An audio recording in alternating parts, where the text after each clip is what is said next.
Hello everyone. How's everyone doing? Give me 1 second here. I don't know why my camera's not working.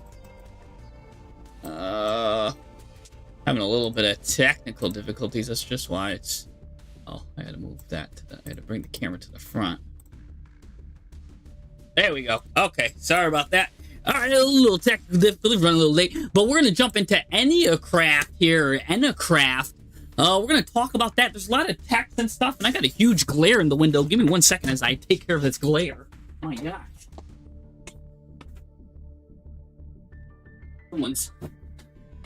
Someone's using swords of revealing light in my house. All right, here we go. How's it going, Potato? How you doing? From Twitch, and then we got a lot of people here from in YouTube chat. How you guys all doing today? I hope you guys are doing real good. Yeah, we've got a lot of things to discuss here. Yeah, we've got so we've got basic, we've got burn and stun, we've got link bait, mimighoul, text, Draco, we got engines, we got Zaborg and flip text. So there's a lot of stuff that we're gonna discuss here. And this is really cool, but let's just start from square one, because a lot of people don't even know. They're gonna be like, yo, Enneacraft, what is Enneacraft? What does this deck even do? So they've got a series of monsters. They've got little baby monsters, these little doopy level 1 like machines right here. They're all earth machines, level 1, with the stats all the same. And they pretty much all have the same effect except for one. And then you got the big boss monsters. Again, all same effects, but these are light machines. That's going to come into importance later. And then the word Enna actually means 9, so that's why they're all level 9. And they're all, these boss monsters have, some of them have extremely devastating effects. You've seen the video, I don't know if you've seen it. I made a whole video on this card right here and how deadly this guy is. And there's some really good, basically their spells. So we're just going to talk about that, how many cards we're going to probably run. And we're going to talk about that, and then we're going to get into the more complex stuff. But let's just get everyone caught up and to see kind of like all the basic cards, they all do the same thing. They all have this part right here where you pay 900 life points, right? Every single one of them, pay 900, reveal 3 Enneacraft cards from your deck. Your opponent picks one for you to add to your hand. So every single one of these little cards have that effect, right? So off the rip, you kind of know that, okay, if you're using them as searchers, maybe you want to use them at 2, but depending on their effects, you might want to use them 1 to 3 quantities. Let's just look at them all. I kind of put them in like ascending order of like easiest to understand to hardest, but they're all really easy to understand once you kind of get them all situated. But anyways, they all have the pendulum effect, so you can put them in the pendulum zone, and you're able to instantly just reveal 3 random cards, and your opponent random picks 1. So how does that look like real quick? Well, let me just show you real quick. They all have the same effect. All of the little ones have the same effect. So I'm just going to get all the little ones right here. And you can see it doesn't matter which one you have. They're all the same. They're all literally the same. You just put them in the P scale. And then what you're going to do is then you activate the effect. And what's going to happen, you're going to pay 900 life points. You're going to choose 3 cards. Now, if you have multiple of the same ones, that's probably what you're going to do if you're looking for a specific card. Let's just use for the sake of example, I just choose 3 random ones. And boom, it's going to give me a card there. And you could do this basically... this is the only thing that's going to be once per turn on that. That's all you need to do. So again, you just pick 3 random cards, it's going to give you one, or they could all be the same card. Just wanted to show you that because that's pretty simple there. Just wanted to, because that might be a little hard to understand, might not, but it's pretty consistent deck. That's what I like it. But you can only do that effect once per turn. So they all have that effect here. You could only use that effect, though, once per turn. So once you do the search for that one card, it did its search, it's done. Now, every little guy also has a flip effect that they're going to do, right? So when this guy gets flipped face up, he's going to destroy a monster your opponent controls. When this guy gets flipped up, he's going to negate the effect of opponent controls. You might be like, oh, Jesse, how am I going to get him face down? Every single card, every single Enneacraft has this one same line of text. Every single Enneacraft says, you reveal this card in your hand, and you special summon 1 monster from your hand in face down defense position. You cannot special summon the turn you activate this effect, except in face down defense position. What that means is this deck does not pendulum summon. I see people asking if the deck pendulum summons. It doesn't. Maybe if it's like super late game, but yeah, these quick effects are going to be insane. Thank you, American Noble, here too, for the donation. $5. These are gonna make flips. We're gonna talk about flip engines too that we can run too, which is really cool. So we've got all of that that we've got going for us. So again, Enneacraft is here. This one, basically, what you can reveal any card of these two, right? You can show the big ones, flip the little ones down from your hand, or you could show a little one, flip a big one in your hand, and it doesn't even need to be Enneacraft cards that does that. It'll put any card from your hand face down. So let's just look at this guy right here, right? The little one here. When you reveal this card in your hand, special summon a monster from your hand in face down defense position. Again, flip, destroy a monster your opponent controls. Now, they also have one little bonus effect too that gets them to do their that they could flip themselves face up themselves. They have a self trigger for some reason. It's the only, like, very few cards in the game have self triggering things that make them flip face up. But if your opponent does something, it will make them flip face up. So for example, this one, when your opponent activates a monster effect in the hand, so like, I don't know, they're on like K9, that's pretty much a lot of people do that. Pretty much every deck will activate a monster in the hand. You could change this face down card to face up defense position. You can add any Enneacraft card from your deck to your hand. So that means if they Ash Blossom you too, you get to add an Enneacraft card if you put one down. A lot of good stuff. So make sure you kind of put some down before you put some up. And you could destroy a monster your opponent controls too when it flips. So it's got a little board breaking effect there, but it's also got a little defensive protection. Just a really solid card here. This card right here is pretty solid. I think this card is probably going to be a 2 or a 3 of, depending on if you're playing pure or as an engine. But I think this card's got everything going for it, right? It's destroying a monster. It's got an effect that flipped itself up face up. That's pretty easy to activate.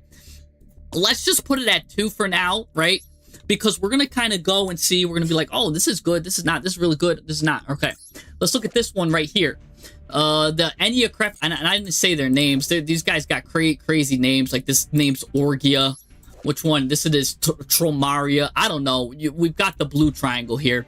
Or I should just call it Whale Jr. because all of them are just from. So anyway, same thing. You're going to search for an Enneacraft card if you put it in the pendulum zone, or, right, you reveal it, put a card face down, whatever. If it's face down, if your opponent activates a card or effect that includes an effect that special summons a monster, that's what's going to make this guy go face up. So if your opponent does a polymerization, right, that's going to special summon a monster. If your opponent's got a quick effect, that's going to be like special summon a monster. If they do like an emergency teleport, if they do anything that's going to summon a monster, right? A lot of cards do that. A lot of cards do that. Now you're going to turn this card face up. And now what's cool is, now this card turns face up, and on a separate chain, what's cool, it's going to negate the effects of one monster your opponent controls. So that's pretty cool, because if they do something like polymerization, and then the monster comes, right? You're going to be flipping yourself up. So now when the new monster comes, you get to negate that new monster, which is kind of cool. So that's actually really helpful with that.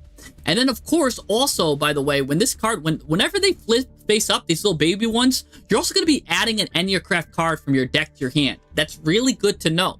They're really good to know. Now, you're going to say all the small ones are 3-ofs because they're searchers, but you don't want that. You don't want just searchers, because remember, we're going to lose to Droll. We could lose to Droll if everything's searchers, and there's such a thing as hyper consistency. You don't want too much consistency, and you still don't want, and we're going to go over, you're going to have so much consistency with these cards, you're not going to want to run every single card at 3.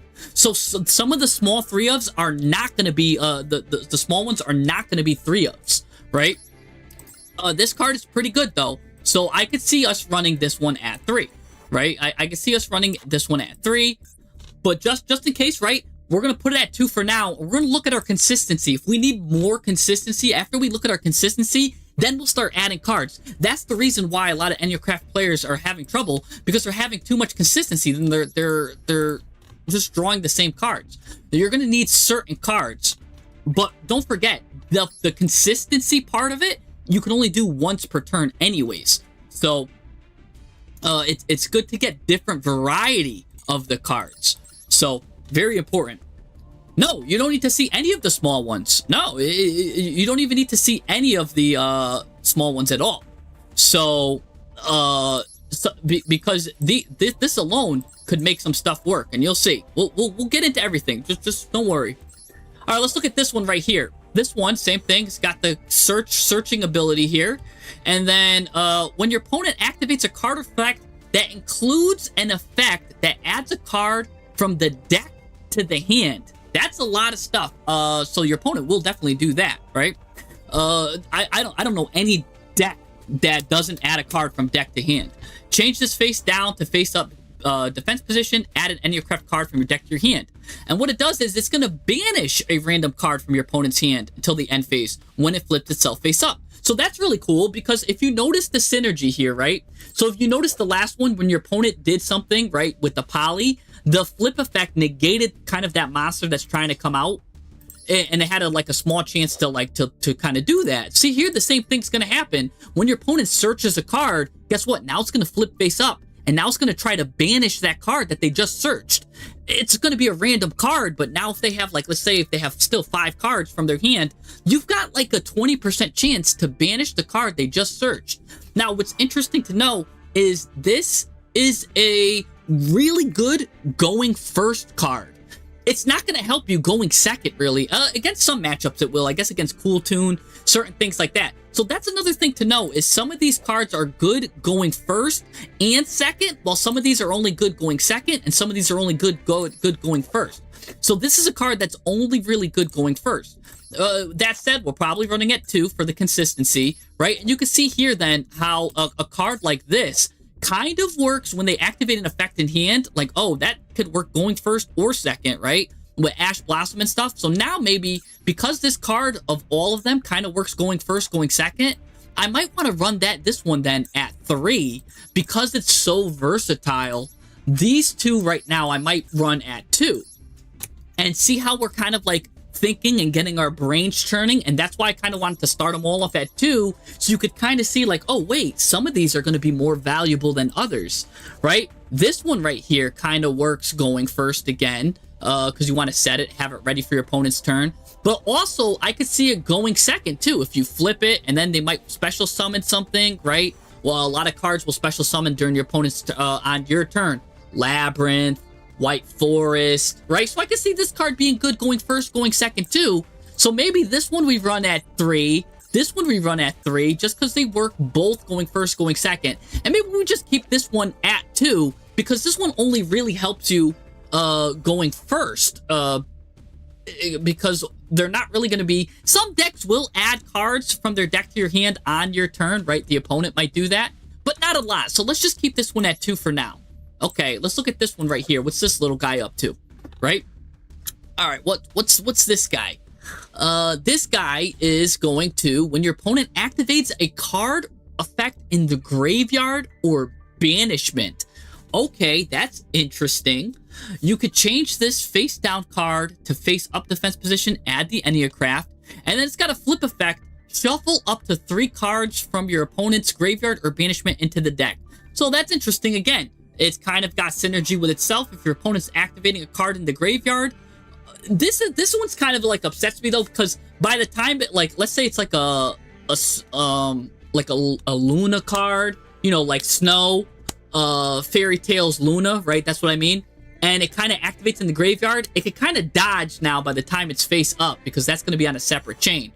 Or if it's tier, let's say a tier card activates, then it flips face up. And I guess it could collect some cards, but this one kind of doesn't really interrupt your opponent. I guess it's activating in the graveyard or banishment, but you can't shuffle the card that's trying to do something. It's kind of going to miss that timing per se.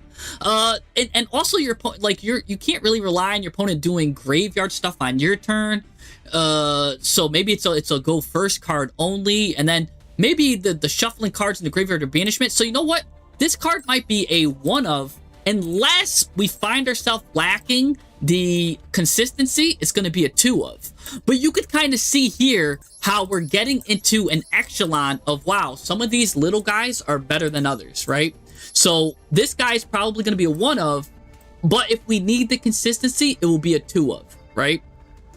So We'll leave that at that, because I'm going to tell you right now, we're not going to need the consistency where every single card is going to be a 3 of. If you run every single card at 3, you're hitting hyper consistency, and we've talked and I've done numerous videos as why we don't need hyper consistency. That's bad. We're just going to fall into the trap of just hyper consistent stuff. We want diverse hands, diverse decks to answer the problem at hand. We don't need to see redundancy, right?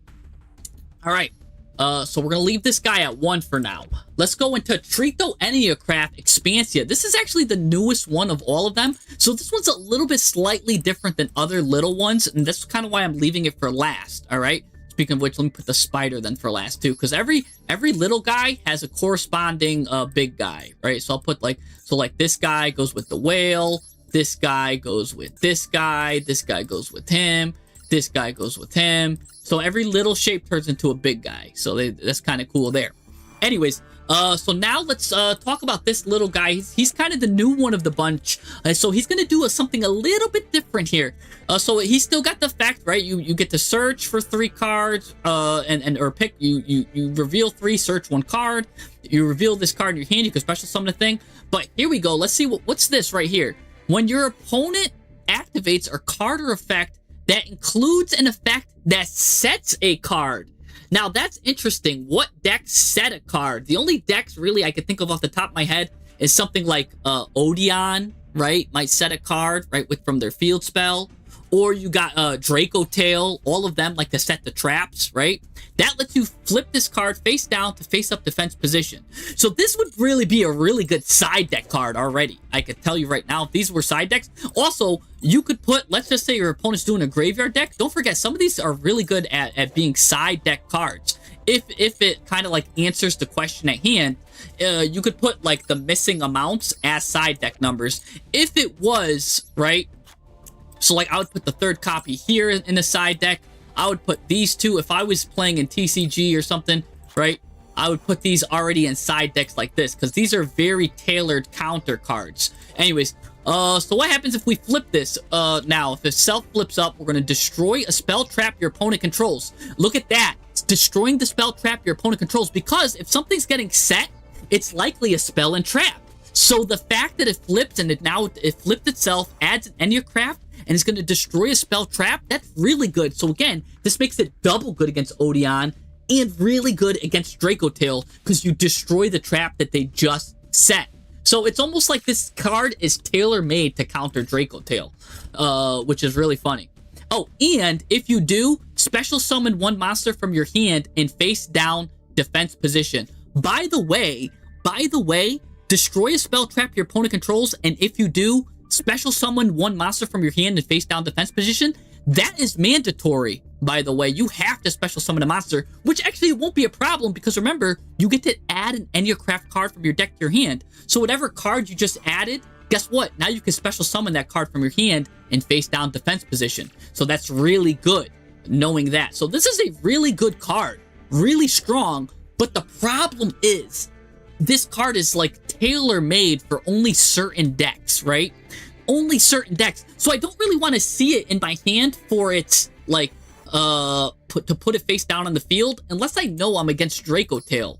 So this card also is probably going to be like a 1 of. And you can see here right now we've got 10 searchers, 10 unique searchers, and there's ways to get the cards in the pendulum zone back into the hand to put them face down if you want to. So don't worry about that. And I think this is a good start here. You got 2 of these 3 guys because they're good both going first and second. You've got this guy right here that's kind of good in more situations. And then you've got these 2 that are kind of situational, that are really situational. But when it comes up, I could see them coming up and working and doing their job really good. So that's good to know right there. Okay. Now, let's go into... yeah, it's also good against the mirror. Definitely good against the mirror because your opponent's going to activate a card that's set. So this is a really good card in the mirror. That's true too. So if everybody's playing mirror, then go ahead and put it at 2.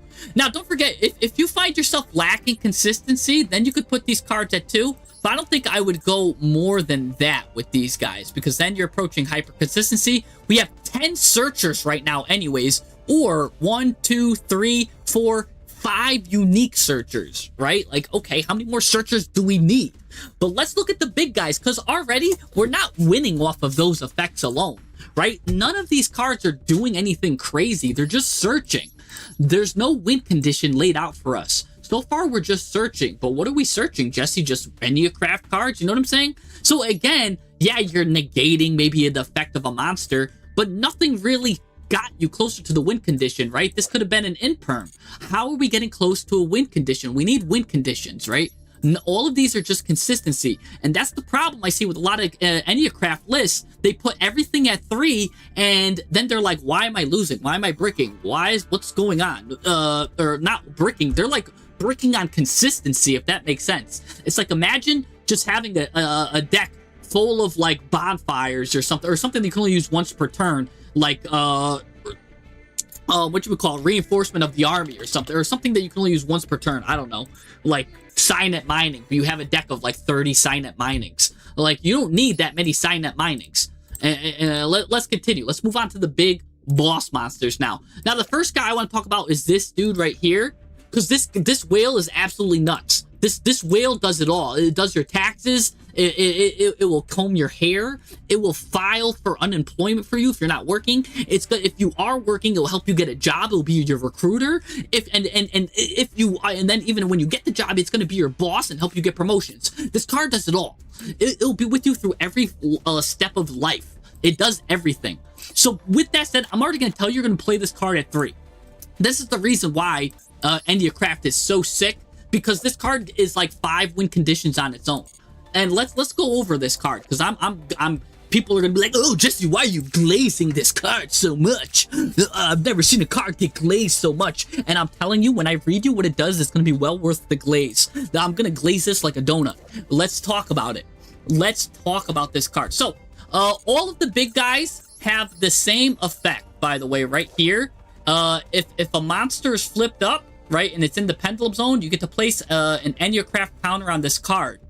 And then also during the battle phase, if you've got an Enneacraft card in the pendulum zone, you could target a monster your opponent controls with less attack than this card, destroy it. You're not really going to use that much, because we're going to want this guy on the field for the most part. But all of the Enneacraft big monsters have this effect.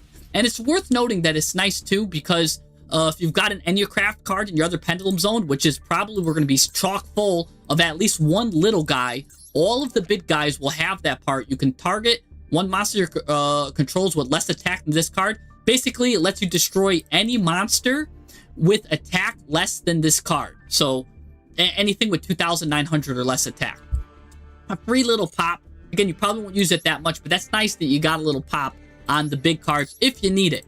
But let's and because you could pop floodgates and stuff with that. That actually comes in handy if your opponent's trying to floodgate you with like, I'm using a Fossil Dyne Apache, or I'm using Inspector Border. Just pop them up. Pop them up. These guys are anti-stun, right? But let's take a look at this guy does. So remember, every single Enneacraft card has the ability to reveal this card in your hand, special summon a monster in face down defense position. So it's our turn. We're going to put this guy face down defense position. What does this guy do? During our turn, remember, this isn't crucial. This is only during our turn, not during both turns, but during our turn. If your opponent activates a card or effect on the field, if your opponent does anything, if the opponent looks at you the wrong way during your turn, quick effect. You could change this face down card to face up defense position, negate the activation. If you do, destroy that card. So literally on your turn, if you show like the little guy, right? Because you're not going to want to show this guy and set him. Don't let him know you got the whale. It's so good. Show like some little baby Bob Booper card, and then you're going to set the whale. And if your opponent does anything that you don't even like, you get a smell, even the slightest whiff of something you don't like, right? If your opponent tries to troll you, tries to do something to you, whatever, on our turn, we're going to negate that activation and we're going to destroy it. And it's also really good at board breaking, because look at this. Not only is it going to flip face up, negate and destroy it, but flip. Change all of your opponent's monsters to face down defense position. Okay, that's nice. But here's the catch. The monsters that were changed face down in defense position cannot change their battle positions. So this has a geo effect. a geo effect here. Basically, monsters are stuck. They're stuck in their face down defense positions, man. That's absolutely incredible. So that is crazy. This is nuts. So it's really good. Oh, hold on. Sorry. It can't negate Droll. Sorry. Thank you. Good catch. It can't negate Droll or Ash because it's got to be a card or effect on the field. True that. Sorry. I got excited there for a second. I forgot. It's got to be a card effect on the field. Can't stop the Droll yet. Droll is still public enemy number 1, so I forgot. We've got to play Shifter on here to stop Droll. You're gonna have to play probably one if you want to stop Droll. Droll is gonna be public enemy number 1 because again, you've got all these searchers. You're gonna need Shifter. You're gonna need called by. I'm already telling you this now because I'm telling you, it's gonna be such a problem. Anyways, let's continue. Let's continue here. So anyways, but we're gonna flip everything face down, and they're stuck that way. They can't move. It's like they got stuck in jelly glue. They're like, oh, get me out of here, right? They're wrapped in your web. And it's kind of funny because they're stuck face down. He literally should have been the spider, right? Putting things in the web. But for whatever reason, this whale is basically just putting them underwater and drowning them permanently. So that's what's really good. Yeah, Perulia or whatever that card is also number 1 enemy too. We're gonna talk about the counters to that. But I'm just gonna leave these guys here for now. Anyways, so this card, your opponent activates a card or effect on the field during your turn, you get an Omni Negate. So a great board presence, great board breaker. Really good stuff. You get to negate and destroy that, flip it face up. That's really good there. So this guy is probably the 3 of. I really like this guy. He does it all. He does it all. And that's just so powerful. It just lets you set up your stuff going second. And then going first too, really strong. Just really strong. Get to just put it face down. And now you don't need to worry about anything on the field. If your opponent is playing anything, all decks now are like tier 0 decks. So as long as they get something out on the field that's playing on your turn 2, this guy's stopping it. This guy is stopping it. So, anyways, let's take a look here. Let's go. So the next one is the Arachatail. By the way, this guy's name was Tori Mar. I call it the whale. And we've got the Scorpion now. The Scorpion, right? Everyone's got the same effects here. Blah, blah, blah, blah, blah. When your opponent activates a card or effect, so let's just say you revealed a little card and you put this guy face down. What's this guy going to do? When your opponent activates a card or an effect that would destroy a card on the field, quick effect, you could change this face down card to face up defense position. Monsters and Enneacraft spells cannot be destroyed by card effects for the rest of this turn. So that's what's really crucial here. So if they try to Regeki you, you get to flip this card face up, and then guess what? Monsters and Enneacraft spells you control cannot be destroyed by card effects for the rest of this turn. So that's really good. So it protects your old stuff. There's a lot of debate surrounding this card because this card's not as good as a lot of people would think it is, right? It's a nice protection effect, but here's the problem.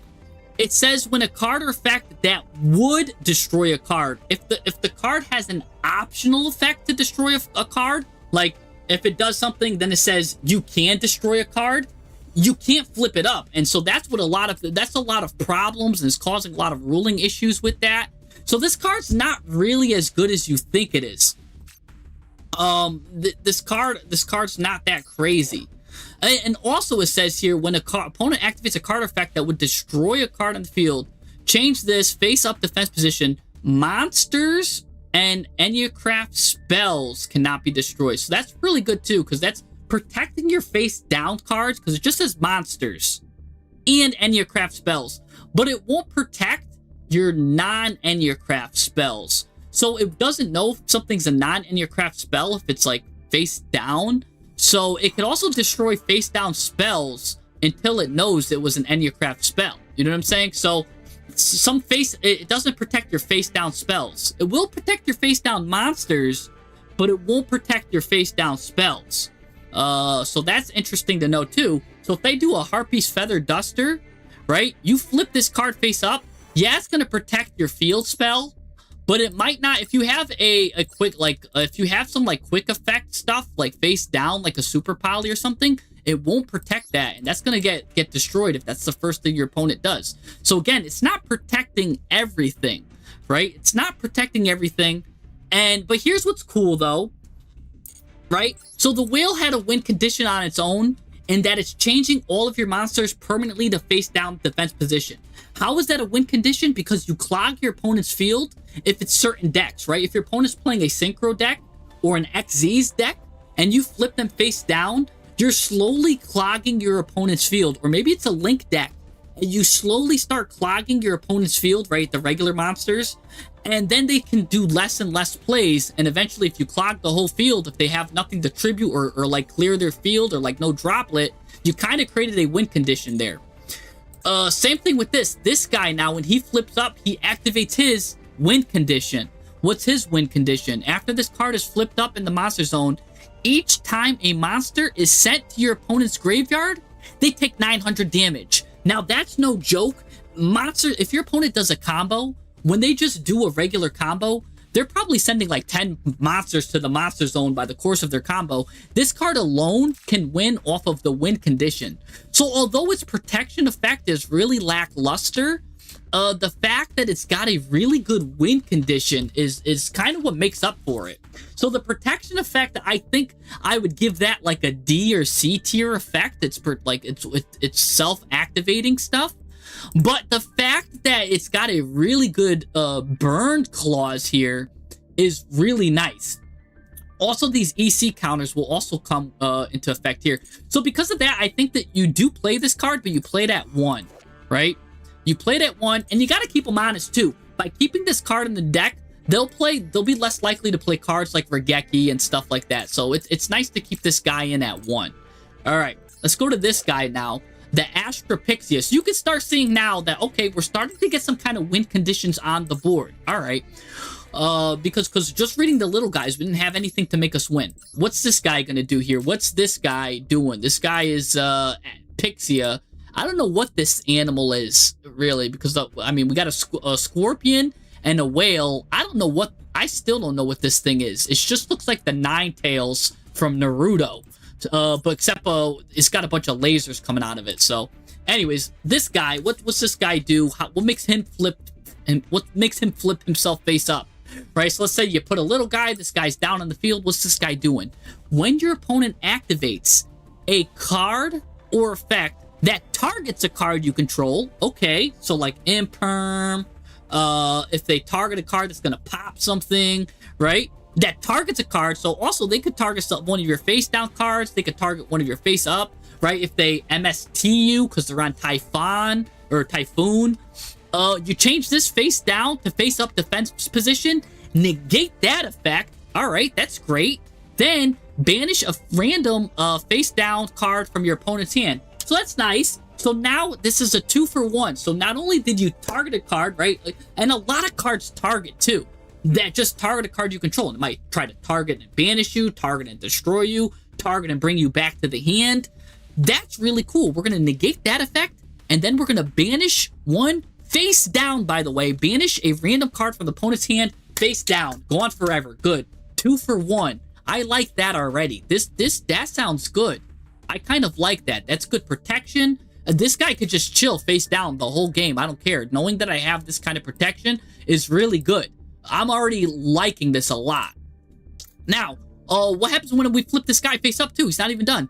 After this card is flipped face up, while it's in the monster zone, your opponent cannot target cards in the field or graveyard with card effects. Now, I'm going to tell you right now, you're going to be surprised at how many cards target stuff on the field or graveyard with card effects. But the fact that it says while this card is in the monster zone, your opponent cannot target cards in the field or graveyard with card effects, that's a really good protection effect as well. So because of that, this guy, this big one, isn't giving us a win condition like the other two, but this guy is giving us protection. Protection from targeting, right? You can't SP Little Knight us. You can't even, whatchamacallit?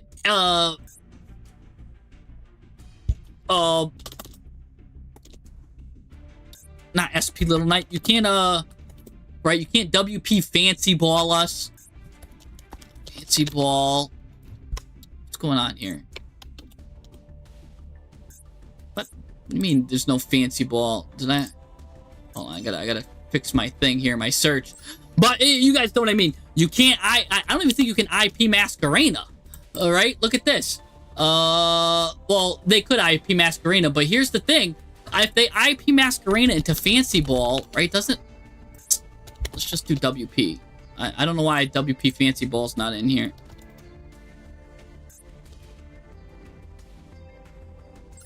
Maybe I'm in 2026 one. Oh, I gotta change it to like Master Duel. That's fine though. They can't Fancy Ball you. They can't do anything. Permanent protection. Disgusting. Yeah, they can't SP Little Knight you. That's the biggest part. And there's a lot of cards that they're gonna want to get rid of with SP, and there's a lot of stuff they're gonna want to give her. So because of that, oop, not this guy. I want to put this card.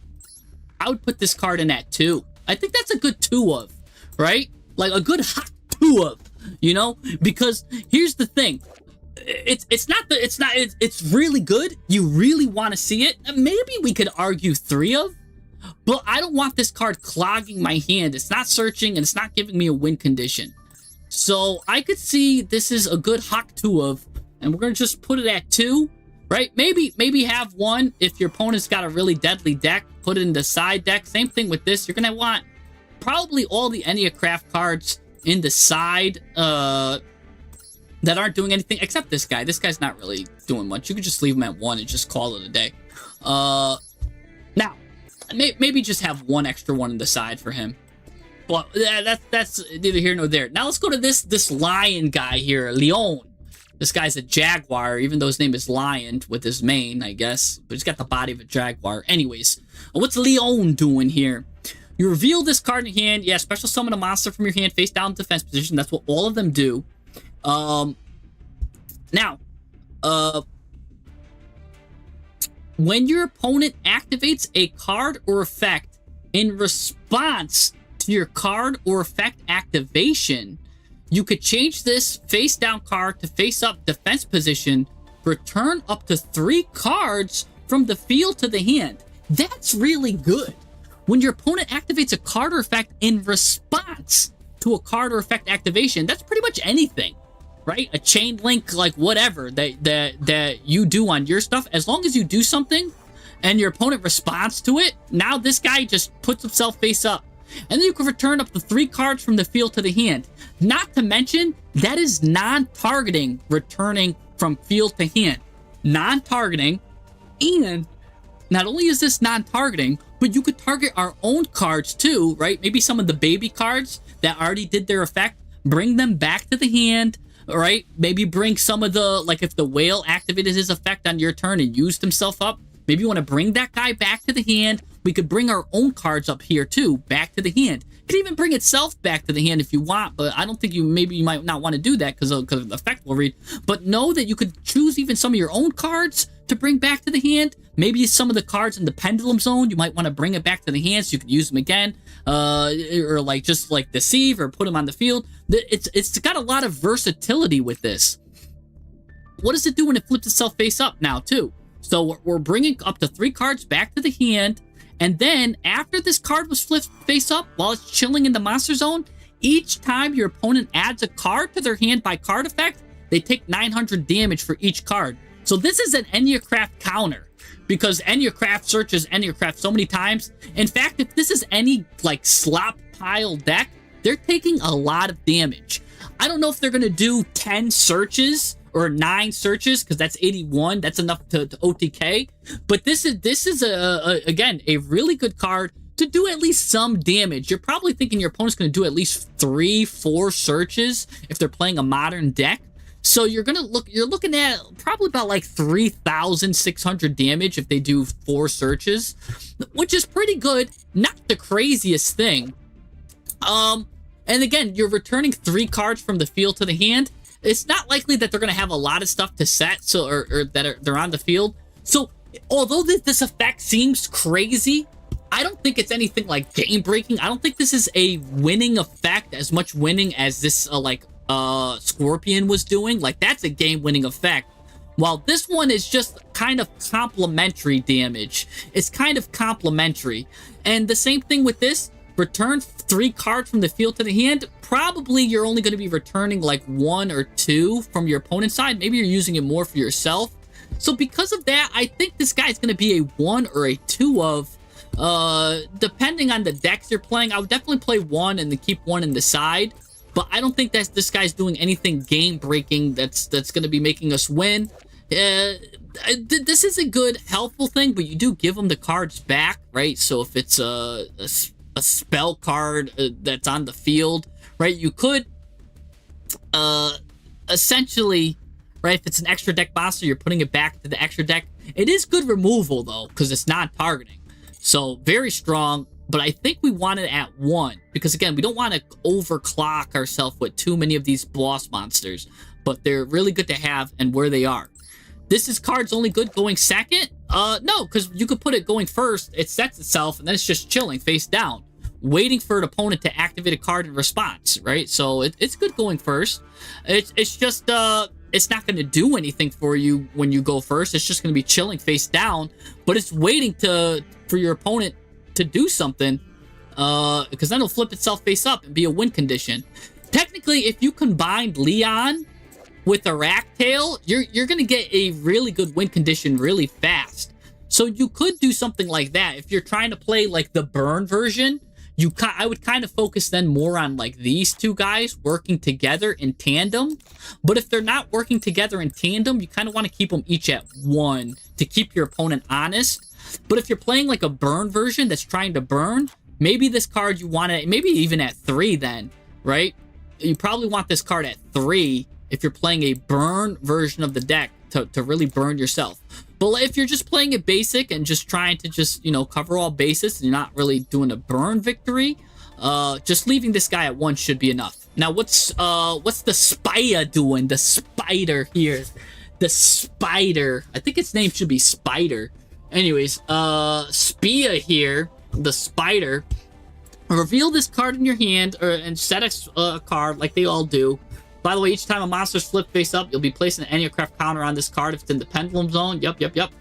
Alright, when your opponent activates a card or effect as Chain Link 3 or higher, so if your opponent does anything that's Chain Link 3 or higher, you get this card face down, flip it face up. Not only do you negate the activation of that opponent's card that was Chain Link 3 or higher, you get to negate the activation of all the opponent's cards that were activated before this card in the chain. And if you do, destroy them. So if your opponent activates a card Chain Link 3, we can now flip this card up as Chain Link 4 and destroy everything that the opponent did. Remember how I said that each card kind of goes with the big monster, and that this little guy was kind of anti-Draco Tail? Well, this guy is really anti-Draco Tail, because Draco Tail gets up to like Chain Link 6 sometimes when they send all their cards to the graveyard. They're all doing something. Like, this is the ultimate Draco Tail destroyer. This is the ultimate Labyrinth destroyer. You know how many times I've seen Labyrinth get up to like Chain Link 8? This card will like instantly win on those, and that's how this is a win condition on those decks alone.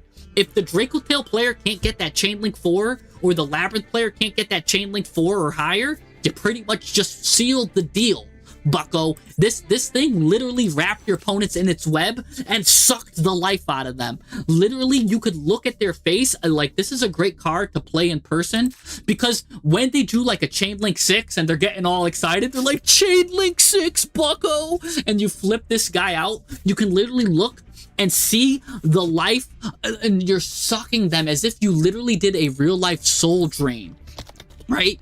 Like, where is that? Like, this is you to your opponent right here. This is literally them, your opponent. You're literally draining them of all of their essence. When this card hits that's a game winner. I don't care if you're stopping all of their stuff in the chain that high, right?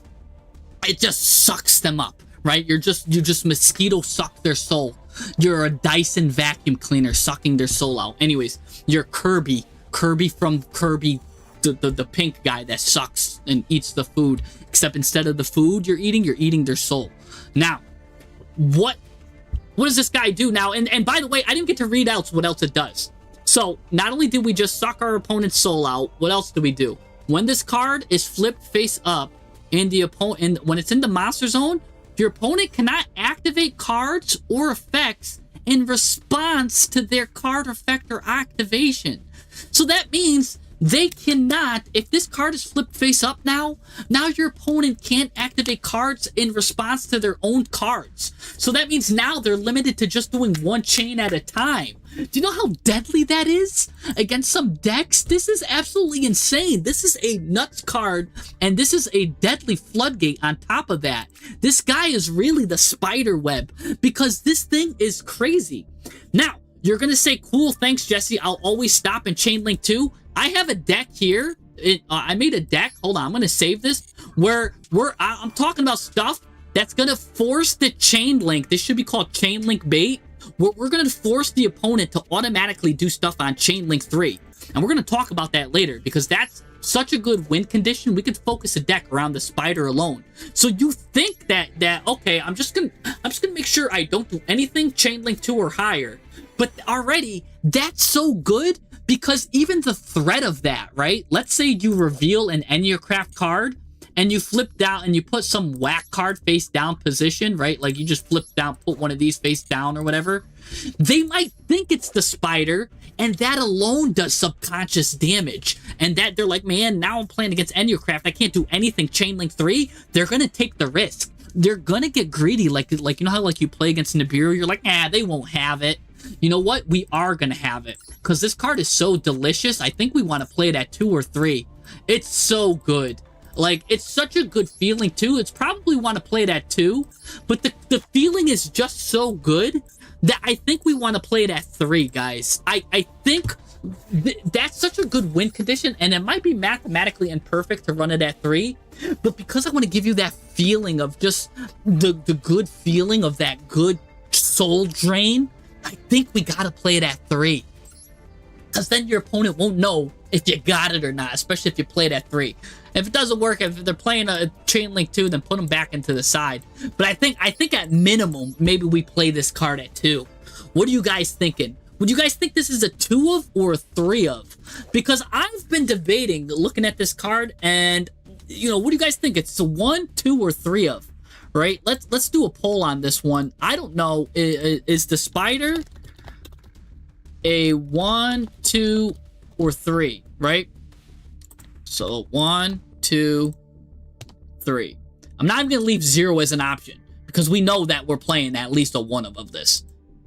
I don't care. I'm not even gonna let you guys troll me. Because I don't even want nobody better say 0. So I'm not even leaving that as an option. That we gotta play it at least at 1. Like, so we're playing this at least 1. Right, we're playing this card at least at 1 minimum. I don't see like, if someone's like, yeah, I wouldn't play this card at all. It depends on how much you want to run you. Yeah, but let's see. I'm just trying to get a feel for what everyone's saying. So we've got, looks like 2 is the perfect. So it's battle between 2 and 3. Actually, it's very close. Only a handful of people are saying 1. So yeah, I think I'm gonna leave it at 2 for now. But man, do I want to play this card at 3? Man, do I want to play? I mean, because I just want to suck my opponent's soul. Maybe it's my villain arc in me, but this card is just so good. It's just so good.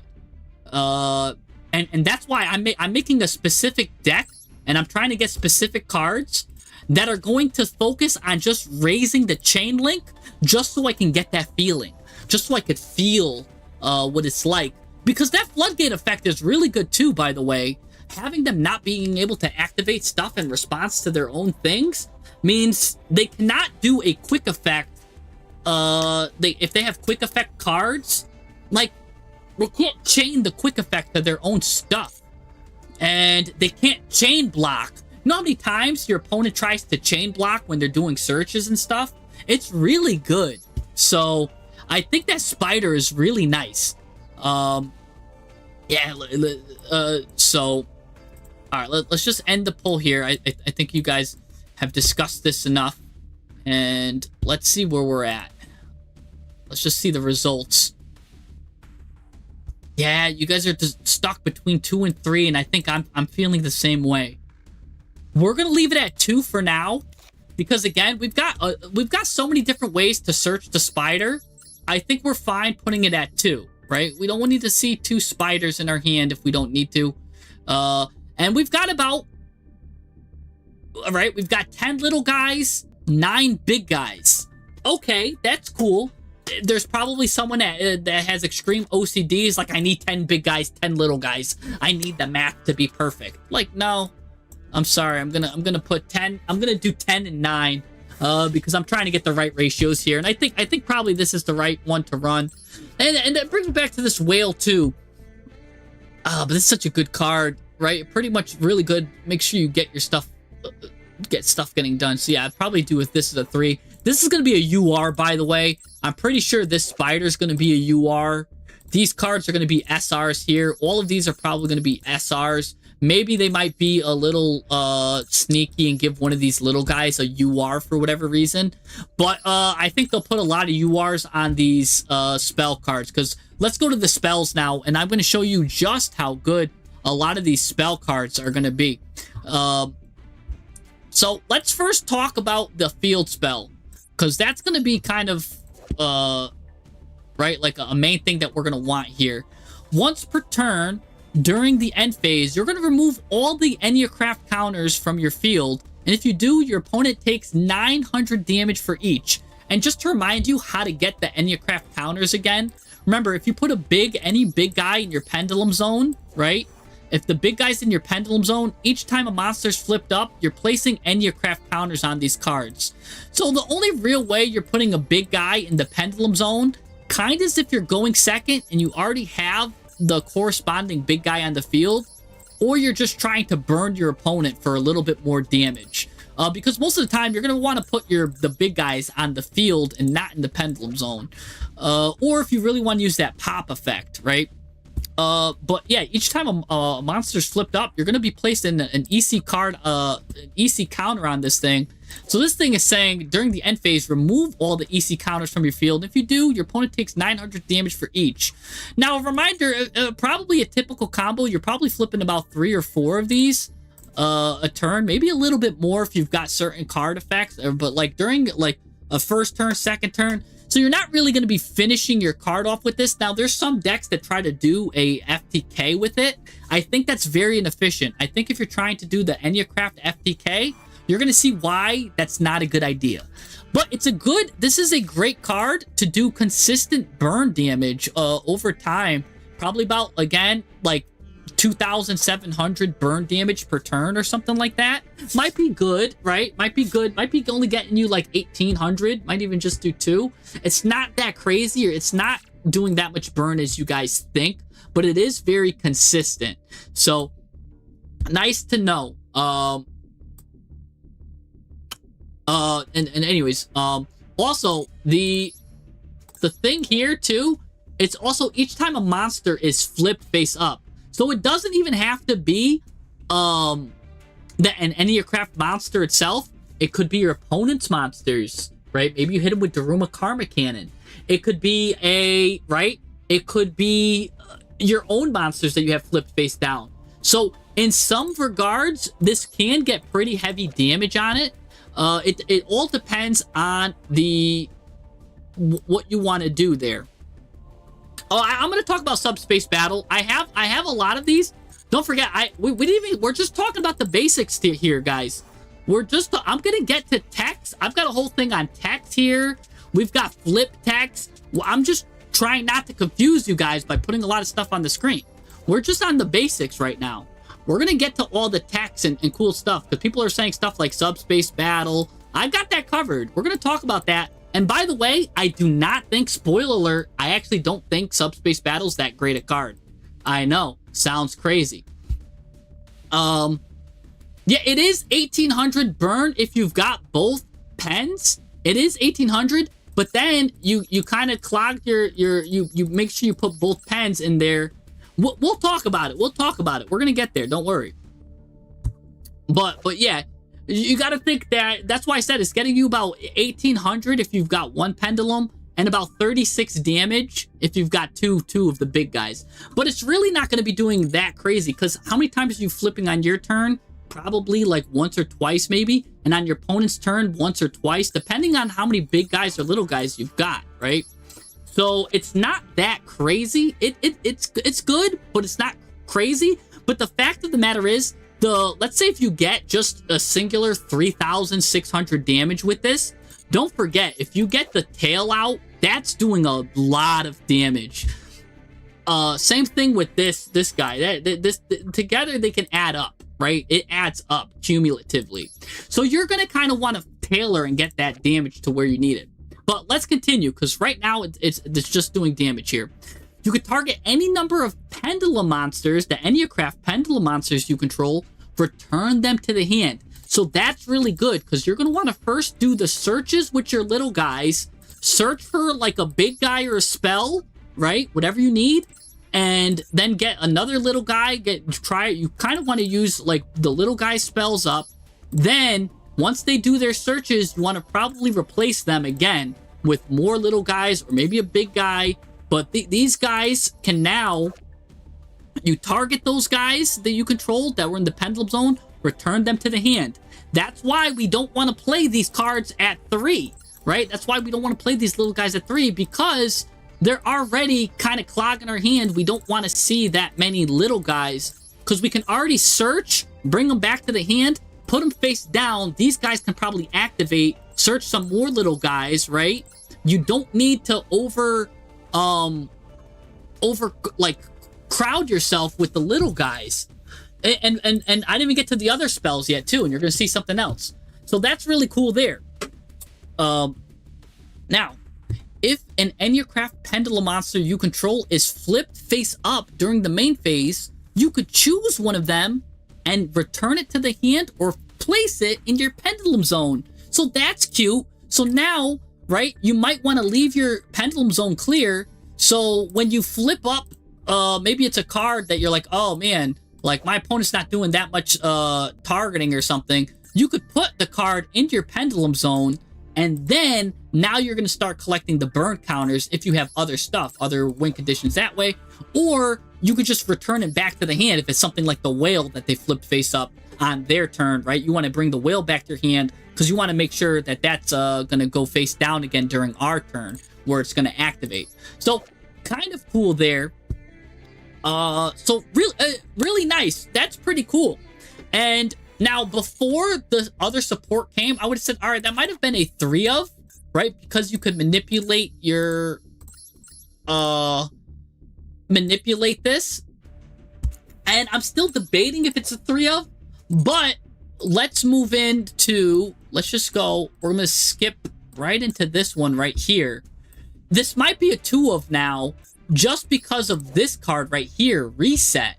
This lets you place an Enneanopolis card from your deck or graveyard face up in your field zone. So now, where we might have wanted to play this card at 3 of, we could kind of play it at a 2, and then we could supplement even more copies of it. I don't know how many copies. But I'm telling you right now, I don't think you'd want to play 6 copies of a field spell, especially because remember, you could search it with this. If you search 3 of these, you can instantly search it anyways. So I don't think this is a 3 of now. I think this card's going to be a bit better. Maybe this might even be a 1 of, because remember, you could just search 3 of these. And what is this going to do, right? And because even if it goes to the graveyard, this card will get it from the graveyard. But here's the thing about this. This is it's a good card, and I might just play 2 just in case they banish one of them, right? Because maybe they're on Cool Tune or SP Little Knight might want to try to banish it. And it's such a good card that I'll play it at 2. Anyways, but let's take a look at this now. Place an Enneacraft from your deck or graveyard face up in your field zone. So now it's more searchers. Basically a free terraforming for us. Or if you already control Enneacraft, now it's a board breaker.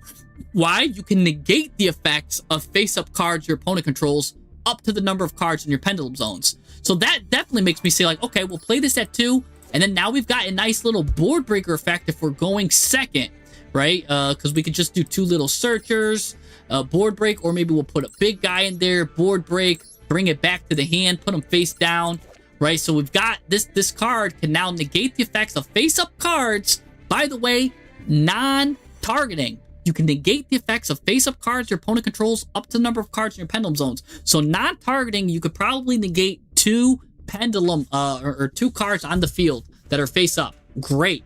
That's if you've got a Enneacraft card. But going first, you're just going to probably use it to put this card face up. Also, you can search it. Really, really good stuff.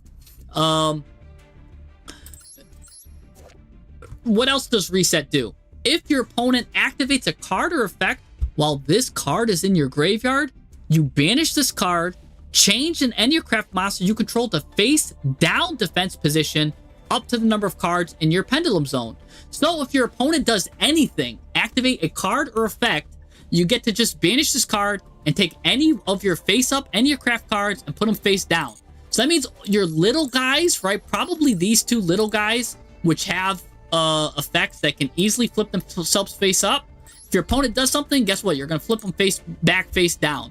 Some of these guys, some of the big guys, when they get flipped face up, you're probably going to want to leave them face down or face up because their effects are really taxing. Like this guy, he could just stay face up for all I care, and he's taxing the opponent. So that's really good there.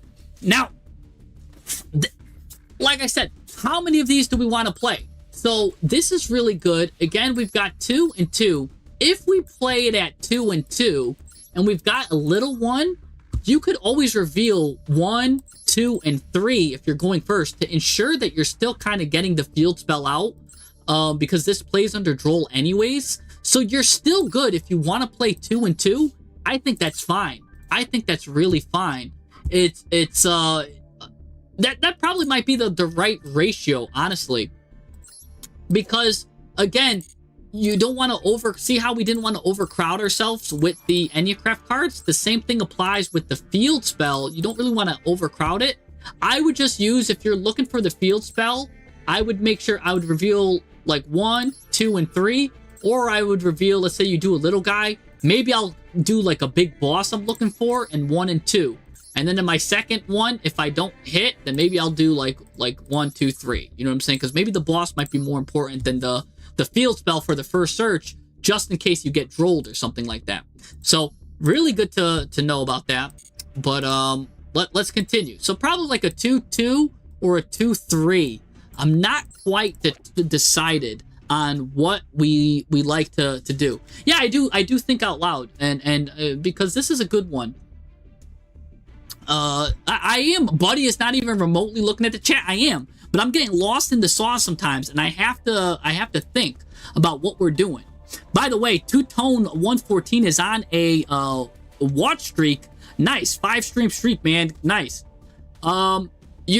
We've got people saying you need to run the 15 searchers. You don't. You don't need to run the searchers at 15. I'm telling you guys you don't, because then you don't leave yourself any room for your tech cards. And you're on pure consistency. One Droll and Lockbird will end your life. One Droll and Lockbird and you're done. You're done. If you play all 15, you're done. You get caught. You're carved out like a Thanksgiving turkey. You don't need to play, because these cards are all consistency cards anyways. Like, how much consistent do you need? Have you not seen the video on hyper consistency? You do not need more than 85% consistency. Literally, we've got crazy consistency. We're actually approaching that. We're actually more than hyper consistent still, even with what we're playing. But let's keep going. What does this guy do? Enneacraft Reverse. Shuffle any number. This guy right here. Just the whale, the transforming whale here. Shuffle any number of Enneacraft monster cards from your hand or field into the deck or extra deck. Then draw cards equal to the number of shuffled. So look, you guys are like, oh my gosh, we're not even consistent enough you guys could just play this card here, which is just more consistency. And if you guys want more consistency, I mean, you could run like the pendulum cards that are consistent. Like we don't need to just run all of these monsters. But look at what this does. If you want to be even more consistent than our already consistent deck, you could shuffle any number of Enneacraft monster cards from your hand or face up on the field back into the deck and draw cards equal to the number shuffled. Now, this card right here is a crucial component if you're playing certain kinds of engines or decks. So if you're playing that Zaborg engine where you really want to find Zaborg, that would be this is a critical card for you. Because again, you could just bring back all of your Enneacraft cards that are on the field in the hand, basically do a whole redraw, which is nuts. So this is crazy.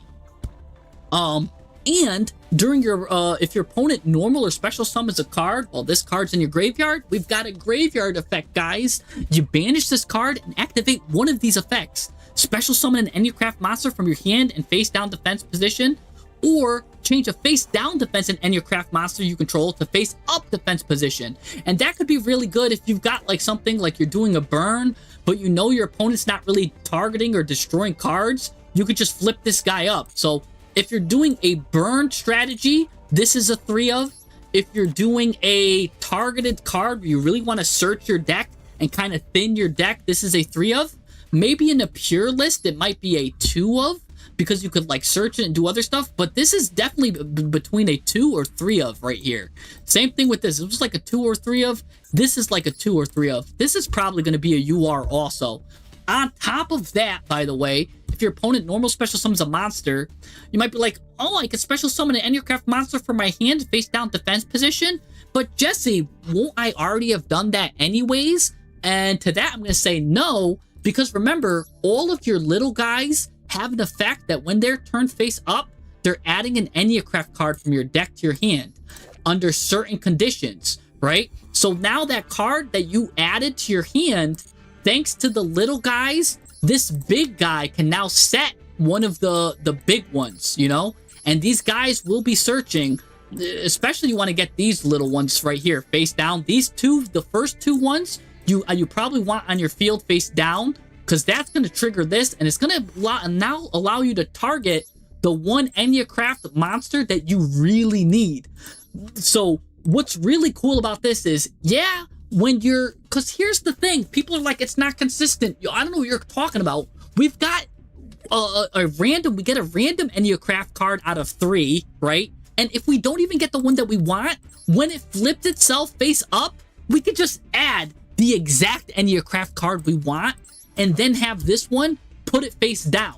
So like we've got consistency on top of consistency, but we want to see these 2 cards. This card right here, you don't want this at 3 because you don't want this card face down, because if this card's face down, he's only going to activate if your opponent activates a card in the graveyard or banishment, and you can't rely on him doing that consistently enough. You got to hope that he's on a deck that does that. Instead, why not play something at 3 when we know our opponent's going to do something like when your opponent activates a monster effect in hand? That's pretty much every opponent activates a monster effect in hand. Doesn't matter what they're playing. Horus, Fiendsmith, Mitsurugi, like you name it, they're activating a monster in the hand. Play this at 3, but you need your opponent to be on a specific deck. Like they need to be like on K9 and like doing something weird, or they need to they need to be on like maybe Draco Tail. Like, so there's certain cards, but not all. This isn't good. This is good against like 30 to 40, like 25 to 40% of decks. 25 to 40% of decks. This is good against 80% of decks. You run this one at 3. You can't tell me that this card is equal to this card. And you're wondering why Enneacraft is having trouble winning is because I see lists and they're playing these cards at 3. I look at their list and they're playing all of these cards at 3, and they're like, oh man, I can't believe I lost. I got unlucky with this card here, and you were on the wrong deck. Well, you could have had the right cards if you guys were playing the right like amounts and playing a card quantity. When a card is good, you play it at 3. Like, and when a card is situational, you play it at 1. And if it's like it got some certain rules, and you might want to play it at 2 if it's situational. But like this card's probably good against like 50 to 60% of decks. So we want to play this card at about like 2. Because here's an effect, they're going to add a card. That's definitely going to happen, right? So that's going to happen. That's going to work. So look at that. But they're not going to add a card on our turn. So this is only going to happen during the opponent's turn. So that means this is a 2-card combo with this. But this is a 1-card combo each. So you know what I'm talking about. Like, so you're saying everyone's going to play Draco Tail. Everyone's playing Draco Tail. Well, guess what? Everyone's playing Cool Tune right now. You know what I'm saying? I haven't seen Draco Tail. I've been looking for Draco Tail. I haven't seen Draco Tail in weeks. I've been on the Master Duel ladder. I've been searching for them. They're desert as a Baron. Master Duel, they got hit hard in Master Duel. I'm looking for Draco Tail. Nobody's going to, and it's going to be the flavor of the month not to play Draco Tail. Well, you know what? They might, because the new cards Fallen the Virtuous came out, so they might be on Draco Tail, so maybe this card might see play then at 2 of. But until we see what the opponents are on, you want to be on this right here. Anyways, I digress. I already talked about the whale only flips on our turn. I literally mentioned that like 1,000 times. If you go back, I literally specifically said the whale only works during your turn. The whale only works on your turn. Remember, we're talking about our turn. The whale only works on our turn. Anyways, but you could flip the whale up on the opponent's turn, and this still applies. Everything gets turned face down. That still applies. You could still flip the whale face up on your opponent's turn, right? Change a face down Enneacraft monster face up, and guess what? If you flip the whale up on your opponent's turn, guess what? Everything that was all your opponent's card goes face down. So if they're on an Xyz deck, or if they're on a Link deck, or if they're on a Synchro deck, and they got the cards out, and you know they're going to Synchro, Link, or Xyz, guess what? Just turn them face down permanently. And you could do that on your opponent's turn. So the whale still can work on your opponent's turn. It just can't do the negate part. But you can still flip it up and change them permanently face down. So don't worry about that. So this card has such a good graveyard effect. I think we want it at 3.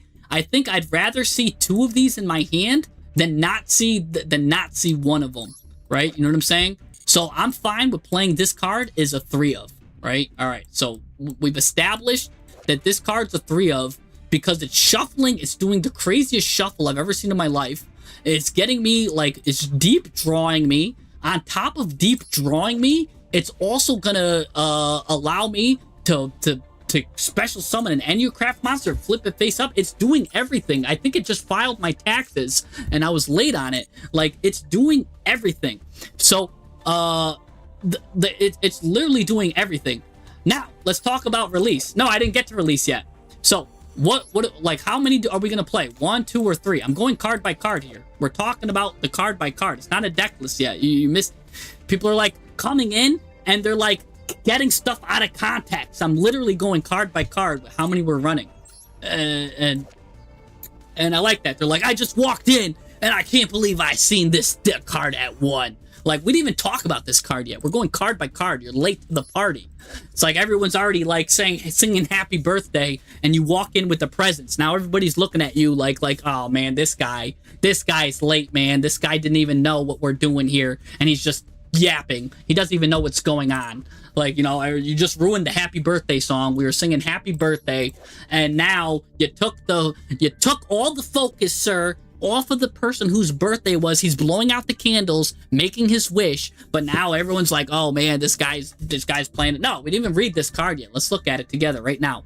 Place an Enneacraft Pendulum monster from your deck in your Pendulum Zone. Look at that. So look, you could just place any of these that you need in your Pendulum Zone anyways, guys. So all the guys that were like, you're not running enough little guys, you're absolutely wrong. I'm telling you right now, you only need to play 10 of these guys. You see how consistent we are?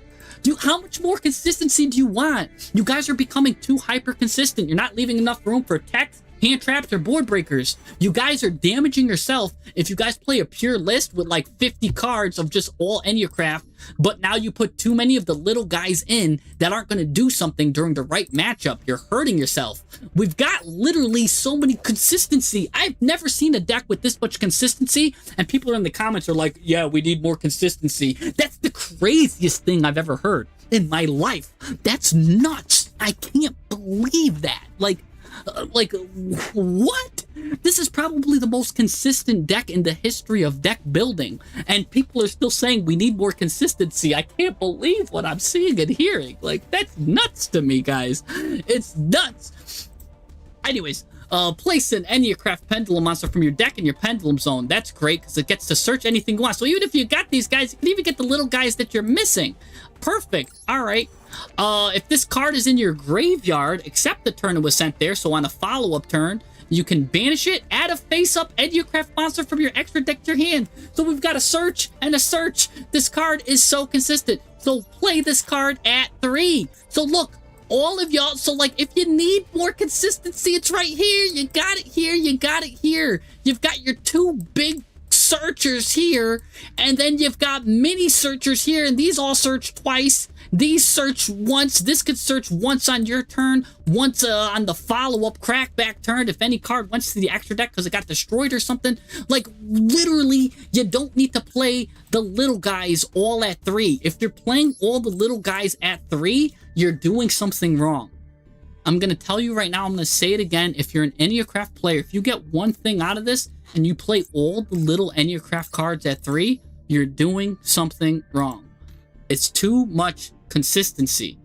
Already with this deck, this puts us at 31 cards, and if we're trying to just play, we can go over, because we're so consistent, I could play a 45 card deck no problem. I won't bat an eye twice. But I'm just letting you guys know that we're we're already above. Our consistency is crazy.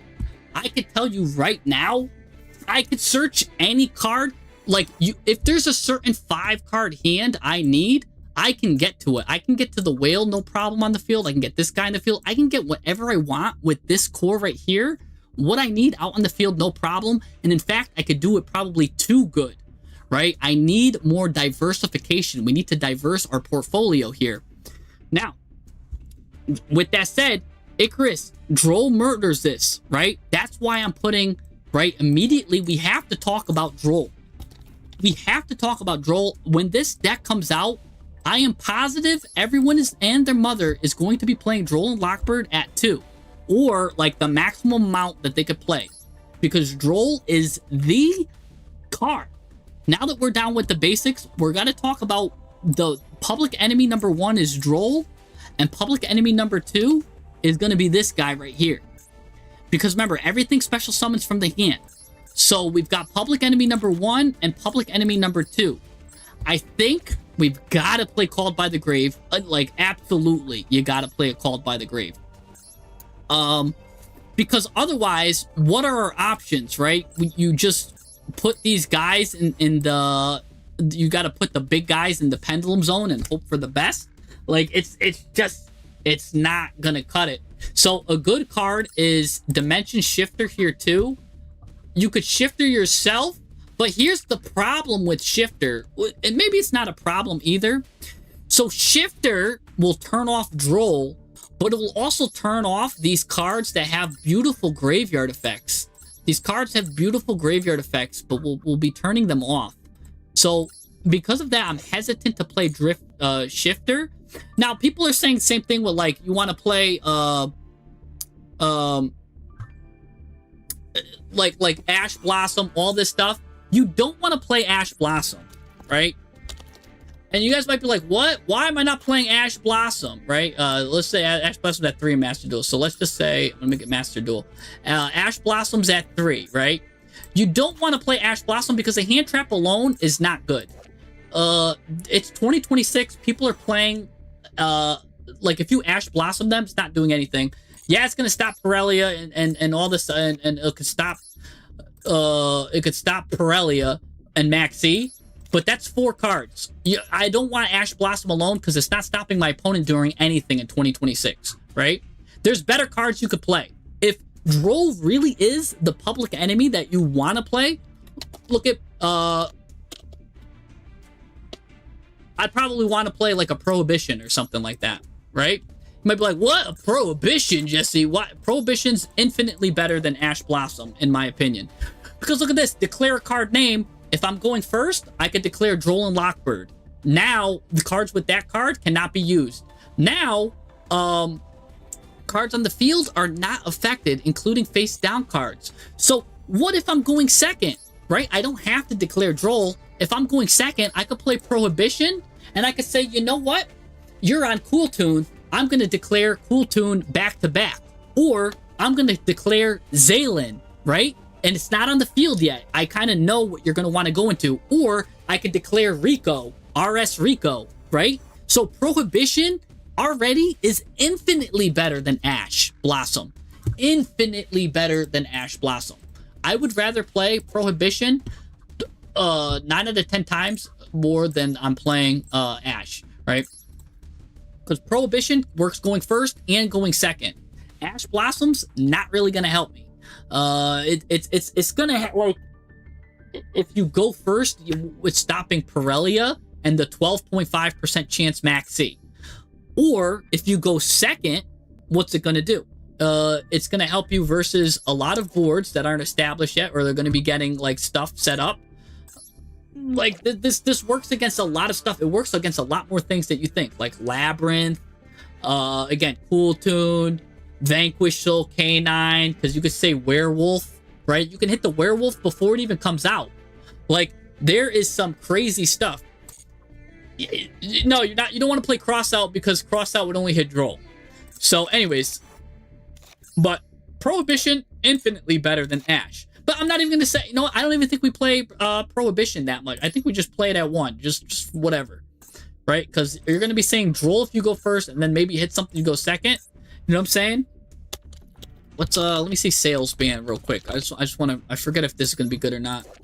It's the same thing. You declare a card name. For the rest of this turn, your opponent cannot activate cards or effects with the same original name as that declared card.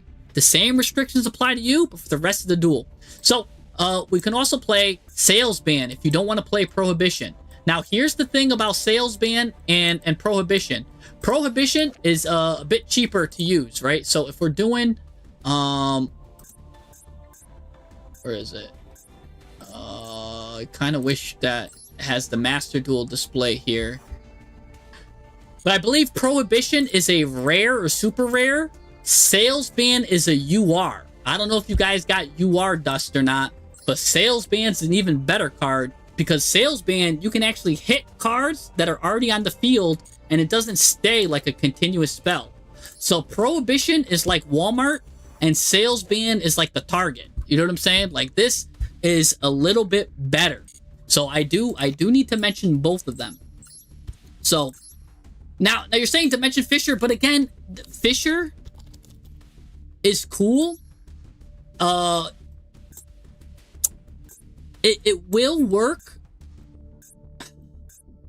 So Fisher will work going, Fisher works going first for sure. But will it work going second, right? That's the thing. Fisher works, but you kind of need it in your hand. And a lot of these cards, remember, you get such good draw power here. When you get the draw power and stuff goes in the graveyard, if you draw into Shifter, you're not going to like it, right? If you draw into Dimensional Fisher and then your opponent drolls you, you're going to be upset already because he already hit you with droll. Granted, Dimension Fisher can still kind of work good, but that means you're using this and you likely already got drolled by here anyways, because this isn't going to get used until later. So that means you're either playing Dimension Shifter at 3, which I kind of don't like, or like you got to play it at 1 to kind of search into it. Either way, Shifter or Dimensional Fisher is not really stopping droll either, because it's a 1 of then, and you only got a 12.5% chance to search it. And if you run it at 3, now we have a 33% chance for it to be in our hand, but it's not helping us go second at all. It's kind of like a wasted card. Maybe against certain decks it can help, right? But it really is interesting. The good thing that Fisher has going for it over Shifter is that Shifter is all your cards, which is annoying.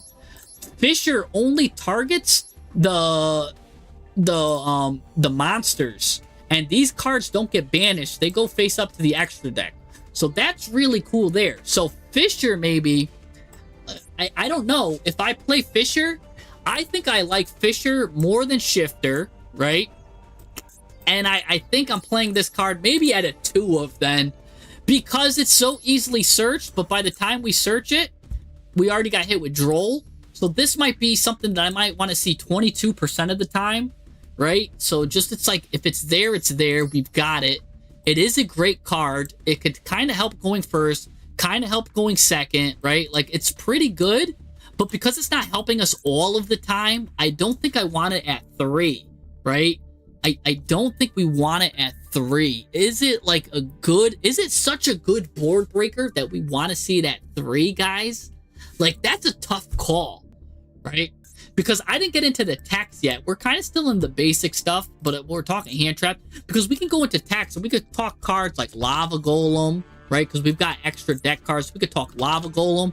We could talk Soul Exchange, right? We could talk spell card Soul Exchange, because that could tribute a monster and that could get rid of cards. So that could be a way of removal instead. You know what I'm saying? Like, there's a lot of removal we can do, and a lot of removal you can use, that we could do a lot of good stuff. We're not on the counter cards yet. I'll talk about, because I guess we're kind of jumping into it. Maybe I should just segue into it, because a lot of people are saying, all right, what do we do against evenly matched, right? Your evenly matched counter is Leon right here. This is your evenly matched counter. Sorry, not Lava Golem. I'm talking about Sphere mode. You want to use Sphere mode, because this is a normal summon. You're allowed a normal summon, right? So we could talk Sphere mode. That's a good point. Yeah, you can't use Lava Golem, but you can use Sphere mode. This is your counter to evenly matched. Someone said, let's just look at evenly matched real quick. All right? Because, and that's another thing. People are like, man, there's no counter to evenly matched. Yes, there is. Yes, there is. Evenly matched. If your opponent controls more cards than you, you make them banish to this thing. So, basically, it brings your opponent, it brings you to 1 card, right? But, if you have this lion here, when your opponent activates a card or effect in response to the activation, you get to use it, yeah, whatever. If they go to the battle phase, we have to use a card to flip this guy face up. We have to use a card to flip this guy face up. Because, and again, we'll be playing tech cards that can flip this card up, like maybe a Sol and Luna, right? We'll get to it too. Well, actually, that won't work, but what will work? Book of, I think, no, this is a normal card. Book of Tayu flips your own thing face up. Well, this card, well, I think the Mimighoul card will work. Let me see. Because I have a Mimighoul thing too. There's a Mimighoul card. The Mimighoul card will work here. This card works. We didn't get to this guy. So you special summon a Mimighoul in face down defense position. Then you change a face up monster. Then you can change one face up monster face down. Oh, wait. No, not this one. Sorry. I thought that was flipping face down to face up. What's this one doing? If your opponent special summons, banish this card, target a face down, target face up. We've got to figure out a way, basically, to bring the lion face up. And what happens is when you do that, you get to bring your cards back. So it kind of works. Oh, you're right. So, nope, the line won't work. The line won't work. Sorry. Enneacraft's a very complex deck. So, no. The evenly matched is going to see... So remember when we talked about Droll is public enemy number 1? Pirellia is public enemy number 2. Evenly matched is public enemy number 3. And like, people are still... We still have to find ways to kind of counter it, because this card is really strong. Really strong against it. It's going to banish everything face down except for 1 card. So, you have a couple of options then, right? You don't have, maybe you don't put all your eggs in one basket. Right? You can get cards from here. Let me see something. Well, this card right here, if your opponent activates a monster in the hand, nope, that's not going to work. Card effect, nope. See? Add a card, nope. See, all of these, none of these will let you even add a card. None of these, so none of the little guys save you. We know this guy, the whale won't save us because that's only during our turn. It's not destroying, it's banishing, so he won't save you. Doesn't target, so he's not saving you. You need to get away for the lion to activate its effect. But it has to be in response to your card effect or activation. So that's the only way, is if you go into the battle phase, you can make him do something. But we got to talk about some quick effects then that might be able to save us. Because otherwise then you're only getting one card face down. Everything you own is getting banished. So Evenly is definitely public enemy number 3. So maybe we'll have to talk about that. And we'll need, when we're making builds, a way to take care of Evenly. Because evenly matched is a real good reason why a lot of people put 3 of them in the side deck on us. They'll put, if it's TCG, they'll put 3 of these in the side deck, and it's a big reason why Enneacraft has trouble. Because it's got 3 big counters. Pirellia, Droll, Evenly. Now, the good thing about Master Duel is that they have to main deck those cards. Pirellia isn't that crazy of a main deck card. It's true, you could run, right, just generic text. That's a good point. You could just run something like Red Reboot. Right? Run Red Reboot. And I think if Evenly gets popular, you gotta run Red Reboot then. That's probably something. And again, we're going to talk about maybe traps we can run. The side engines that could stop it, right? Because that's another thing too. Maybe we just run a side engine that will get us some kind of negate somehow, right? Because we could probably, maybe we'll run Odeon or something that's going to be special summoning on our opponent's turn. Maybe we could run, right, just something that could get us more negates or omni negates out. But I have Sol and Luna. Don't worry, you guys are jumping ahead of the system, right? I've got, when we talk about like flip text and stuff, look, I've got Sol and Luna. I've got some of these cards you guys are mentioning. So let's move on, because we've talked about kind of like the basic stuff. So let's go into the flip text that we can use for Enneacraft. So let's just put Enneacraft, the monsters here, just so people know that, you know, let me just put a second bat here. No, they're gonna be like, why is there 2 bats on the screen? Let's just put a second thing here, just so they know that this is for Enneacraft. All right, so let's look at some of the flip text. We're gonna go one by one. So a big one, people are already like, Sol and Luna, mention Sol and Luna. I already got it prepared for you. What do you think? This is amateur hour here? Sol and Luna, of course, is you target a monster you control, you're gonna, and one monster your opponent controls, apply the following effect. These are all flip text, by the way. You're gonna change one of our guys to face down, or one of their guys to face down, and one of them to face up. So it does a little switcheroo, the little hokey pokey. So again, maybe I'll just have one of every guy on screen, just so we could just talk about them, right? So you could flip your guys face up. Remember, a lot of our guys, like this guy and the Scorpion, have really good burn effects. So having this card flipped face up, each time a monster is sent to your opponent's graveyard, they take 900 damage. That's a lot. Oh, I know a good card to put instead of that second one. I forgot to put it in. It's got to be the World Legacy card. I got to put in World Legacy.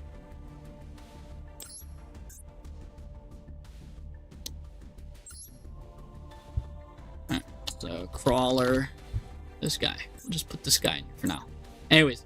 So all right, what's this greed jar about, Jesse? What's this guy doing? Apply this effect in sequence. Excavate cards off the top. Let's see if this card's any good. By the way, some of these cards are going to be trash. I just want to discuss them because they need to be discussed in terms of like flip effects, because a lot of people consider them or not. Sol and Luna's a great tech, depending on what you're trying to run. I think if you're playing the burn strategy, and if you're running Leon and Aractail at 2 or higher, you're going to want to play Sol and Luna then at higher amounts. So Sol and Luna works really good in the burn strategy, where you want to flip these two guys face up and start racking up the damage. I think Sol and Luna works really good there. Sol and Luna could even work really well. By the way, this guy reminds me of like the boss in Elden Ring, where you fight her and she's wearing this. But anyways, it could even be good again if you've got the whale out. It's your opponent's turn and they're on a synchro deck, an Xyz deck, or a Link deck. You flip your whale face up, and then everything goes face down. You can also flip one of their guys face down, but the thing is, their monsters that get flipped face down is permanently face down. So that's really good against Synchro, Pendulum, and Xyz and Link. The only deck that it's not really hurting are tribute-based decks and fusion decks, because they could just contact fuse sometimes, even, like, kind of crazy. But so Sol and Luna works really well with the whale, works good with Leon, works good with the Racktail. It even works kind of good with this. It can't target. Things can't be targeted. So that's a good protection right there. But this guy could pretty much self-flip on that anyways. So I'm not really worried about flipping him face up manually, because he does a good job at self-flipping up when a card is targeted. He just self-flips anyways. So the only additional benefit now is he protects targeting in the graveyard, or preventing targeting in the graveyard. But so he's pretty good. You won't need to use it on this guy. This thing is really good when it's flipped face up too. Your opponent can't go chain link to themselves, really. So that's really good flipped face up, right? If your opponent knows and it's not doing chain link 3s or higher, you can just flip it face up. Now they can't even chain link to themselves, right? Now these cards, when they're flipped face up by themselves, I don't think it's really worth it, because it's like a negate. But you really want to get that add effect first. So when it comes to these two right here, you could probably hold them, and they won't. They'll eventually activate on their own anyways.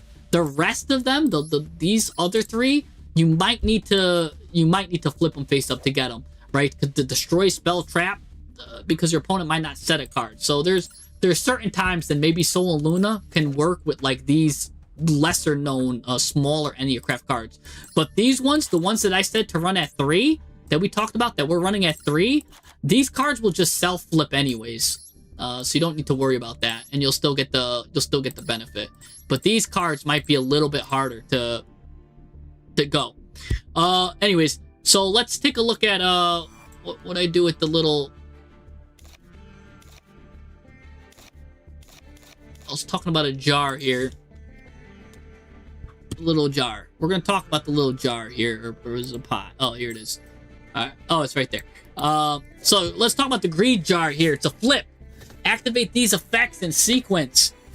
Because remember, you could reveal a card and just set any card you want. It doesn't even have to be an Enneacraft card. You get to set your own cards. You do get locked into only summoning face down.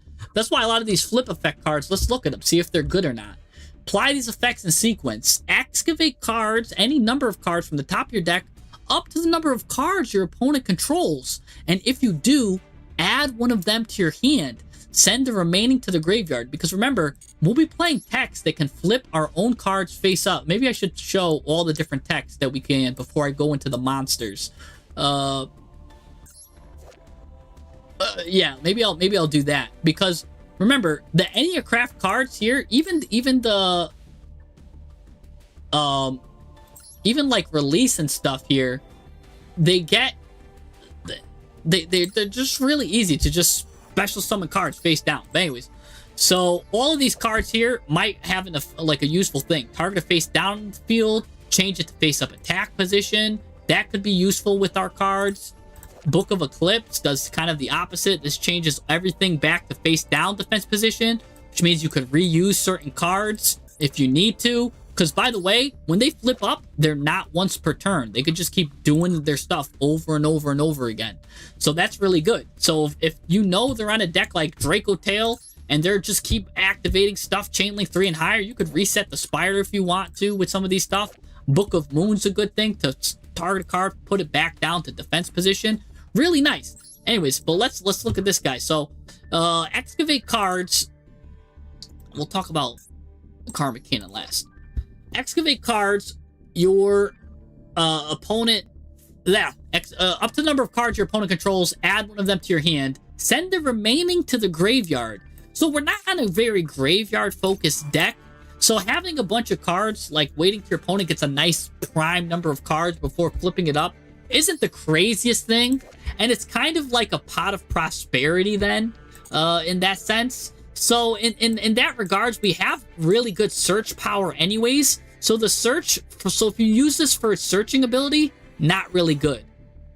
But it's got a second effect here. Send cards from your extra deck up to the number of monsters your opponent controls that are special summoned from the extra deck.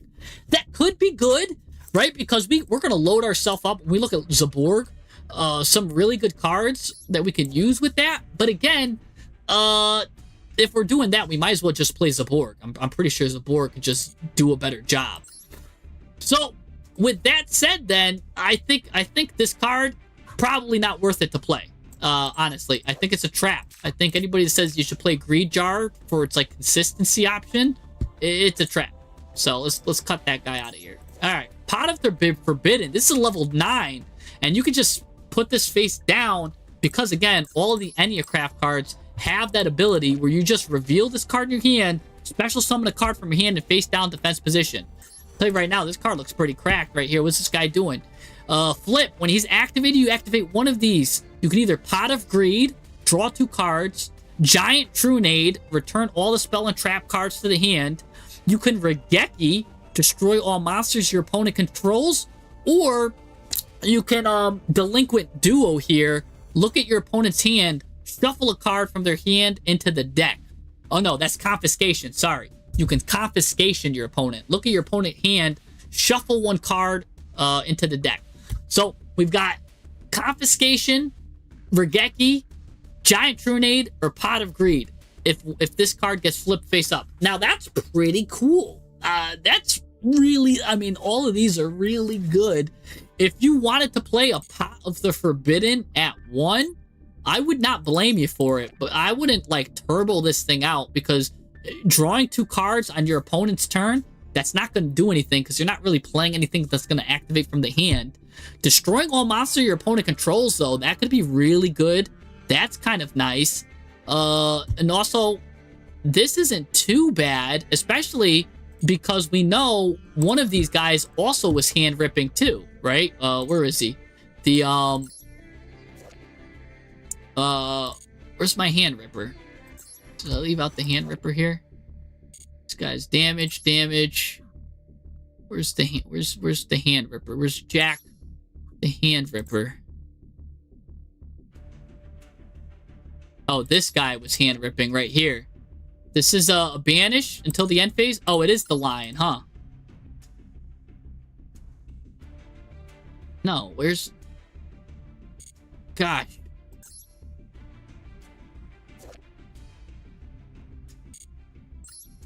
No, where's my hand rip? Oh, right here. When this guy activates a card that targets, you're gonna negate that effect. Then you banish a random face down card from your opponent's hand. So boom, there went -1 there, and then hey, look, they can go -1 here as well. So you can just, if you're focusing on a control aspect, I could see you playing Pot of the Forbidden at 1. But just know that you could just do that hand control with this card anyways, right? Rip it, and then you can actually flip it face down again. Have him, when he turns face up by his own means again, boop, another card gets ripped. They just can't target cards. This guy is preventing the targeting. So you could just keep resetting this guy, and then you're just banishing a random card every time from the opponent's hand. So that's pretty nice there. So you've got this guy banishing cards. This guy is also banishing the cards, but only temporarily. So that's really nice. Yeah, the big fox. Yeah, thank you. The big fox. The 9 tails. So that's pretty nice there. So because of that, I think the only useful effect on this guy is really to destroy all monsters your opponent controls. Because drawing 2 cards, that's really good. But, and we didn't even talk about it, we could just play Pot of, right? And play Pot of Desires, right? Play Pot of Desires. I'm going to just banish 10 cards, draw 2. I think Pot of Desires would, if we go back, right? Let's save.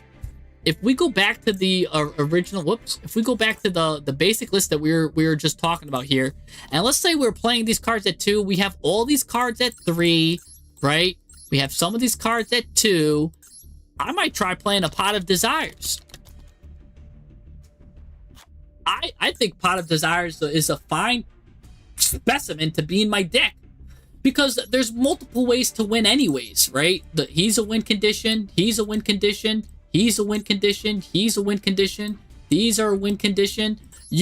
There's not a singular win condition, so I could banish these cards and not bat an eye. Now, you can also play Pot of, right? But here's the problem. People are saying play Extrav. The problem is, for the rest of this turn, you cannot draw cards by card effects, which means we cannot use Reverse if we use Extrav, right? And Extrav, you have to use it at the start of your main phase. So you're just turning off your own Reverse right here. So I don't think you play Extravagance, because we turn this card off. We also turn off, let me see, we turn off this. Well, I guess that's the only thing we turn off, because the rest of these just add. This places, this adds, this adds. But we do turn off Reverse, and we might play certain lists that we're going to utilize the extra deck. But if you're not utilizing the extra deck, and you don't plan on adding with Reverse, which is kind of crazy to me, you could play one Extrav, but I think that's nuts, because you're going to eventually use this card during your combo. So, yeah, because yeah, Zaborg is going to be... I have a whole section on Zaborg, guys. Where is it? Enneacraft Zaborg. Look, it's got the coolest thing. I've got a whole section on Zaborg. We're going to talk about Zaborg. But yeah, so the Pot of the Forbidden, then, I don't think it's doing that much crazy stuff. The best thing it's probably doing is destroying all cards the opponent controls. So, but maybe, I mean, maybe you could play it at 1. I think it's fine. But again, and there's better cards to draw 2 then. I think you could play it at 1 or 0. I'm probably leaning towards 0, but it's good to consider it, maybe. Shadal Beast. It's kind of doing the same thing. Draw 2, discard a card, right? You set it face down. It's another way to draw stuff.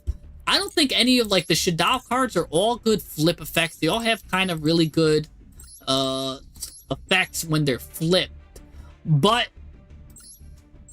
Shadal doesn't really pair well with Enneacraft, because you would need to run, if you wanted to play Shadal, you would need to play the Shadal Fusion card, which I don't know why it's not popping up.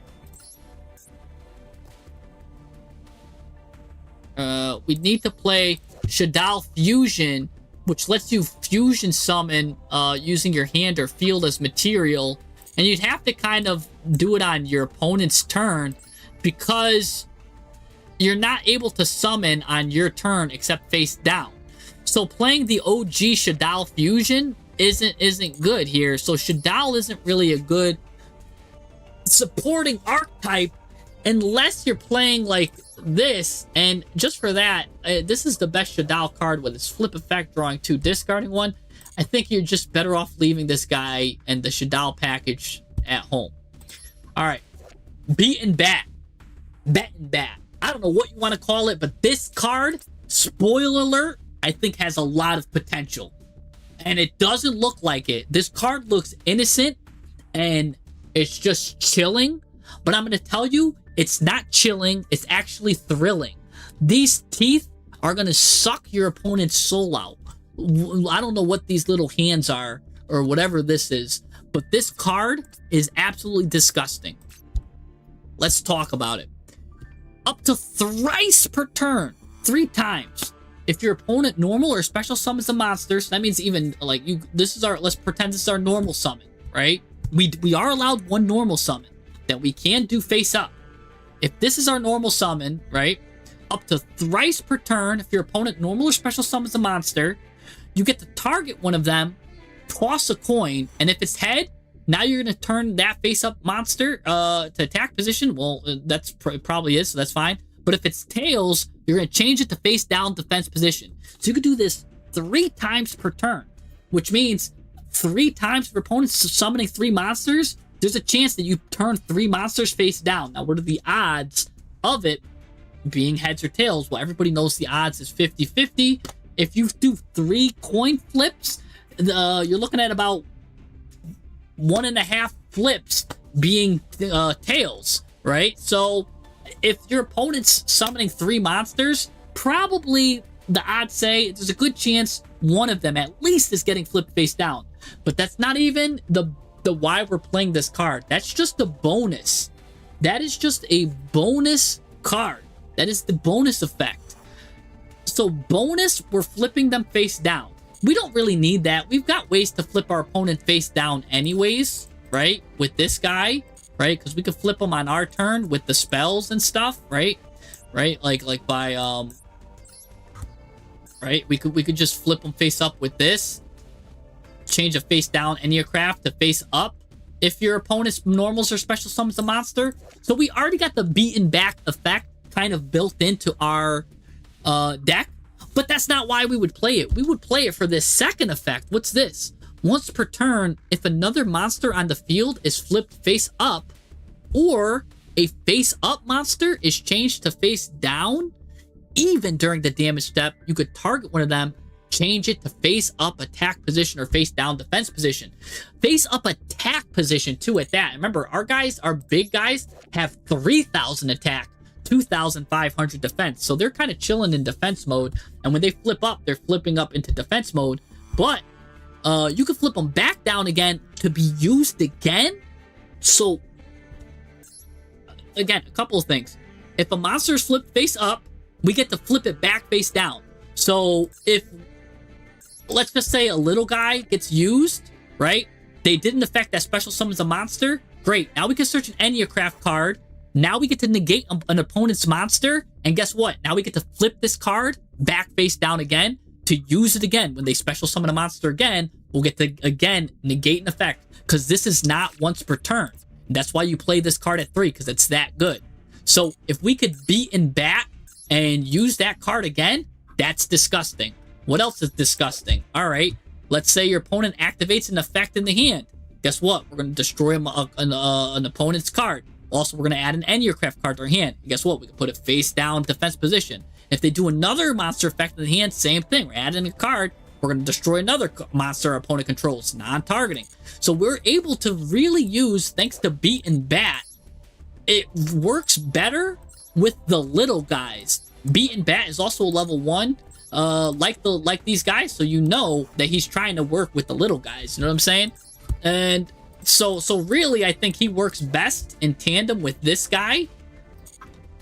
Which, remember, this guy counters Xyz, Links, Synchros. This is kind of your fusion counter right here. Because if your opponent's doing like a polymerization, now when they polymerize, this card is going to negate that card that they just polymerized into. So being able to flip it back face down for another polymerization. On top of that too, you could also, him working in tandem with the beat and bat is real good, because he's going to try to negate an effect and he's going to try to flip it face down. One of them's probably going to go through. Maybe this is Chain Link 1, Chain Link 2. Like, you know what I'm saying? A lot of deadly cards is going through. Now, the fact that he's a tuner means nothing, because we're never gonna use that. We're never gonna use that. He is a tuner. It's good to know maybe for other decks. He's 0 attack, 0 defense too, so he's good for like other decks. But honestly, if you're playing beat and bat as your normal summon, you're probably just gonna want to play him at 2 copies and that's it. You're not gonna want to play him at 3 copies, because remember, we cycle through our deck so easily, and he's a nice little bonus card, but we're not depending on him. He can help board break a little bit if your opponent's still going to special summon. He's not crazy, but he is crazy at the same time. He's a good supporting card. I would play the beat and bat at 2. So because of that, if you are going to play the beat and bat as your normal summon, we'll go over better normal summons, but I do think the beat and bat could have a place in a lot of decks. I think he's a great tech, and if you do play him, probably just play him at 1 or 2 and just enjoy the beat and bat, because I think he works really good. If your opponent is running a fusion-based deck and you're using this card in tandem with it. These 2 cards are basically like the 1-2 punch. So that's really good. And again, there's probably some smaller synergies with the other ones, but really we want to use Beaten Bat. I guess a Beaten Bat could also work really good with the Fox here. That's gonna keep making your opponent banish random cards from their hand. So I guess it could be work good there with that. But yeah, so we've got good Beaten Bat stuff. Anyways, let's go to this guy here, the Deus Ex Crawler. Your opponent activates a card or effect that specifically targets this card, right? It's got to specifically target this guy. What is that too? He's carrying all the crawlers or like worms in his body. Quick effect, change this card to face up defense position, negate that activation, and destroy that card. Okay, so that's nice. It stops like maybe an SP Little Knight or something. Because also, after this card is flipped face up, while it's in the monster zone, you negate all effects activated on your opponent's field. All monster effects. You negate all monster effects activated on your opponent's field. On the field, though. So not in the graveyard, not in the hand, but all effects on the opponent's field. That is like a skill drain. This is a skill drain on legs, guys. Which is really interesting. So this is nice paired with Sol and Luna. Really good. And also, by the way, if they get rid of it, if this card is destroyed by battle or card effect, you can add from your deck to your hand. So if this card's destroyed, a level 9 monster with a different type and attribute. So this is an insect earth. We're looking at all of the light machines, which is all of the big guys. So even if they destroy this card's also doing a search for one of your big machines. So that's kind of cool there too. So I could see Deus Ex really nice. This is good. This is good here. I think this is a one of. Yeah, I think this card's really good, but it's like a one of, right? This is a good one of. You're gonna flip it, put it face down, and honestly, you're gonna try to target it with kind of like your Sol and Luna, or if you have a Book of Tayu, just use Book of Tayu on it, and then now it's flipped face up, and now it's just the monster effects can't be activated on the opponent's field. It's a one-sided too skill drain. So you could Book of Tayu it, you could Sol and Luna it. It's really good. Other than that, yeah, I think that card's a good one of if you want to play it, right? So Deus Ex is nice, Beaten Bat is nice, right? That's a good normal, and these are flip text right now because I didn't even get to the Zaborg yet, right? But book doesn't flip your own cards. What? This flips your own cards. What are you talking about? Book of Tayu. Target a face down monster on the field. Change that to face up. This literally targets your own cards. What are you talking about? Book doesn't flip your own cards. This card flips your own cards. Look, we could talk about Prediction Princess, but it's a no for me. Because we'll talk about it, though. I might as well. Prediction Princess, right? Prediction Princess, they've got really two cards here. They allow you to just flip the following effects, because here's the thing, these guys are going to be face down. When you ritual summon them, they're going to be flipped face up, right? And like, it's not good because you can't ritual summon them. You can't get these guys out. So what is this? Prediction? Look at this. I'll show you why. Prediction. You can't use these cards here. You got to tribute monsters and then you ritual summon this thing, but you can't ritual summon them because the cards lock you. You can't special summon except in face down position. So there's anti-synergy with Prediction Princess in this. Now this one allows you to summon in face down defense position, right? This one, if this card's used to ritual summon, you could ritual summon this one in face down defense position. So this one you could reuse Underworld Ritual. But here's the thing, if these things are in face down defense position, right? Okay. once per turn during the end phase. It won't activate. It's like these effects won't activate. We gotta kind of get it then to flip face up somehow. So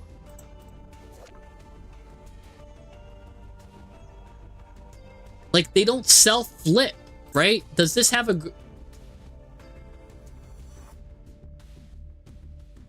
Right, yeah, so they don't like self-flip. Is there a way that you can get them like using the... Is there a line that you could self-flip your own prediction cards? Because if you could summon it in face down defense position, then flip it face up, yeah, they might be really good. But until I see something like that, it's not. We're gonna talk about Subspace Battle. These are only the flip text right now. I didn't get to the other text. But this card lets you special summon it face down, but it doesn't let you flip it face up. It doesn't let you flip it face up. So because it doesn't have yeah, we can't. It's useless. We can't get there.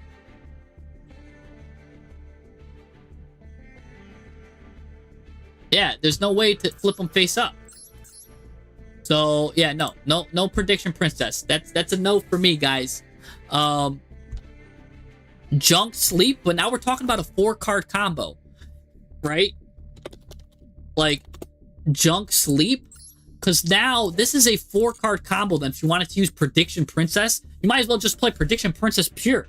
There's no synergy, because now you need the Prediction Princess, you need the Ritual card, you need the fodder for it, and then you need the Junk Sleep. That's a 4-card combo. That's not consistent. But let's just take a look at what Junk Sleep does, because it was mentioned. If your opponent normal or special summons a monster, change all face down defense position you control to face up. You might not even want to change all of your face down monsters. There's some of them you might want to leave when, like, for the trap. So I don't even like Junk Sleep there. During the end phase, you could change all monsters you control to face down defense position. That's a cool effect though, right there. But I don't think Junk Sleep is worth it. I don't. Now, I'm going to tell you why. All right, I'm going to jump to the subs. Hold on. You guys are making me jump around because you guys are getting to certain texts right here that I didn't even get to talk about. So like you guys everyone's saying subspace. Guys, I got it covered. Let me get to it. We're gonna talk about subspace, but I'm gonna give you a spoiler alert. Subspace is not a good card, and no, let's just talk about it. Let's just because everyone's talking about. You guys want to go out of order. Let's talk about subspace. Because people want it. Well, it's not a flip tech, so it doesn't go here, guys. But let's talk about subspace. Activate this field 3 times. Each player reveals a monster in their deck, and here's why you do not want to play subspace. If you're playing subspace in your deck, it's a trap. You're gonna lose the game. Each player reveals 1 monster in their deck, except for a monster with unknown attack. Add the monster with higher attack to the hand of the player that revealed it. Also destroy the monster with lower attack, and if you do, inflict 500 monster to the player that revealed it. If they have the same attack, shuffle them into the deck. Guys, our highest attack monster is only 3,000. Our highest attack monster is only 3,000. So if they're playing anything, if they have a nib, we constantly tie. If they're on Horus, we constantly tie, right? If they're on literally anything, if they're on Flamberge, we constantly tie. If they're on Radiant Typhoon, we constantly tie. If they're on Mitsurugi, guess what? We don't even constantly tie, they win.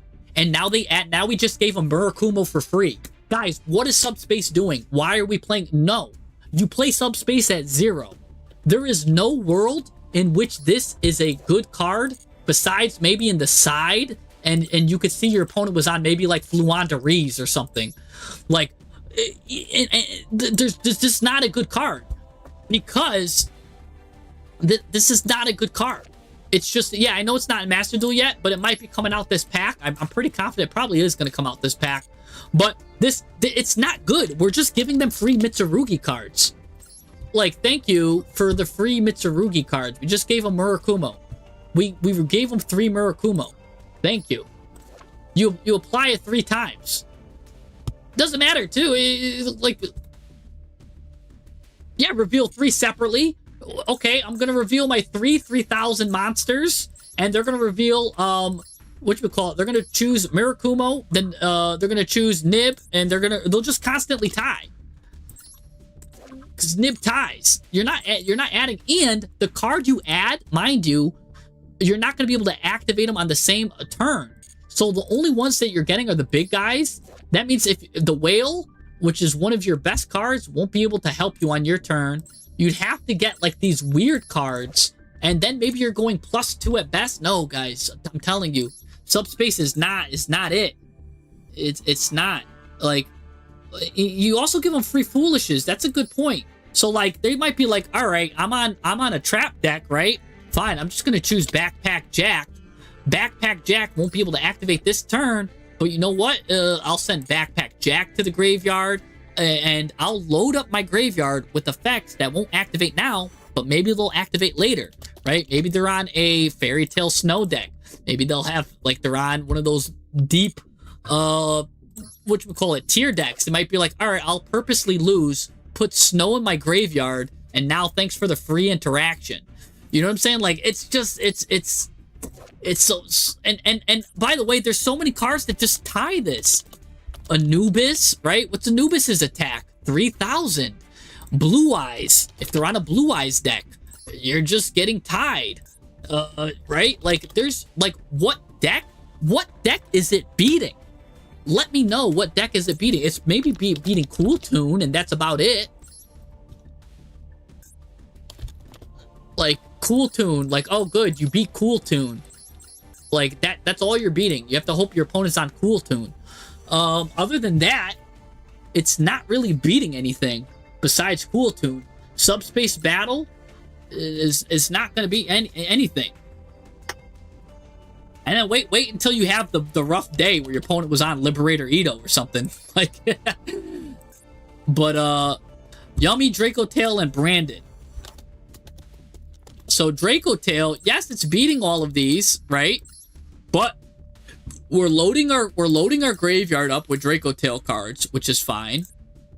On top of that, very few Draco Tails, and I hope they got better. But the ones that play Nib, you're still out of luck there. Yummy, you're not getting anywhere with Yummy, because Yummy's still playing Yummy Mitsurugi, and I'm not taking that. You're gonna take that chance that they're on Yummy Mitsurugi and give them a free Murakumo? I don't know about that. And then did they say branded? Yeah, let's just give the branded player like cards that love cards in the graveyard, right? They'll just send Bestial Lubellion to the grave, like thanks. They'll probably send well, they won't be able to activate the turn that they get sent there though. So but yeah, Bestial Lubellion will activate, and then they'll just put stuff in the graveyard like Thespian Tragedy. Great. Now on their turn, they'll just banish this targeted branded spell trap. So now we just gave them a free +1 there. Maybe they'll put in an Albion in the graveyard. You know what I'm saying? Like, we're just giving them pluses. Like, stuff that they could do on their turn to just get cards now. Like, they're like, oh, thanks, man. On top of that, maybe they might even put, like, an Albaz in the grave. Like, they could really do a lot if we let them, right? And by the way, they have the new Albaz. Like, it's... Yeah, no, yeah, that's true. Yeah, they could send... yeah, they'll send Urgula. Yeah, that's true. You could send Urgula and Phimena, and now they have a free... Now we just turned on their Urgula. That's true. I didn't even think about that. That's a good point. So Draco Tail, if you're using Subspace Battle, they're gonna purposely lose with Urgula, purposely lose with Lucius, and now just add Lucius. Or they're gonna add Mulu. We just gave them a +1. So anyway, Subspace Battle, I don't think is the play. Subspace Battle, by the way, is really good if you're playing, like, decks that have over 3,000 attack, right? So, now, what are the decks that are over 3,000 attack, right? I'm gonna go a little bit off, let's, is there a way I could just do... Let's go attack. Minimum 3,001.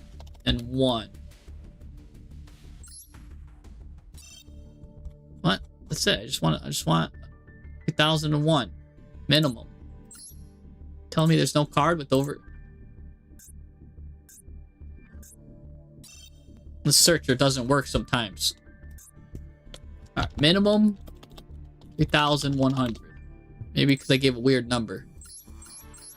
Oh no, that's giving me exact. Maybe because I gotta do minimum attack, maximum. Let's just do like 6,000. Come on, give me a lot. Okay, here we go.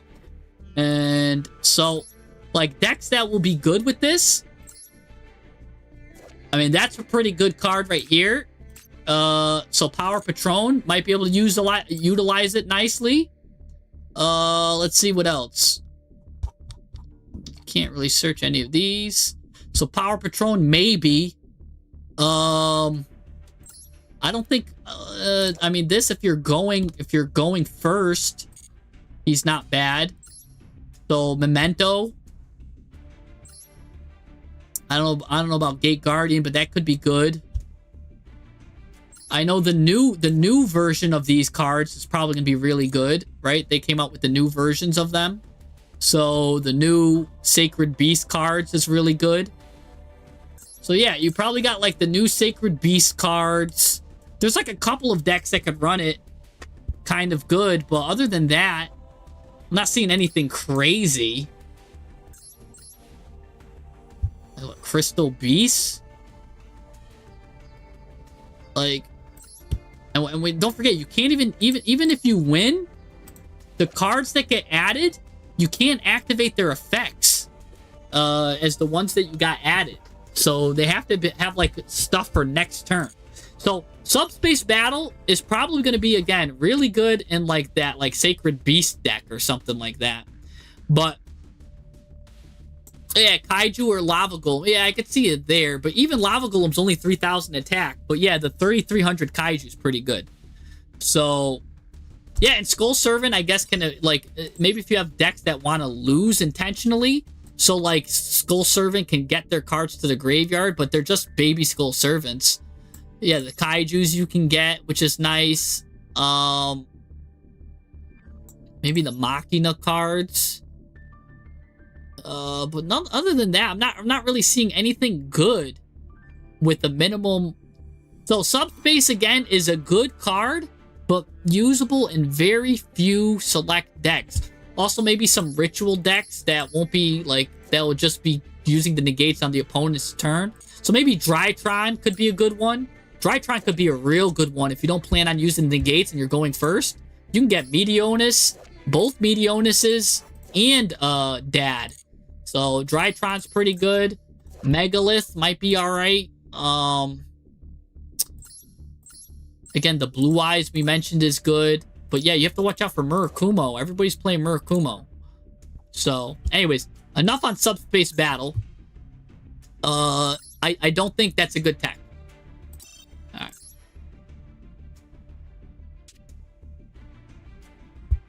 Yeah, you can activate it as a pendulum, but it's fine. You're not getting it anyways. That's the problem.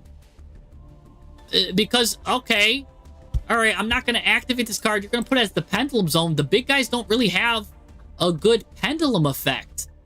They don't have a good pendulum effect until like you're really going. Once you're like really ramping up, then they're fine.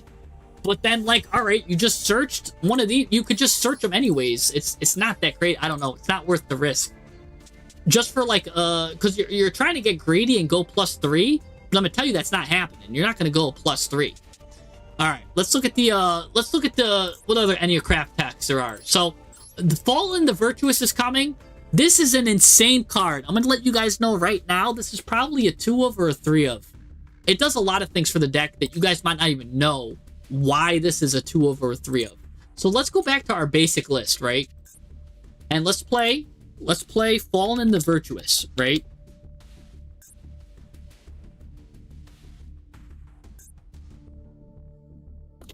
So we're probably going to want to play this at like 2 or 3. I'm even thinking 3. This is that good of a card that you could play this at 3, I think. You're going to want some extra deck cards. That's going to be Albion. I'm going to let you know right now. It's going to be either Albion or if it comes out, it's going to be the Dogmatica card. Doesn't really matter. It's gonna be this card too. Doesn't matter. They both do the same thing. They both, if this, during the end phase, if this card's in the graveyard, you get to add a Dogmatica or Tri-Brigade card. And if this card's in the graveyard, you can add to your hand or set a branded spell or trap card.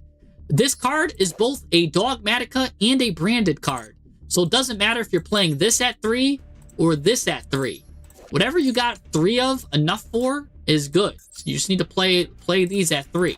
Whether it's 3 of these, or maybe even some kind of combination, right? Because you just have 3. Because what's this card doing? Send a monster that mentions Albaz from your extra deck to the graveyard. Target a face-up card on the field. Destroy it. Okay, that's not too crazy, right? We're doing so much more. So we're sending this card to the graveyard. And remember, we're getting a repeating card. We're a control deck. Remember, this is a control deck. So a card that just repeatedly pops and pays for itself is kind of free. If you can imagine, that's kind of like the modern version of that's like, you know how like Kashtira went to 1 because Kashtira Fenrir searched Fenrir. Now he's free, but Fenrir searched Fenrir was pretty broken because that was just free. In the same way, Fallen in the Virtuous is just free. All it costs you is 3 extra deck slots because Fallen the Virtuous is going to destroy a card, search you Fallen the Virtuous, which is going to destroy a card, which is going to search you Fallen the Virtuous, which will destroy a card. So, this is basically free there in that sense. But we're not even done yet. There's more to this card than meets the eye. If you have an Ecclesia monster in your field or graveyard, target a monster in your graveyard, special summon it to your field. It's got a like a monster reborn effect. But this card is not an Ecclesia monster, and you're not playing Ecclesia. We'll talk about the other Dogmatica cards too. So you won't really use that effect, but just know that it does have a foolish monster reborn. None of these cards are going to the graveyard anyways. They're going to the extra deck, so you won't ever use that. You're using it to pop. But the third hidden thing that you guys probably didn't realize about this card is that it's a quick play spell. And you guys might be like, all right, Jesse, what's so good about a quick play spell? Quick play spells are gold in Enneacraft. Because, let's say your opponent activates an effect as Chain Link 1, right? We now activate quick play spell that we set as Chain Link 2. Okay, your opponent wants to dodge it now as Chain Link 3. Did you guys hear the magic word I just said? Your opponent wants to dodge it as Chain Link 3. Uh-oh, Spaghetti-O. That means the spider is here. The spider, remember, if your opponent activates a card as Chain Link 3 or higher, you could change this face-down card to face-up defense position, negate the activation of your opponent cards and effects that came before this chain, and destroy them.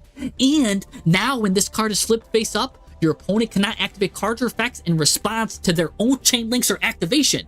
So, this card is making your opponent activate stuff as Chain Link 3s because it's a quick play spells. Quick play spells are disgusting in this deck, which is why we need this is kind of why I want to move to the next phase of the discussion, right? Which is cards that raise the chain link, right? This is right here. I'm gonna call this the link bait cards, right? We have cards here that are free text that are just gonna raise the chain links of your cards. And I kind of wanted to just talk about 2 at first, but literally every single quick play in the world, if it's a quick play card, it goes on this list, right? All the quick play cards in the world go here. I don't care if it's enemy controller, right? It could be runic cards, right? It could be runic cards. It could be in fact, what's funny, it could be droplet, but I don't even want it to be droplet because we want them to activate in response. So maybe not even droplet, but it could be crown. Well, no, they can't even respond to crown. All right, no. Yeah, no, they can't respond to crown. So we don't even need to worry about crown. We kind of want them to activate, right? We kind of want them. So anything that gives them a chance to activate, that's a quick play, is nice. But or it doesn't have to be. So let's look at something like Pinpoint Landing. What's so cool about this? If exactly one monster is special summoned from your hand to your field, you could draw a card. Guys, this card is free. This card is literally free in Enneacraft. Pinpoint Landing. I talked about this card with my Regenesis deck. You could use Regenesis when you're playing Regenesis and you show the card, you show your Regenesis Archfiend. Now you get the Chain Link 1, your Regenesis Archfiend. This is Chain Link 2. So literally this causes a free Chain Link 1 and you get a card face down on your field. Really nice too if you got the whale.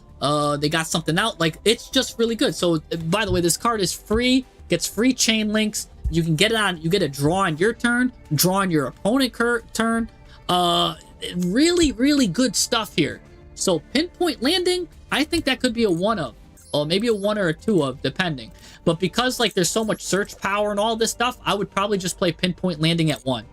Play Pinpoint Landing at 1, and you probably won't regret it because it pays for itself.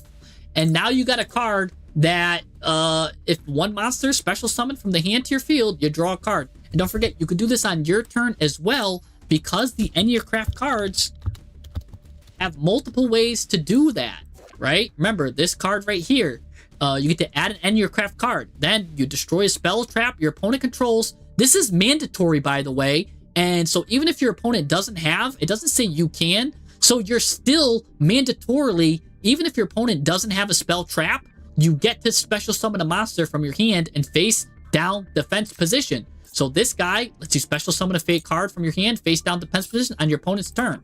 What does this card do? Special summon a monster from your hand and face down defense position if your opponent normals or special summons a monster while this card is in your graveyard. So you have right here we've got 2 cards that are going to activate Pinpoint Landing on our opponent's turn.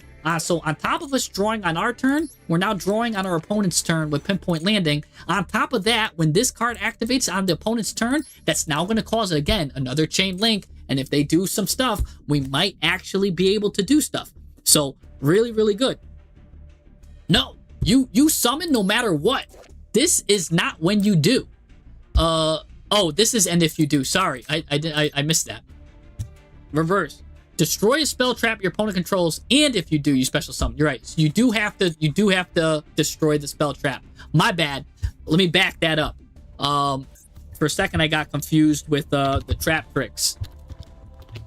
Where this card, where is it? Mermello. When this card is special summoned, you target a spell trap your opponent controls, destroy that target. Like it automatically activates whether they have a spell or trap or not. And that's really kind of what that reminded me of. So it's still going to automatically activate, but you only get the special summon, you're right, if you do destroy the monster. But regardless, that's probably going to pop off anyways, because the way this card's getting flipped face up is if they're setting a card.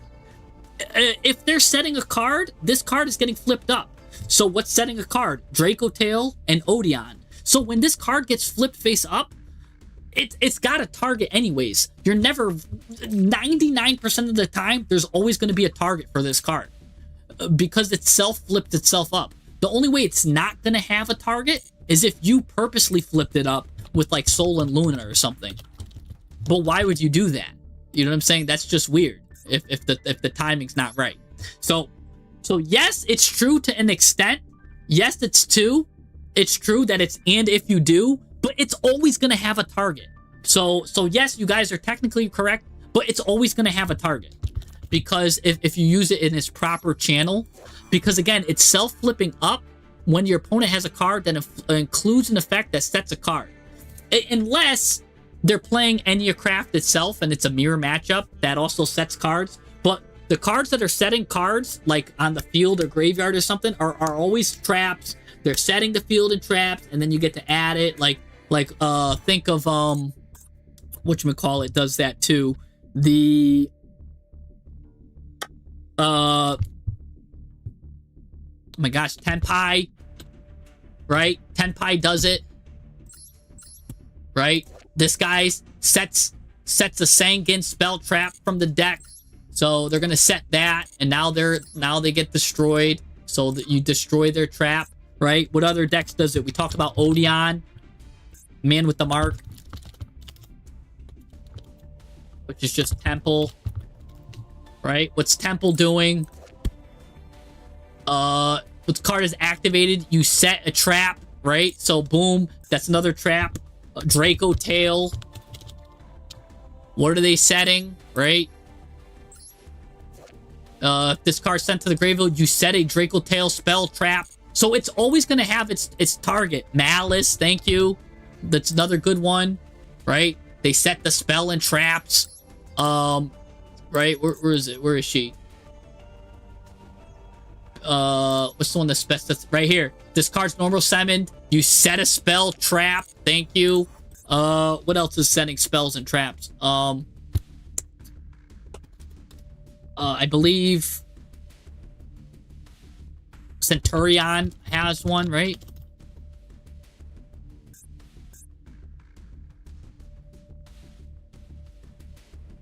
Doesn't Centurion have one? What is this? This one adds. I could have sworn one of these sets a spell trap. This one adds a Centurion card.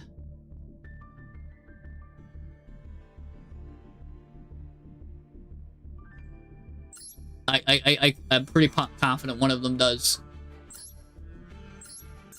But even if it doesn't, oh, Labyrinth too. Labyrinth. But yeah, so all of that set spells and traps, so it's popping. Anyways, let's move on. So Pinpoint Landing, I think, is free for this deck. And not only is it going to pay for itself by drawing one, it's going to raise the chain link when that happens. And also, so we've got a drawing a card, paying for itself, can raise the chain link, and you can draw on your opponent's turn too. So we've got a really good... This card just keeps paying for itself. Nice. All right. I like that card. Probably going to run it at 1. In fact, I'll go back, and I might even go and just go on that basic list that we talked about and just put Pinpoint. Right? Boop. Just play it at 1 right there. So look at this. This deck list is coming along nicely now. Because Pinpoint. All right. Now, let's go to the... Where was I? Oh, hold on.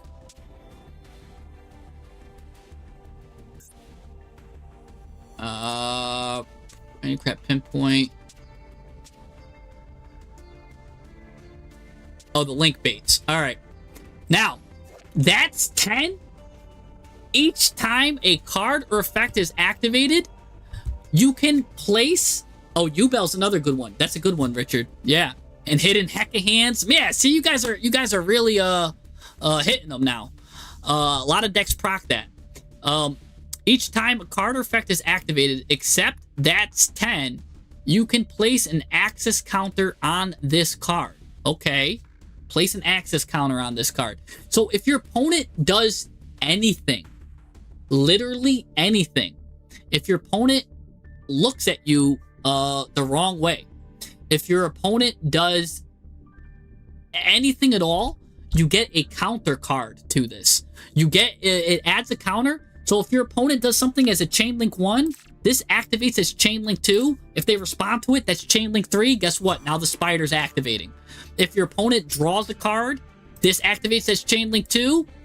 If they do anything else, this basically makes it so that any card that they have is going to Chain Link 3. If they activate another card, if they try to do 2 cards in the same chain, this is going to activate. And this is going to continuously rise and make the chain go up. This is always going to make the chain go up. So, and also it's got a nice little bonus effect here. Monsters gain 100 attack for each access cards. You can get up to 1,000 attack.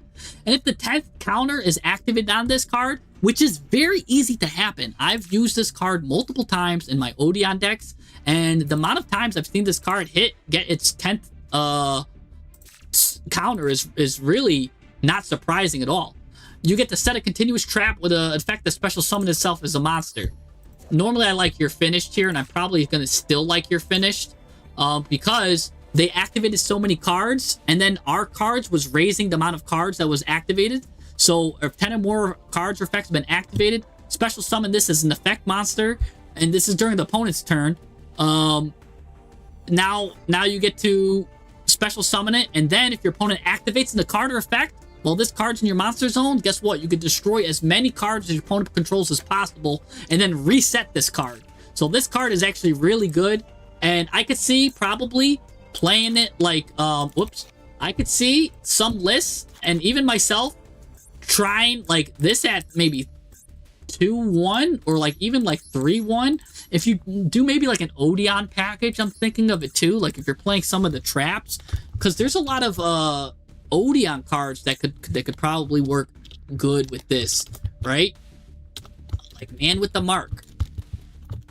Because these cards all work really good because again, that could be your normal summon. You can get this card in the graveyard, right? Where's then you get the Apophis cards. I don't know how to spell Apophis. There we go. You get the Apophis cards, right? These cards can work good in tandem. Special summon on the opponent's turn, negating stuff, which is like pretty good. And then also, those also kind of raise the chain links, which is good. So that I could see someone doing. The only problem with the Odeon cards is they do want to compete then for your attention with the field spell. That is kind of trying to compete with your attention there. So, for that reason though, but again, this card is really good then because you can get negate out, you can get all of that, or even the card that is set here, the Judgment card. Am I spelling Judgment right? What? There's the Judgment of Anubis. There's something of Anubis. Right here. The Verdict of Anubis. This card's disgusting. When your opponent activates a spell trap, or you control 3 or other spell traps, negate the activation and destroy that card. That's disgusting. Then if you control a Temple of Kings, you destroy as many monsters your opponent controls as possible. So that's pretty cool there too. So, and then it's a counter trap. So, yeah.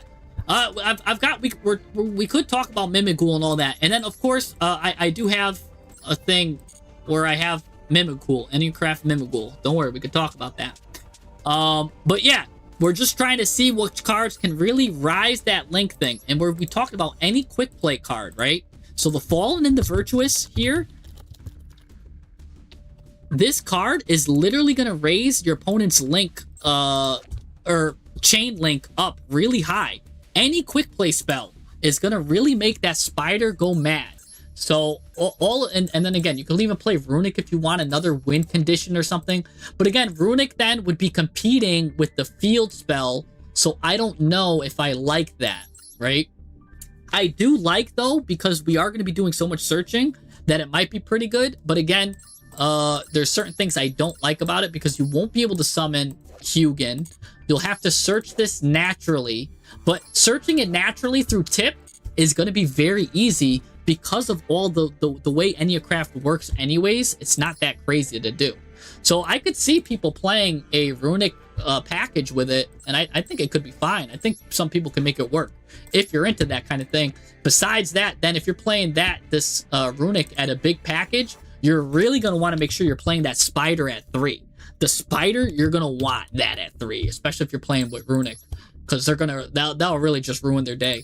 The spider might just win you alone, the game alone. You don't even need the Runic cards. But I digress. So any quick play spell will work. But let's go back to, so now we talked about the link bait stuff to get that spider coming up. Let's go back to, we talked about how Subspace Battle was awful. Let's talk about this new card that's also coming out too. Same pack. It's called the Dogmatica Fleur de Lis, the Thunderbolt. Now, if you guys know anything, Dogmatica is one of my favorite archetypes. Right? And you guys know how much I like Dogmatica Maximus because it sends stuff from the extra deck. You guys know how much I like Zabur. You guys know how much I like then Nadir Servant, right? We could play Nadir Servant, which is at 3 in Master Duel, to search Dogmatica Fleur de Lis, which also we could send one of these cards to the extra deck, which then can set Fallen and Virtuous, which gets that Fallen and Virtuous combo going. So Nadir Servant is a crazy card for us. And we get to add this card right here. What's this card doing? We're going to do this during the opponent's turn, not our turn, because it's going to be stuck in our hand. We won't be able to use it. We don't want it. During the main phase, if a monster special summon from the extra deck is on the field, okay, probably 90% of our opponents are going to be special summoning monsters from the extra deck. We special summon this card from the hand. This card is special summoned. You could set a Dogmatica trap from your deck, right? So you could set a punishment, or they might even have like some of the new Dogmatica cards that are coming out. Some crazy stuff could be coming out, but they've got some weird Dogmatica traps that you could play, but we'll just say it's punishment, 'cause that's the easy one. You could set a Dogmatica trap from your deck. If this it can be activated this turn if they control an extra deck monster with 2,500 or more attack, which is pretty much the bulk of them. So now if you're going like, right, you did Nadir Servant, you added this, you have your cards kind of set up, or you could use this as like a board breaking kind of thing. You could use this to board break. It's a good board breaker too now. So it could do a lot of stuff. Well, it has to board break on your, it's weird because it's got to board break on your opponent's turn, because you can never really use this on your turn because you can only be forced to summon stuff face down. But it's really good though, because when it comes out, you get to use this card immediately instead of setting it, because I don't know. I don't even think I need to talk about Dogmatica Punishment, because how much have I talked about how good Dogmatica Punishment is? This card is disgusting. So I honestly think that Nadir Servant really has a good chance to go into this deck, because you can add the new Fleur de Lis card, special summon Fleur de Lis. You could play Dogmatica Punishment. You could play, look, they've got this card right here, which lets you target a Dogmatica monster in your graveyard, which would be that card that we just sent. Send it to the graveyard. One monster from your extra deck or Dogmatica monster from your deck with attack higher. And if you do special summon that target, so you could just special summon this card again to get, again, a punishment. And then you've got this if you want to ritual summon your stuff. This is really good for ritual summoning from the deck, by the way. This ritual summons from the deck, but I don't think we're going to be doing that with this deck. I just think it's a cool package to mention. Dogmatica Encounter will let you special summon an Albaz from a graveyard or hand, which I don't think you'll need to do that either. But that's also like a super poly weird effect there. And this I don't think you'll use at all, so I'm not going to read it. But honestly, you'll probably use Dogmatica Punishment, if anything. So it makes you think, because this card just pluses so much.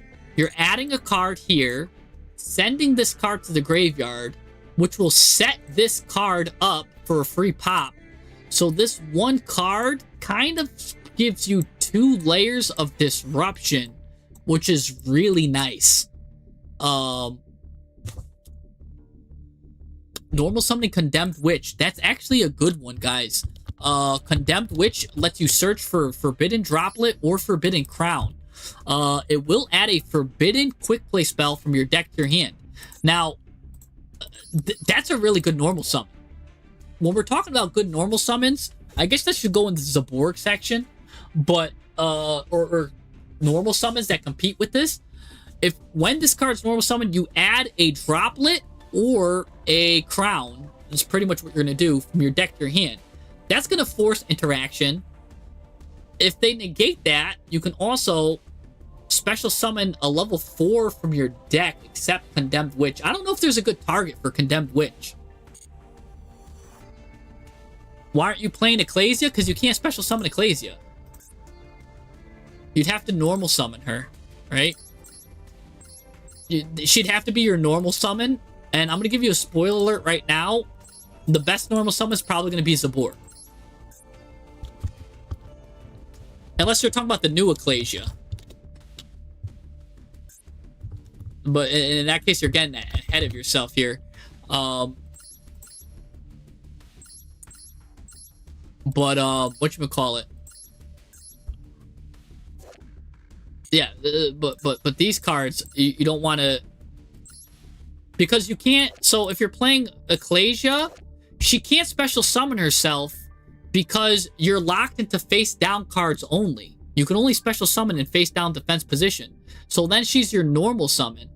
You don't want the normal summon. Let's just go right now to the best normal summon. Honestly, I think I'll probably put that engine in my deck. The Nadir Servant with Fleur de Lis is probably one of the a really good engine.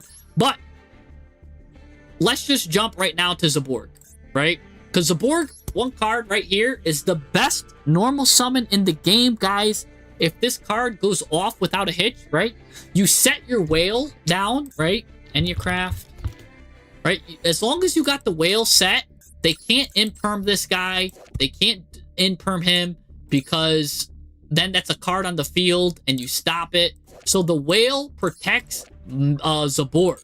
Zaborg is the best normal summon. We don't have a normal summon. We just need to tribute 2 cards, and one of them needs to be a light monster to get the full effect. Remember, all of our big cards are light. So if we go and we play, right, we look at our list that we were originally running. Let's go back to our list real quick. Right? Borg. Play as a Borg in here. We've got 1, 2, 3, 4, 5, 6, 7, 8, 9 light monsters alone with 10, 11, 12, 13, 14, 15, 16, 17, 18, 19, 20 searchers for them. So with 9 cards and 20 searchers, that's 29 cards out of 40 cards to make sure you have at least 1 light monster. And that's not even counting these cards, which can technically be searchers as well. You've got more than enough draw power. Oh, and this card will just draw anyways. So you've got, this card is automatically, when it comes out, it's gonna go off. It's gonna go ham. It's so good, you might even play it at 2. That's how strong this card is, that you might just want to play it at 2. Because at 1, you've got about a 12.5% chance to just naturally see it in your hand. But you've got a second way to see it, and that's with Reverse, which lets you, again, get a second bite at the apple of a much thinner deck, right? Because Reverse, you get cards out, you get another bite at the apple, but you probably thinned your deck a little bit by, like, using Release, by maybe you did a Fallen in the Virtual, or, like, you know what I'm saying? Like, you get another bite at the apple, maybe this card got set, maybe you used a Pot of Desires or something. But you get another bite at the apple, basically. So that math, when you already like thinned your deck out or like did some cards, maybe you got the Indianapolis out, put this card in the grave. Now you're doing basically a reshuffle and a redraw. Really good. No, well, we were just talking about Droll. I know you can't use it under Fisher. We actually talked about it. That was a whole section that you probably missed in the beginning of just why, like, just the counters to Droll. Because we did a whole thing where we talked about Sales Ban and we talked about Prohibition as also being possible cards. Right? Like Sales Ban, Prohibition. Those are really good cards. But yeah, you could probably take them out. So that's if you're using the Dimensional Fissure. If you don't want to use Dimensional Fissure, then you put Droll in. But let's continue. So Zaborg, for those of you that lived under, no, they don't auto benefit. You choose the cards that go to the graveyard. They do not auto benefit. They do not auto benefit. That's the biggest lie I've ever seen. I've won every branded matchup that Zaborg goes off. That's an instant win. It's instant win. No. Zaborg is 20 to 100 times better than Majesty's Fiend. There's not one scenario where Zaborg is not better than Majesty's Fiend, and I'll tell you this right now. Because Majesty's Fiend does not have protection during your opponent's turn, Zaborg has protection during your turn because of the whale. The whale that we're running at 3 is protecting Zaborg. Zaborg cannot protect Majesty's Fiend. And you might be like, what? Why? Why can't Zaborg protect this? Because all they need is a simple imperm, and this card is turned off, right? Zaborg can't, or the whale can't protect it, The only card that could protect then Majesty's Fiend would have to be the Fox here, Pixia, because that when they target to negate. But Majesty's Fiend has less protection than Zaborg. So Zaborg just wins. You guys, stop focusing on Dimensional Fissure. We're not playing it in the deck. That was just like really to counter Droll. If Droll was having a problem, I'm probably not playing that anyways. I'm probably playing 2 Droll. Don't worry about like what's like working. We're just talking about engines and stuff. We're just talking strictly. Let's stick to the top. We're on Zaborg right now, right? Because then we'll look at the deck list as a whole, and then we'll fix that stuff out. What works and what doesn't work.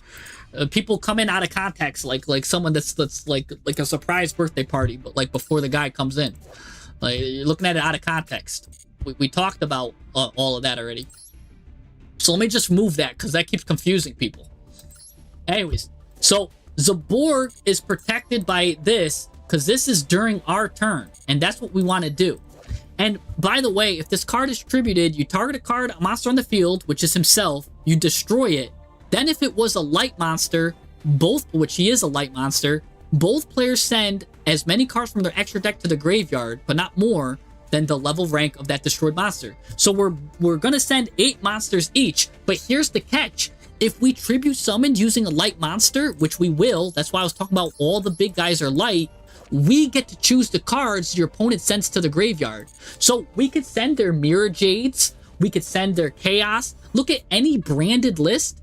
We send all their cards that have no benefit to them, and it's done. Game over. You could send even Albion to the grave, but they won't have the cards, the recursion to get it. Once you send the 8 cards of our choosing to the graveyard, branded stands no chance. I'm telling you right now, this solo's branded because we're dumping it.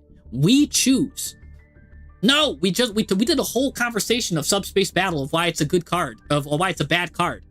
If Subspace Battle is a horrible card, just go back to the section where we talked about Subspace Battle. It's a horrible card.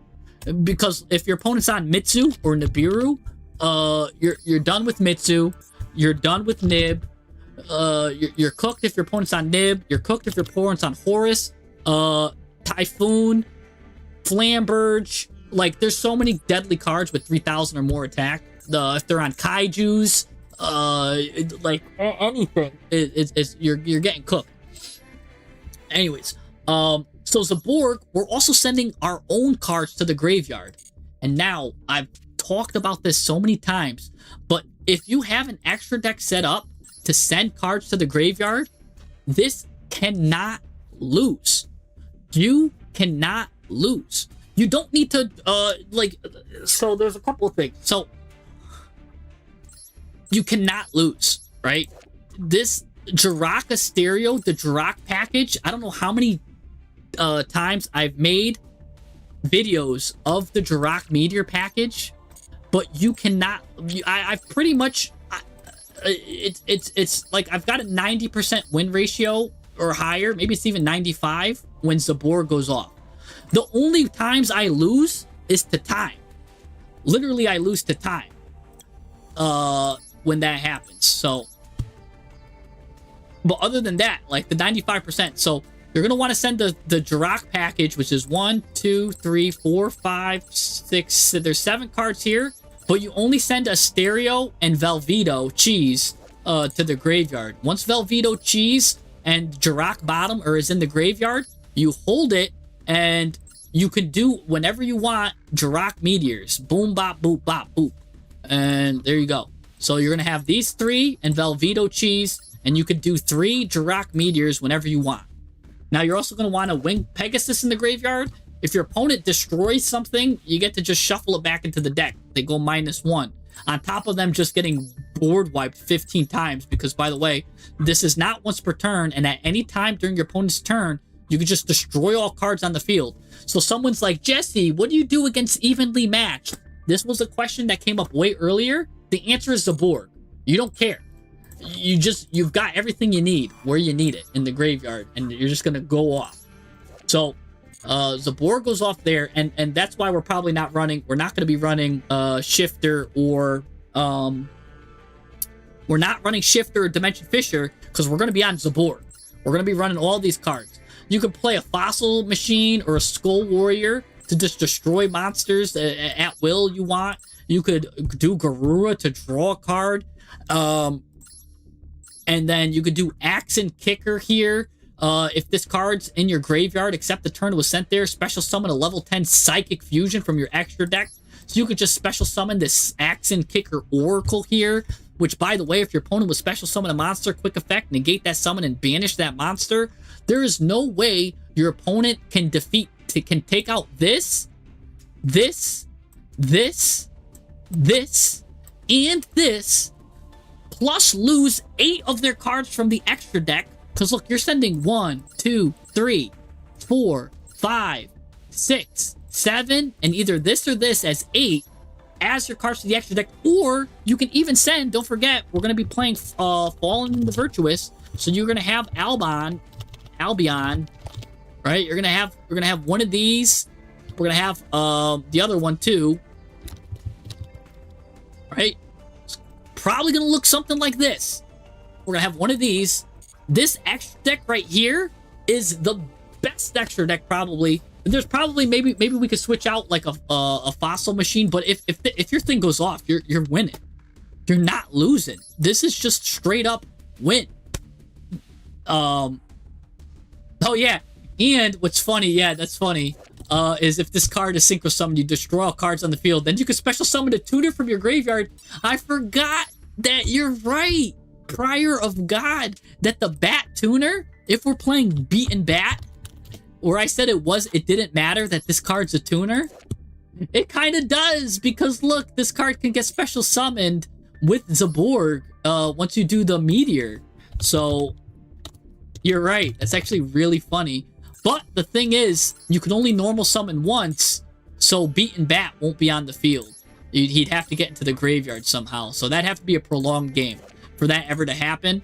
So I don't think the Beaten Bat will come into effect, because our normal summon goes to Zaborg and not the Bat.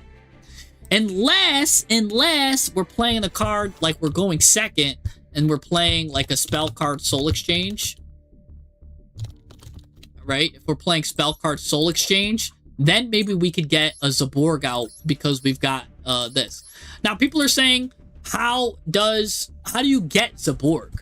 How do you get him, right? If you play him at 2 in a 40 card deck, you have a 22% chance to search him. But don't forget, we're thinning our deck with Pinpoint Landing. We're able to thin our deck with some of these cards. And then at the end here, so we get a 22% chance to look for him. Then with a slightly smaller deck, we now get to shuffle any number of Enneacraft monsters from the hand or field and draw the number of cards. So if we probably went up to like 7, maybe even higher, maybe like 8, we now get a second shot of 8 cards to draw into Zaborg and reset anything anyways, because these are not once per turns. The revealing and setting is not once per turn. So you could just get another reshot at the apple by using the Rebirth going into Zaborg again. So you could use this guy, like any of the small Enneacrafts, to search Reverse, and then, right, you could do another small Enneacraft, search whatever one you want or something, maybe search, you know what I'm saying, maybe search another monster, then Reverse into Zaborg, and you're good. So, yeah, Paleozoic Cambroster is a good one. That protects set cards. So we're not going to have any set cards. Right? I know about Paleozoic Cambroster. Why can't I find it, though? Yeah, Paleozoic Cam... So this card, if a set card you would be controlled would be destroyed by card effect, you banish a card from your field or graveyard. Well, I guess we're going to have set cards, but here's the thing. We kind of want them to be targeted and destroyed, right? You might be like, well, why do we want that? Because again, if your opponent activates a card that targets a card you control that's set, this guy's flipping face up, and he's going to banish an opponent's card, right? So, all right, he's going minus there. If a card activate that would destroy a card that's on the field, whether it's set or whatever, guess what? You flip this card face up. And then now your opponent's taking battle damage. So we kind of want them to mess with our set cards anyways. So for that reason, I don't know if I like Camp Roaster. Camp Roaster's good. If you like it, that's fine. Yeah, that's fine. But remember, if we're doing Zaborg, we're gonna be clearing our own field anyways when we do like Jirok Meteor. Like, we're gonna be... Ooh, wait, hold on. The set card would be destroyed by a card effect. Oh, shoot, hold on. You play Cambroster with Meteor, and then when all cards on the field get destroyed, yeah, you're right, Cambroster, the set cards that didn't get activated or destroyed yet actually get saved. Oh, hold up. Time out. That's actually probably better. That's probably one of the better cards. You're right. I admit defeat there. Yeah, I was even saying, yeah, we're gonna switch these two out. Then we're gonna put Cambroster is back. Cambroster makes the cut. You're right. I like that because Cambroster works really well with Jirok Meteor. You're right, because they're gonna be set. You're absolutely right. Thanks for sticking with your guns. Way to stick with your guns and convince me. People say I'm stubborn. No, I completely take with the data that I get, and I was presented with data, and you know what? After thinking about it critically, I admitted that this data entry right here was the superior data for what we're running. So you know what? Whoever just said Cambroster, Mr. Cyber, yeah, awesome. Give this guy whoever made, I don't know if you got, how do you get Cambroster out? You don't get it out. You send it to the graveyard with Zaborg. You're sending it to the graveyard with Zaborg. Because this card is, if the set card you would be controlled, you banish this card from your graveyard. Not the field, you're just banishing it from the graveyard. It's a graveyard effect. So we're getting it to the graveyard with Zaborg. And then we're also, again, using Jirok Stereo during your opponent's turn. Quick effect. You banish 2 Jirok monsters from your graveyard, so Asterio and Velveeta Cheese, and you get the special summon Jirok Meteor from your extra deck. So you banish this card and this card, you special summon Jirok Meteor, destroy all cards on the field, and then because Zaborg also sent Cambroster, our set cards survive. Ooh. Yes. Now we're talking. Now we're talking. And then this also counters evenly matched too, which is nice. Because we could just self-destroy our cards, too, with evenly matched, which is nice. And then we'll just be able to re-grab our cards with Enneacraft Reset. And then also we still got 2 more Jirok Bottoms to use. Plus we've got the Winged Pegasus. We've got ourselves set up, probably with an Accent Kicker. We can also send this stuff. Yeah, we're good. This is a good extra deck. We even got 1 slot here spare.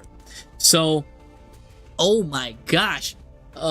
Yeah, so this is really good. So Zaborg, I don't think if you see an Enneacraft list and it's not on Zaborg, I'd be really surprised. It's just so strong and it instantly wins you the game. I think Zaborg has one of the highest win rates. If this card goes off, you win. Which means the only way we lose is if we go second. Because we've got win ratios here, here, here, and here. So I think, again, instead of playing the burn kind of win ratio, if you just focus on the Zaborg and go the Zaborg route, that's your win condition. You just need 1 whale and Zaborg. And they can't stop you. The only thing that's stopping you is Droll from getting to Zaborg. But what's crazy is, if you have Zaborg and they Droll you anyways, right? You could still Zaborg them if you already had Zaborg in your hand. So, this is disgusting. The only problem with Zaborg is that it loses to what Enneacraft don't. If your opponent has Veil or Imperm, you don't care with Enneacraft, but you don't care with, if your opponent has Imperm, right? And they Imperm you, well, guess what? The whale just says, guess what? During our turn, which is when we're activating our Zaborg, If your opponent activates Imperm, because that's a card on the field, you negate it. You flip it face up. Now that Imperm's negated. Thank you. Right? So this literally stops. This stops Imperm. You might be like, oh, or even better, if you're scared that much, how about this? If your opponent activates a card or effect that targets a card you control, so if they Veiler you or if they Imperm you again, you could just flip this guy face up. And that's negated.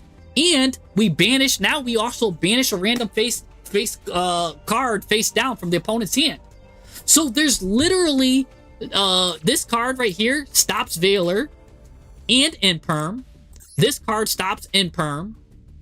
I don't see the problem.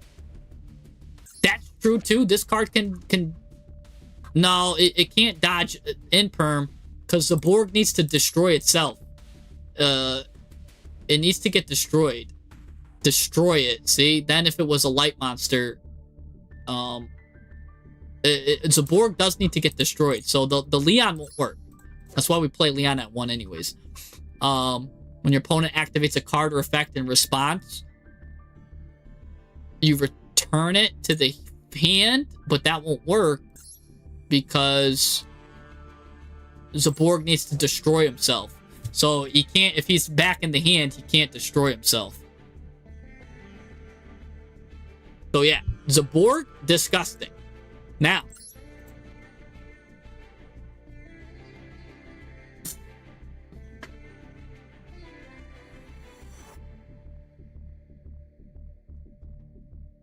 Zaborg requires 2 tributes. That's the easiest thing to get. I've never seen a deck that has an easier time getting like 5 monsters out on the field. This Jirac Velveto? Yeah, you need Jirac Velveto because Asterio needs to send Velveto and himself to special summon Jirac Meteor. That's Jirac Meteor number 1. Now, when this Jirac Meteor goes to the graveyard, now you use Jirac Asterio number 2, and you banish Jirac Meteor number 1 to get the second Jirac Meteor, and then Asterio number 3 and Jirac Meteor number 2 gets you the third Meteor. So that's why you need 3 Asterios, 3 Meteors, and you need just 1 additional card, which I like Velveto Cheese. So that's why you need 7 Jirac cards to do the full Jirac bottom package. So, but no, you'll have more than enough resources with Enneacraft.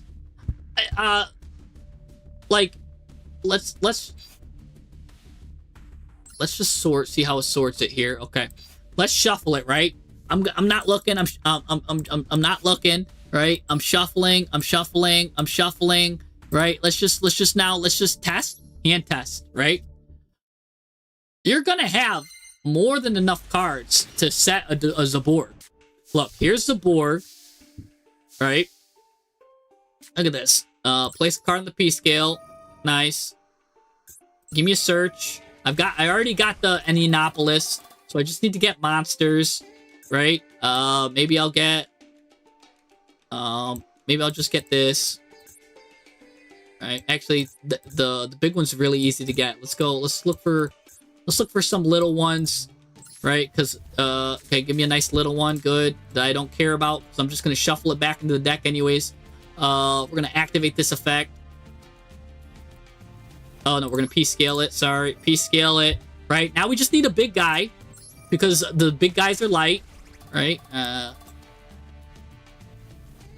Actually, it doesn't matter. We don't even need a big guy yet because we could still even use Reverse, which we didn't even use yet.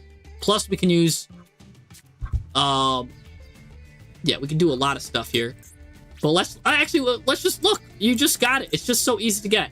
All right, we just get a big guy. But let's all right, let's just get the protection with it then. Hold on.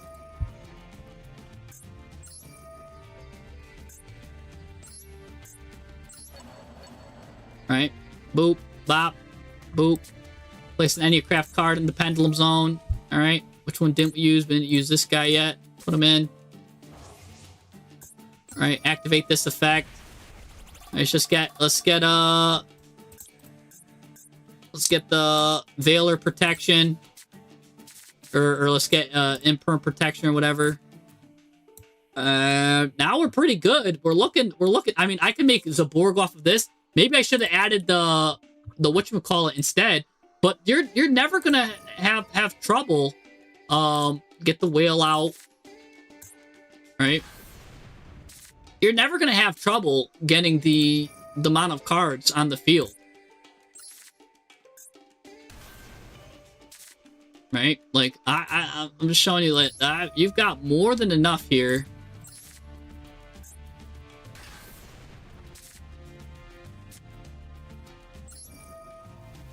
Right. Alright, you got more than enough here. Oh, I only give myself 4 extra deck cards, but... And then you're going to summon it. You're going to summon it over one of the big guys, one of the small guys. And look, you even have an extra spot here.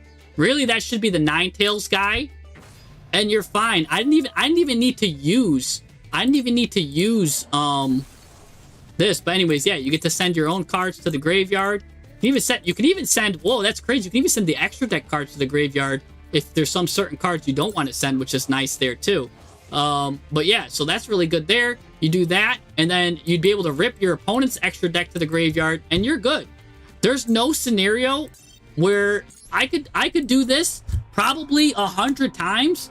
We're so consistent. I can get that almost every time. Yeah, the deck is so consistent. We're not like, I didn't even get to fill out the deck yet. Like, I'll just put Beaver. Like, just put like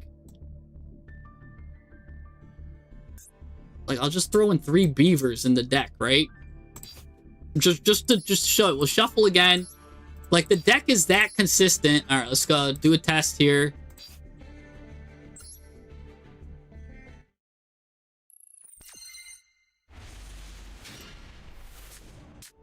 We've got Zaborg again in our hand. Note that we only have a 22% chance to get Zaborg.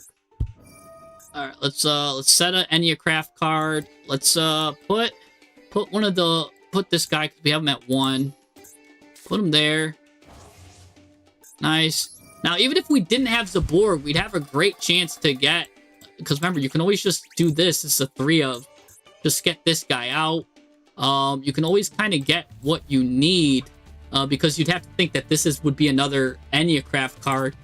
But, yeah, go ahead. Sure. But we'll just grab this. P-scale.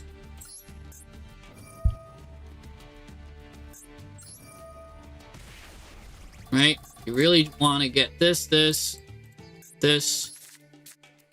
Okay, thank you. Discard in.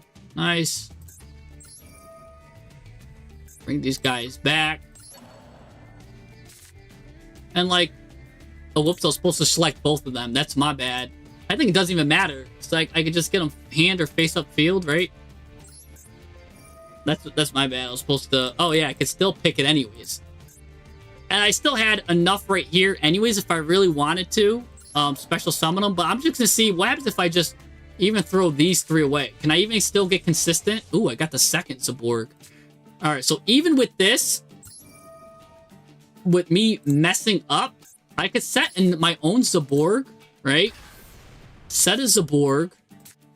Keep showing this, right? And this is like probably the most unoptimal way to do it.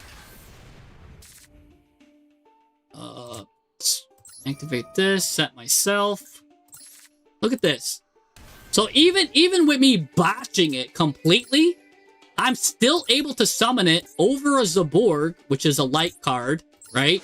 Leave the whale, target itself, destroy it. By the way, Zaborg can also target the big ones too if you want, and it still goes off. Like, you're good. There's no planet where you're not gonna have enough. There's not a single planet where your deck's not consistent. This is one of the most consistent decks in the game. If someone's not able to consistently get out Zaborg, they're doing something wrong. right? Because look, we have a 22% chance to normally get Zaborg, and then you have an Enneacraft Reverse, which gives you a second shot at the apple with a slightly slimmer deck, right? And if you didn't have Zaborg, you'd probably get it nice and slightly slimmer. And then on top of that, there's other cards that we're playing that can draw us cards that can like thin the deck again. We have a really good chance of getting Zaborg. And if you're really struggling to get Zaborg, if you're like, I just can't like do the right lines, you could play Zaborg at 3, really. But honestly, you just need to play it at 2, because Zaborg won't really help you. It could help you going second, but not really. So you kind of leaving it at 22%, I think, is fine, because you get the 22% basically initial shot at the apple, and then you get a much bigger shot when you use Enneacraft Reverse.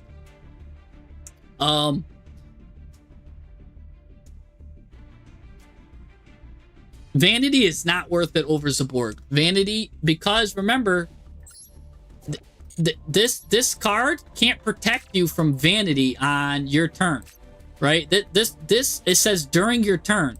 So you saw how in our scenarios, we even had, every time we made Zaborg, we at least had in-perm protection at the very least. If we're doing it the other way, and also you can always set this guy first to like protect you from Ash, or like no, this won't protect you from Ash, sorry. This protects you from anything that comes on the field. So imperm, any of the whatchamacallit cards, it'll protect you from all of the Dominus cards, right? The whale protects you from all the Dominus cards, because all the Dominus cards come on the field. So the whale is really good against Dominus cards, imperm, just all the things. Triple tactic talent. Is it worth it? I think so. It might be, right? Because we're doing so much searching, right? I had 3 beaver warriors in. I could see playing a talent, 2 thrust, and a dimension. Right? I'd probably play, if I'm playing this, I'm playing 2 tactics, 2 thrusts, and maybe dimension barrier, right? So this way I have a card to search. If I'm going first, to basically instantly win. And then, yeah, probably something like this. I could see that. What card to cut? You could cut. There's a lot of cards you could cut here. Again, probably I made myself too consistent with the little guys. Maybe even the whale. Then you cut to 2. I don't know. Like the whale's nasty, and so is that. Now, if I'm playing Zaborg package, I'm actually thinking of maybe running Pixia at 3. So I don't know what you cut. Maybe then you do cut the spider. No, but the spider's disgusting too. Yeah, all of these cards are disgusting. Maybe I just play 41. We're so consistent. I'm actually seeing too many spells. You know? Maybe just play Enneacraft Release at 2, because when you do reverse, you can't use a second copy of Release anyway, so you only need to see 1 release. So maybe you just play Release at 2, because some of these you can only use once. Just reverse is the most important card. Or I could see you, if you want to really slim down and reset in Indianapolis, you could do that too. But this is solid right here. I could see a list like that that's solid with again, Meteor. And remember, we still didn't even talk about the other things that we could do with the deck too. So play 3 Meteor, play 3 of these, play Velveto Cheese, right? Ignister. Okay, and then we got space for 3 more, so probably Axum, Kicker. Right, so probably Axum, Kicker, and Oracle. And I mean, we've got 1 slot left over. Probably Garura. Let me draw a card while I'm at it. And if I don't want to draw a card, then I'll do Albion and set a card instead. Fallen in the Virtuous. If we got like Drolled or something. But this right here, that's really good. Let me just sort it so it looks a little bit neater. Yeah, so this is probably how you're playing it. Just keep the Drox together though. Yeah, I think I like this. This is the extra deck you're playing. That's this is like the basic version of it, right? You could play, again, there's burn version, We can make a burn and stun version. Mimighoul. True Draco. Right? Like, there's so many different ways that we can make Enneacraft work, because we saw how if you want to play a burn version, then your key cards are going to be like this guy, like Leon. So let's say if we're making a burn and stun version. I called it GG easy because I think it's an inefficient version. I think burn and stun is, if you're playing that version, you're playing behind. Like, it's not a good version. But if you are going to play it, right, that means this guy is the key. You're going to really want the Enneacraft counters. So you're probably really going to want these effects. You're going to want, like, the big guys. You're going to want more of, like, the big guys effects to go off. So you're going to want really more of the Leon and the Scorpion. You're going to need stuff like Soul and Luna, right? You're going to need stuff that's going to flip your stuff face up. You're going to need, probably Book, right? Because you're going to need your cards to go face up. So you're going to need probably Book of Tayu. Might need a jar, right? We might need a Cyber Jar.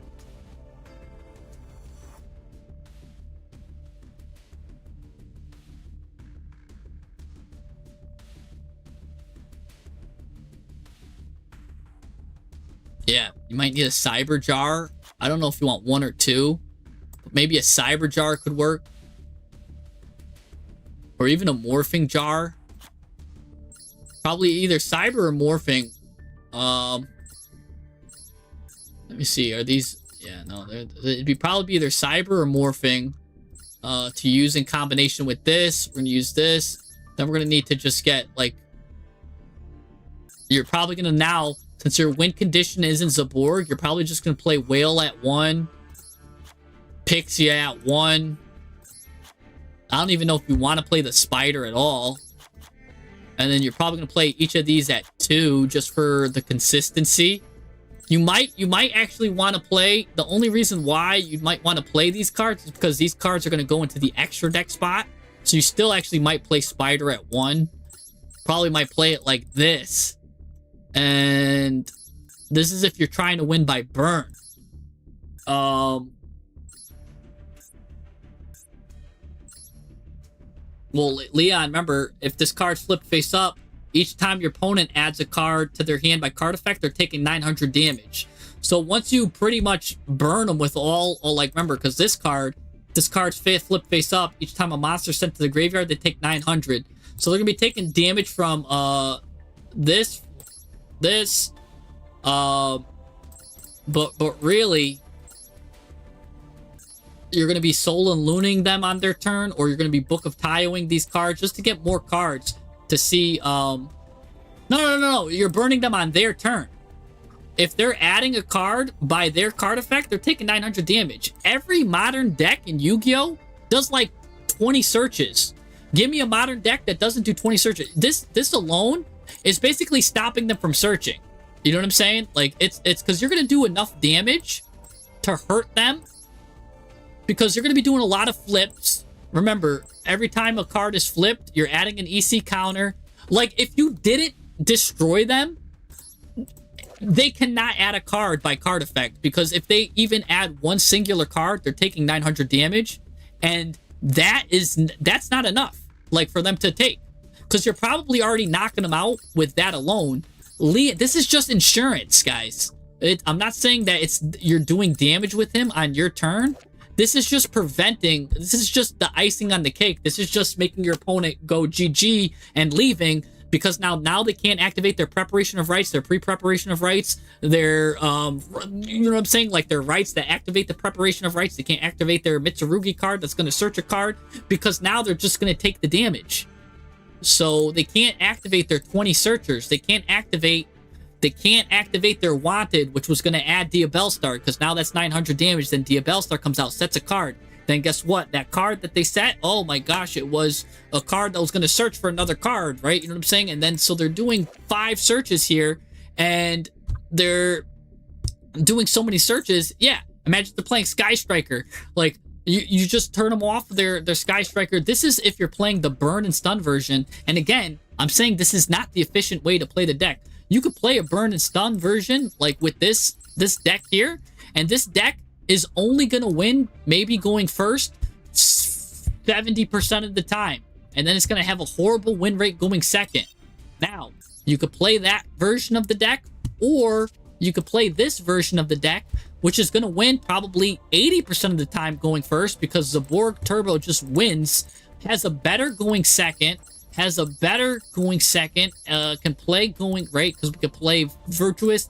We've got a better, even I think a better going first, or you could just gamble on the burn and stun, right? Because you can also play then, right? Because this, we don't care about cards, where they come, where they go. So then you're probably playing Shifter, right? You're probably playing Shifter on this. You're probably playing, because then Shifter's your only chance if you're going second. Maybe you play Droll. Like, you just need something that's going to end their turn. You just want to end them. Just like, please end your turn. I'm going to max you. Right? Like, maybe these are your chances of winning here. So, like, that's probably what you do there, which means, yeah, don't forget, we could play Maxi here.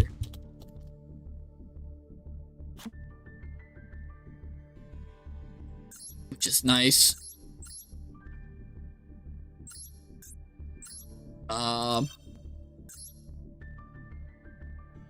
Yeah, so anyways, so we've got a basic deck now. We just made a burn deck, right? If we were gonna make the link bait deck, right? We have like this thing, right? We definitely play the Fallen, the Virtuous. I definitely would play Nadir with this. Right? Play Nadir, which would let me play Dogmatica. Which would let me play... Where is she? Right here. Probably only need her at 1, because this card can even get them from the graveyard. So you only need 1 Fleur-de-Lis. Maybe 2, just in case one's in your hand. Let's play 2 of these, 3 of these. And then... Right, this would play well with Man with the Mark. As we talked about, right? See how it's all coming together? Some of these, I think only 2 of these are allowed in Master Duel now or something like that. Oh no, you still get 3 mans? Must be the Temple that's at 2. Pretty sure Temple's at 2, so you can only play 2 Temple. You play a Temple, play one of those. That means you can play Verdict of Anubis. Then you can play Apophis. Right. Probably 2 and 2. Yeah, it looks really good there. Now you play the Enneacraft. Probably then. I don't even know if you play... I don't know if you play this. I know for sure you play Spider at 3 then, right? Because Spider now is disgusting here. So your win condition would be Spider at 3. I don't even know if I... Like, literally, what's funny is you probably just play Spider at 3, and then you just try to search the Spider. Right? You play Spider at 3, and then you get all of these cards, can search Spider. You get all these cards, play them all at 1. And I don't even know if you want to play these because, right, your main is treasures. Probably you Indianapolis. Yeah, you probably just do this. And then you just spider them out. Your win condition is Spider control. This honestly, this looks like a good deck. Oh my gosh. Hold on. This one, because like, so you could see how we're tailoring our Enneacraft builds to what we're playing, right? So this one now, the link bait one, where it all revolves around the Spider. And right, these special summon our opponent's turn. This is for opponent's turn. So we're doing all the main special summoning on the opponent's turn. But we get 3 spiders, and oh my gosh, this is a really deadly control deck. Hold on, guys. This is infinitely better than the burn deck, I'll tell you that. You'll need access to the field spell, though, to unscale.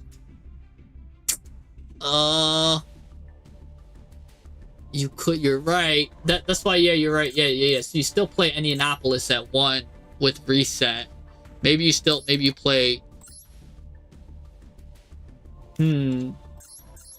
Yeah, because you could rescale...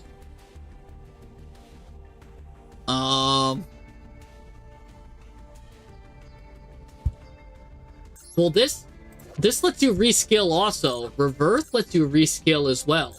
You've got 2 ways to rescale with reverse and the field spell. You technically got 3 ways because reset is technically this, which is technically this. So if your first one grabs the spider, your second one you reveal this, and this, and no matter which one you get to rescale and you're good. So this is good right here. This is good, guys. Oh my gosh. Look at that. That's fine. It unscales them though. You just want the scales free for your traps. That's all you need. You just want the scales free for your traps and spells. That's fine. That's fine. It doesn't matter where they go. They can go to your mom's house. I don't care where they go. They can go to your grandpa's, your grandma's. Wherever they go, I don't care where they're going. Because they're just out of the zones. They're out of the scale zones. Yeah, no, you don't need 3 copies of the spell. You could just use reverse.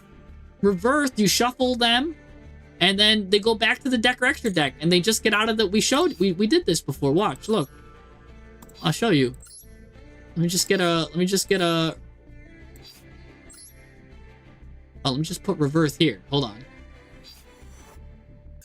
Look, sort. Just put reverse here. Watch. It doesn't matter where they go. I'll show you. It doesn't matter, because like if you have reverse in hand, it's fine. So like look, you've got reverse. If you clog up the scales, right? Alright, because you want to get spider. Alright, so one would be getting spider here. Alright, give me spider. And then the second one, right? Activate its effect, set the spider.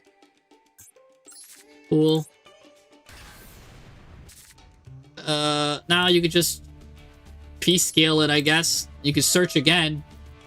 Maybe you can even search for another spider if you want. But, like... I mean, you can search for whatever you want. It doesn't matter. That doesn't matter because we're just going to use this anyways. So now you use this. Now you just take all of these. Now you get to draw 3. So now this gets us a better chance to go into the Odeon stuff, into this. I left the one fleur-de-lis. All right, so that's important to know.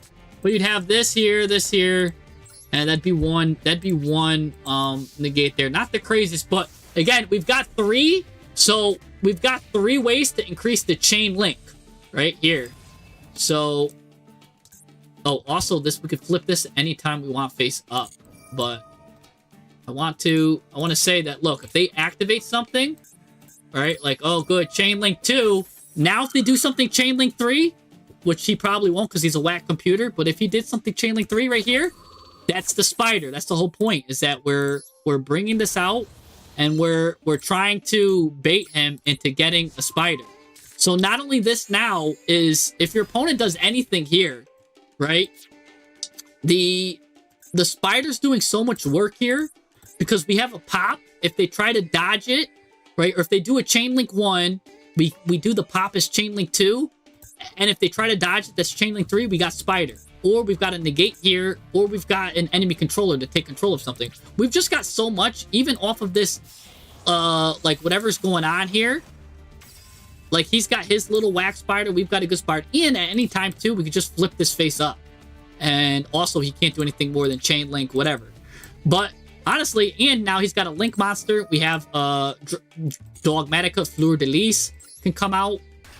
Here comes Fleur-de-Lis. Fleur-de-Lis, summon success. We could chain, so you could do a chain link whatever there. He's going to activate chain link spider. Now I'm going to activate this as chain link 2. Tribute to monster, take control of it, right? And also, this should have been a chain link. I forgot to put the Dogmatica card, Dogmatica Punishment. But you could literally just chain this. If they chain anything to stop this or whatever, we've got a blocker here, or the spider goes up. It's really just GG's.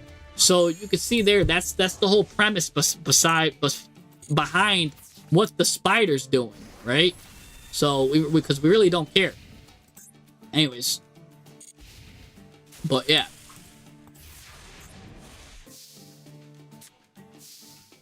No, and then look, you just get more Enneacraft stuff. But yeah, really good stuff. Dogmatica here. Send a monster. Oh, I didn't give me an extra deck. I'm like, why can't I use Nadir Servant to grab this back? Yeah, you'd mainly have an extra deck here to get you another Fallen into Virtuous.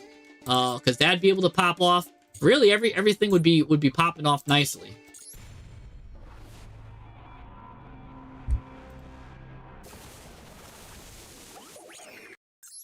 No, this is not the point of this. Is not to get Odeon. Again, you guys, it's not to get Odeon at all. Like the Odeon's a bonus. If you don't get Odeon, we don't care, right? Like the Odeon is a bonus.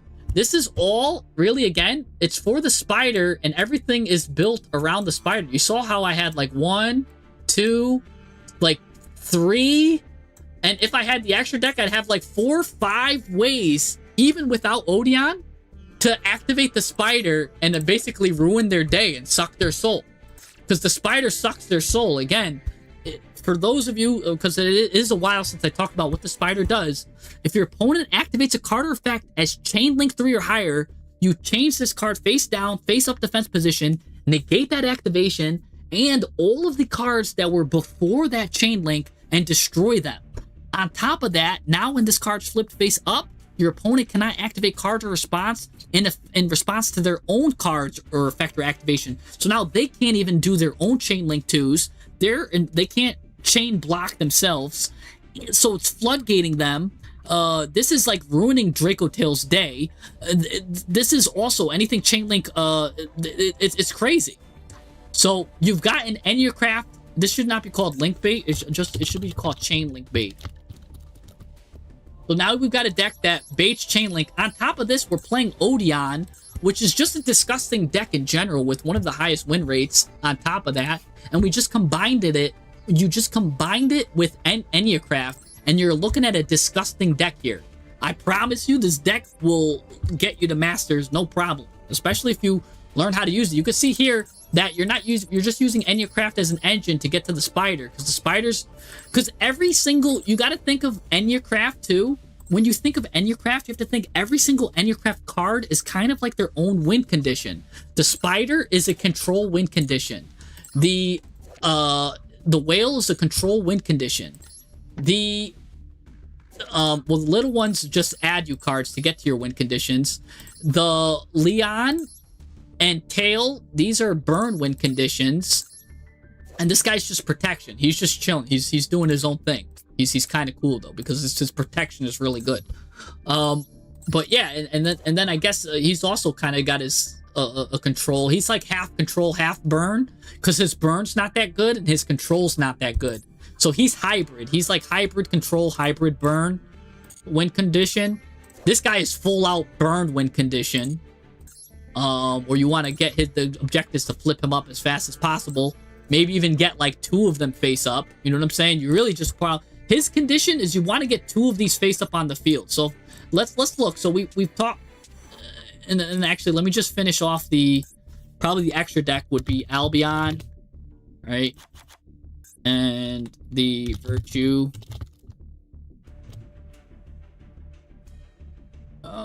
You'd actually probably play Gangrenal too, because you're on Nadir Servant, which means you could play Lulu Lilith. Which means you could play, if you wanted to, play more of that stuff too, and you'd also be on Dogmatica, right? Because you're not going into the extra deck anyways. You're probably gonna be playing a Dogmatica there. Which means we probably need to play 2 that's 10s, because that's really easy to get into.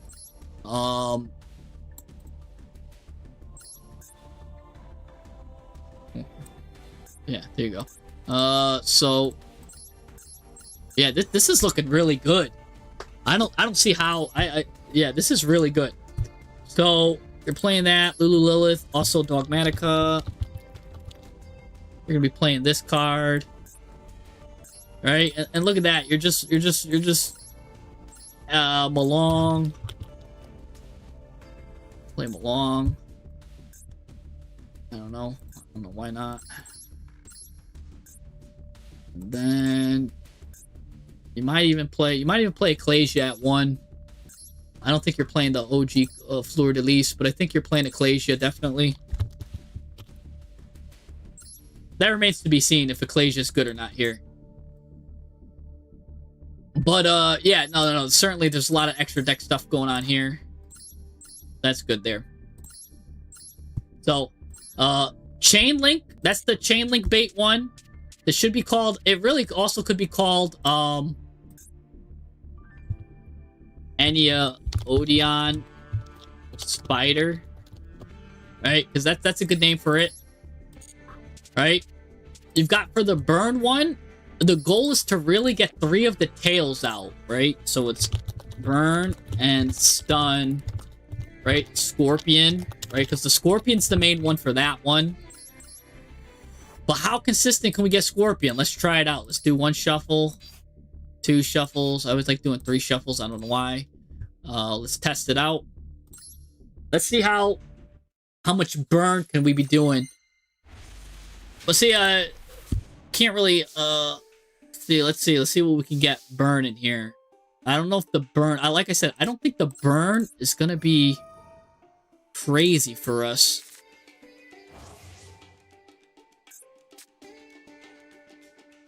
P-scale it. Activate. We gotta get another little guy here first. Which one do I have out? I have the desert one. Okay.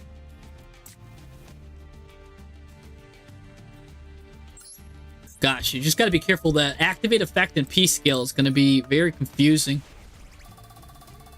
Get this.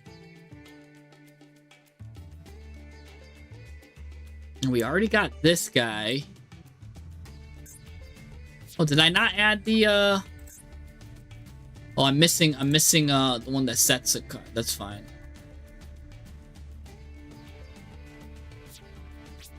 Probably... Doesn't matter, actually. Oh, actually, it does matter. You want to get another little one here.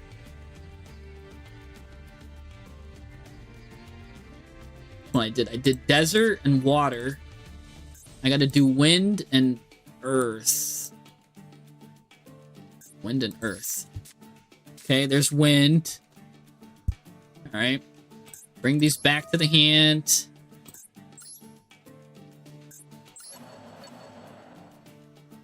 Okay. Let's do wind. Wind gets the scorpion. Alright. Wind gets scorpion. Now we set scorpion. Activate. I mean, he knows I have the scorpion, so just activate. Special summon scorpion. There you go. Now we use reverse. Bring these guys all back. See, a lot. This deck's really consistent, man.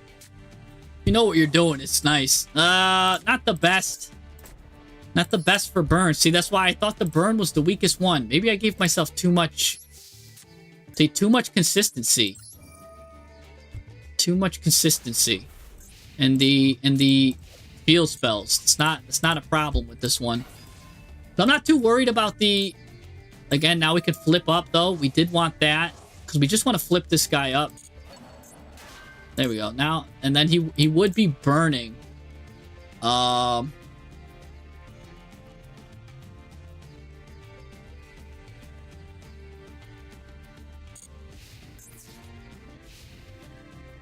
This turns over, but yeah, it would be burning here.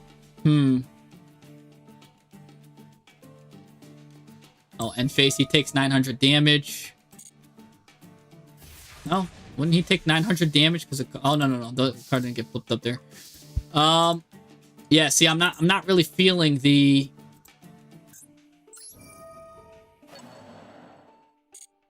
I'm not feeling this version here. I mean, not that it matters. Yeah, no, definitely not liking this version. I don't like this one. Like I said, that's the weakest one. It's the bird version, not good. You guys want to play the burn? We got to make it better. Let's make the burn better. Sword. We had way too much consistency with the field spell. We didn't need that. And I forgot I was missing this card.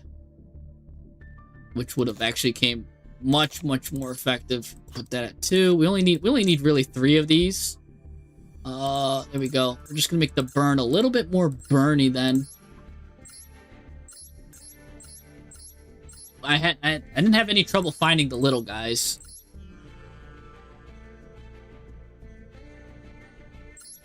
Definitely no trouble. Oh, I'm missing a little guy too. There we go. I was missing black. Like 2 black. Probably only need 2 Soul and Lunas. Probably need only 2 of these. So that's why you do the little test here. So this way when you do get to the burn, you kind of get more of a feeling. No, you don't need the AB changer, because the AB changer only works if he goes in the graveyard. The AD changer, it's a graveyard effect. You got to banish this card from the graveyard. You're not getting him. There's no way you're getting him to the graveyard. So we've got enough. We've got enough. Trust me, I had like 3 Soul and Lunas in my hand. Book of Tayo. There's more than enough. Plus this card, flip stuff face up. Really, I'm probably over committing on the way to flip the Scorpion up. You really just want to get 2 Scorpions flipped face up. So probably you could just do draw. I wonder if you could even do pot of banish 10. Yeah, because there's no way you're banishing all 3.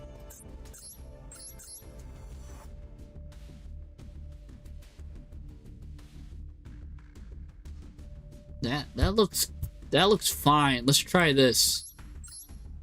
Let's do 3 shuffles. 1, 2. All right, now let's try. I think the burn's gonna be much better. But again, I think I'm not sold on the burn deck. I think it's the weakest of the 3. But here we go. We've got more than enough. So let's do wind. Enneacraft. Wind Enneacraft's gonna add. Let's just get straight away. Let's get Reverse. Because Reverse is probably one of the most important cards to grab. And we're gonna... Actually, it should be the...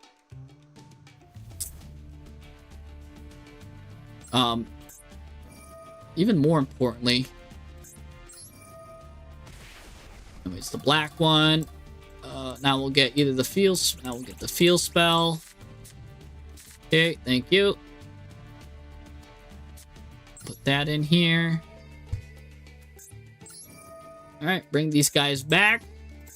So we did dark and wind. We still can do earth here. I just name them that because I don't know what the heck their real names are. So I just call him like he's like dark, wind, earth, desert. Like maybe this guy could be space. I don't know. They're not off of the attributes. It just helps me remember which ones I used, which ones I didn't. Wait, so now you're gonna get spider. We still didn't do water yet. We still didn't do just activate this card's effect. I'll shuffle these guys back. Get to draw 3. Like the consistency on this deck is insane. Oh gosh, got a nice shifter. But see, that's just the problem with shifter now though. That's the problem I was telling you guys with why I don't like shifter.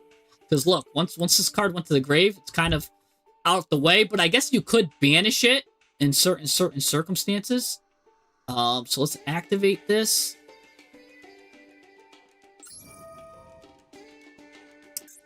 Ooh. Yeah, let's set this. Even though I could have just set it anyways. Activate that, set him. Alright, then just set this. It'll probably look something like that if you're playing like a burn version. Normally, you'd want to try to get to two of these.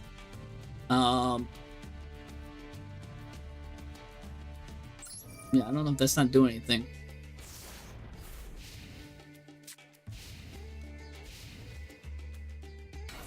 Alright, so your normal summons, that now you could do a couple things. You can use Rebirth, banish it, and the good thing is that lets you chain Dimension Shifter.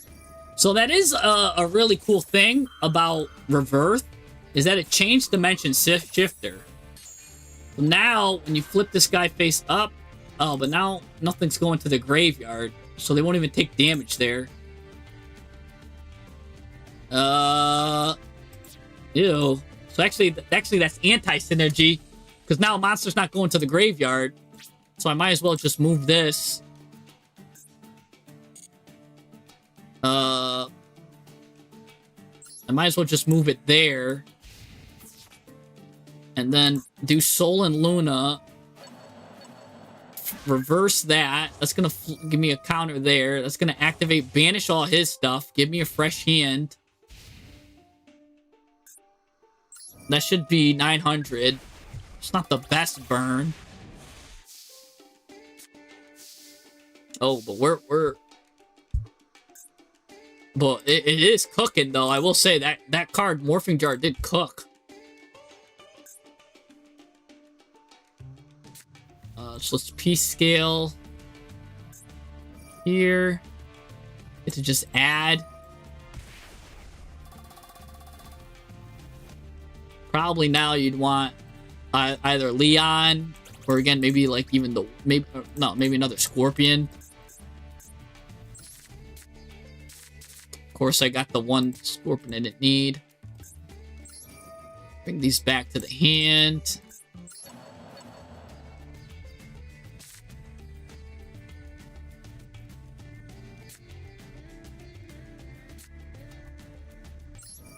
And then, yeah, so there's just a lot of memorizing with this. What you used, what you didn't.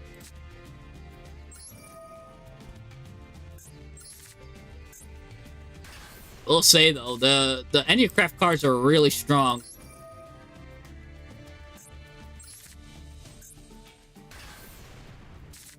You probably got everything you need. You don't even need to activate these anymore. The only reason why that you might activate them is because you're going to want to search for another big one. Maybe put on the side there. We can do that, and another tail. Nice.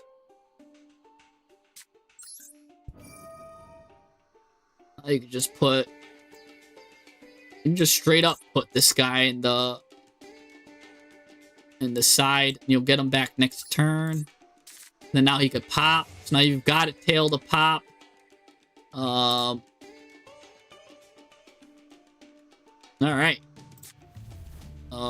That's good there. Actually... You might as well just activate this one and set him, just in case. You know, he does a nice little negate. So, and then you're actually in a great setup here.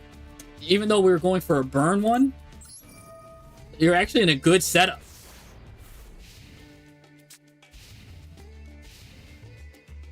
No, you don't need 3 copies of everything. That'll brick you. That bricks you up. Three copies will brick you all day.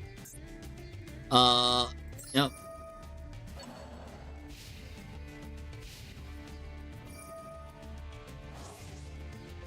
Okay, nice, thank you.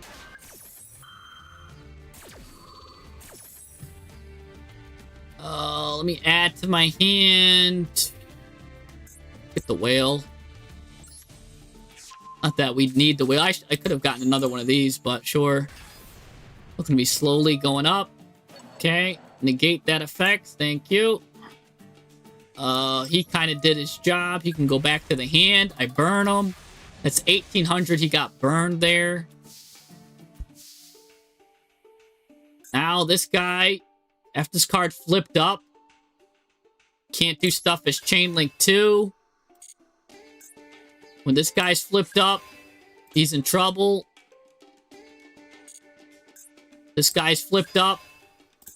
He can't target anything. I'm just going to bring that one back to the hand, though. Because I actually like the non-targeting being there. Let's just clear out this. Oh, I forgot to target this one. Either way, this has 3 Enneacraft counters on it. I should have just left it. Because that was probably enough burn to win. I wasn't even thinking about that. Oh yeah, I had enough burn to win there. I was just focusing on P-scaling this. Oh, he's gonna negate and destroy that. Oops. Okay, hold on. This is good here. This is good learning. So look, you activate. Set the whale. Now P-scale one of the big guys here. Now that he should activate here, but then that's gonna trigger triggers the whale. That's a negate and destroy plus a flip face up, so that's gonna add 2 counters.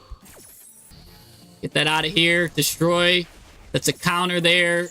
That's a counter there. That's a burn there. That's a flip everything face down. Honestly, we could just probably go to the battle phase, but let's just say he even had a brick wall here. Let's pretend he had a brick wall and I couldn't do anything, right? He has a brick wall. Oh, I can't do anything. Well, this activates and that's boom, bada bing, bada boom anyways. So, because of all the flips up, those counters are brutal, man. Okay. So, even this worst deck, even this deck right here, that I think was the worst version, you can even see there how it like works very well. And that's the worst version of it. I think anyone that plays a burn deck is playing it wrong. So this deck right here is going to be super strong, guys. This deck is really strong. Again, Zaborg at 2, probably Lion at 1, Tail at 1, Pixie at 2, Spider at 2, Whale at 3, Trudeau at 1, Preto at 3, the Wind one at 1, the Desert one at 2, the Water Little one at 3, a Pot, Pinpoint Landing, a Thrust, a Talent, 2 releases, 2 resets, 2 Indianapolis. Maybe you could just bring maybe you could do a 2-1 package, because if you need the field spell, then one little one can always get you the field spell with the searching of 3. So you never need more than 3 anyways. This just has a bonus effect, really. So I could see just running 2 and 1. This is really good. 3 Fallen the Virtuous, 3 Rebirth. Yeah. Yeah. That looks pretty good, man. Yeah. Look at that. This is a real good deck right here. This is a good one. And let's just show you how consistently we can get Zaborg too. Let's do 3 shuffles. Let's try to get the Zaborg combo. Let's hand test it. Let's see. Let's try this one. Yeah, you can't brick on this. It's crazy. The one, like, even that's why I say you don't want to play 3 ofs on the big guys, because you see them so consistently that, look, even though I was able to see, I wonder if I could see my list. I've got 2 of the big ones here. I don't really like that, but that's fine. I'll be able to shuffle them and reschedule my hand anyways. And look, remember how I said, like, oh man, you don't want to see the little guys that much. Like 2 of the same little guys. People are like, you should play 3 of the little guys all the same. No, look, I just bricked on kind of that. Like, I don't want that. You don't really want that, guys. It's a myth. Anyone that tells you to play 3 of each is of every single one, that's incorrect.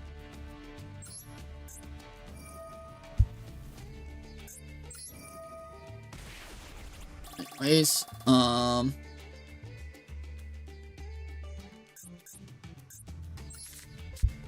right.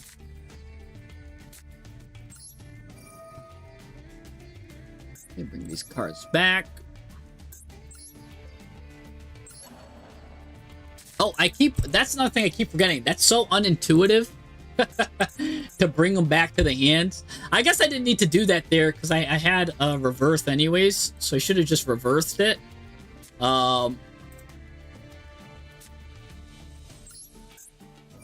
Yeah, but that's a mistake. I should have held on to that effect.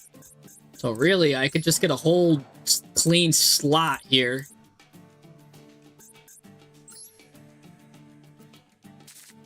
It's gonna be a whole 5-card hand here. And like I said, I believe we already did this one, right? Did we do blue already? See, I gotta pay attention to if we're doing blue or not. We got to redraw. Let's see. Oh yeah, see, we already did blue. That's why you gotta make sure you pay attention to what.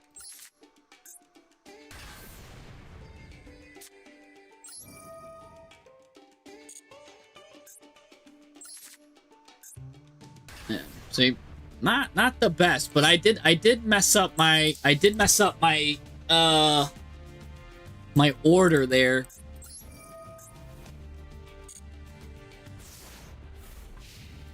And we're learning that. Just the UI is gonna be a little crazy. Alright, we could flip something face up here. I mean, the tail's always good for burn damage.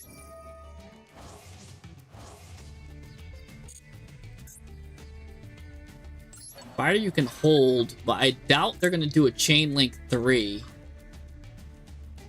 Yeah, just leave that. We don't need that to go there. He's gonna go there. He's gonna flip up Spider. I don't know why. That just self burns him for 18.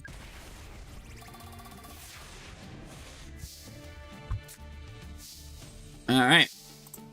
Anyways, you get another shot when you piece it. That's another thing too. It's a good control deck. So even if you do mess up like I did right there with the stuff.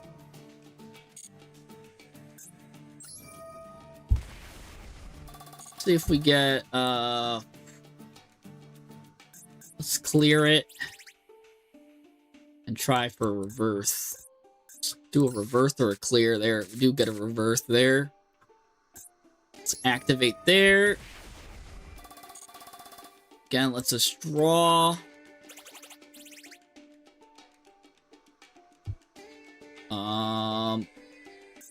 Take the desert. I'll bring these back.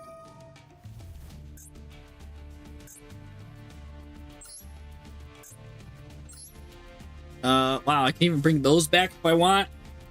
No, we're good. You just leave them face up because they're doing their job. Do a peace skill the desert. Desert gets you something.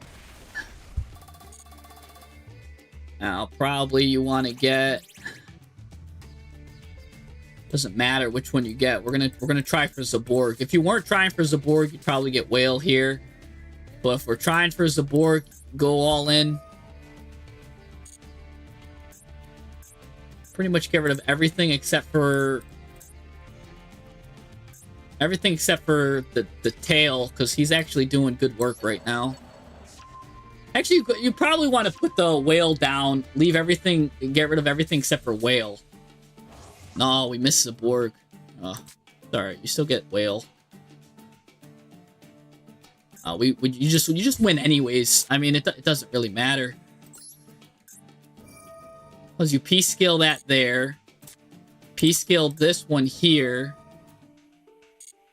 and you just go into battle phase, and you just win.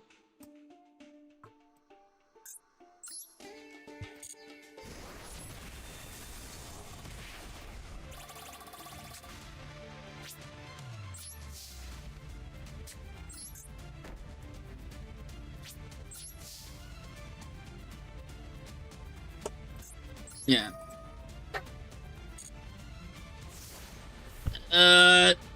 Now they only have 800. If if any single card goes to the graveyard from their hand, they lose. Doesn't matter where it goes.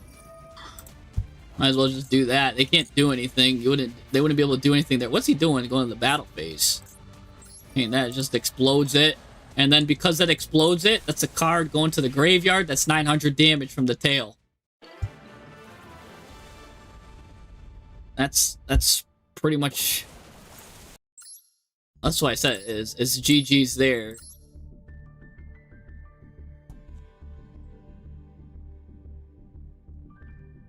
That's really good.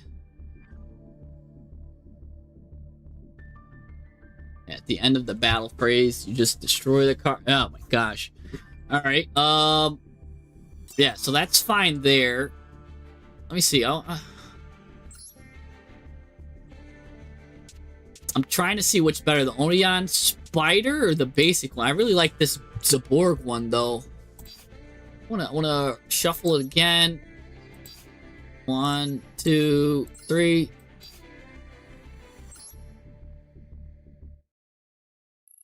Let's see what happens when we don't get... This looks like it was like a... Not too crazy of a hand. You'll activate this card. Put the whale down. That's going to be the first thing you do. Because now if he dominuses you or something, you've got the whale. That's the first thing you're going to do. That's why you play the whale at 3. Whale is good going first and board breaking. We're going to search. Now that I think about it, I think release really good. That's basically a little one. Any little guy anyways. We always want to get Reverth first. I think Reverth first, you're going to set the P scale here.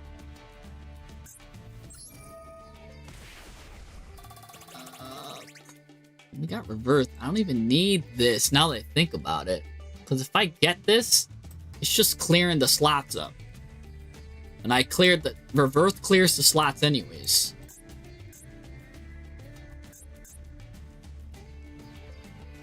I don't want a monster. Actually, I do. I just want any monster, huh? Any monster's good there. So we did Dark and Sand. Dark and Sand. I think we hold on to the whale there. We got Dark and Sand. We just need Zaborg. Nope, no Zaborg. Oh, but we still get nice setups, so we'll say that. Dark.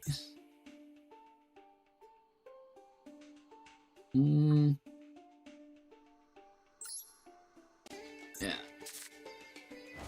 Some real good setups.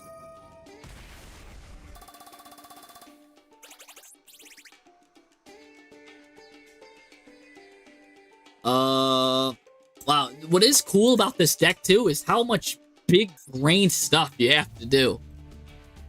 Now, do I have stuff that's going to bait him into Chain Link 3? Probably. So I can either get this or just get the protection. Protection guy's really good. Yeah. Give me protection or Chain Link 3 damage. I don't need that. Actually, I don't need the field spell either. Or I could get the field spell. Now that I think about it. Just grabbing the field spell. Because I think I want to just set this guy. Right, just set all 3 of these guys. It's pretty good. And then he won't even know what I have. Because he'll know this is in the hand. Activate this, set the lion. Activate it again. Set this card, which he doesn't even know that I have. Which, that's pretty good, because there is a lot of mystery to it. So he doesn't know, like, if it was a human, they wouldn't know I have the lion. And they wouldn't know I have all of this going on here.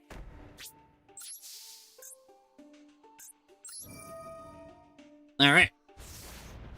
Well, this is good. Alright. So again, he does this. This lets me flip up anything. And since the whale is useless on my turn, so I could either flip up, right? What's really cool about... This is why I always search reverse first, and why reverse is so important. Because you can see there on any summon, on anything, I can now flip up something, right? I can flip him up to negate an effect. I could flip him up to destroy a monster. I could flip him up to turn everything face down permanently. Or I could flip him up to basically return some cards to the hand. Probably I'll just flip this guy face up. I want him permanently face down. Like that to me seems like something I want to do. And then I'll chain that to it. That's a chain link 2, by the way. If I had the spider out, know that if he did anything, that'd be a chain link 3. So it's also good to see how we're easily chaining ourselves really good. So we're going to return this own card to our hand because I want to reuse the whale. He's got to end his own turn.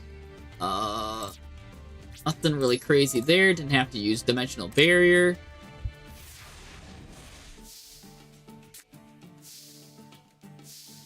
Nice there. Now I could just set whale, or I could P-scale whale. Probably you just want to P-scale the whale because that's a lot of damage right here. Right?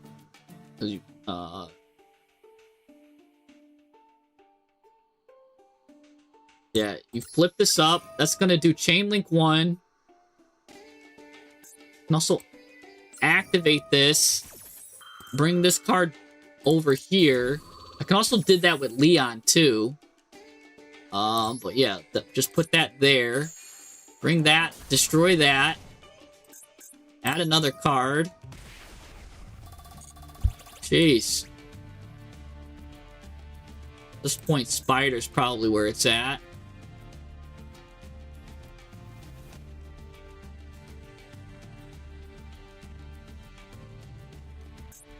Actually, or you can go for Zaborg. You can always just go for Zaborg. That's what's funny. You go for like Zaborg and a Spider. Alright. Spider hits. You just activate this. You just win anyways. It doesn't matter. Because you just P-scale this and win.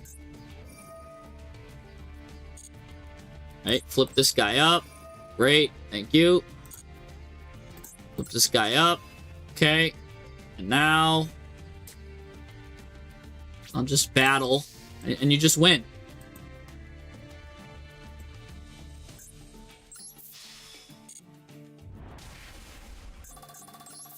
This just wins. Zaborg's the boss monster, right? But like, let me see something. Like, Zaborg's the boss monster.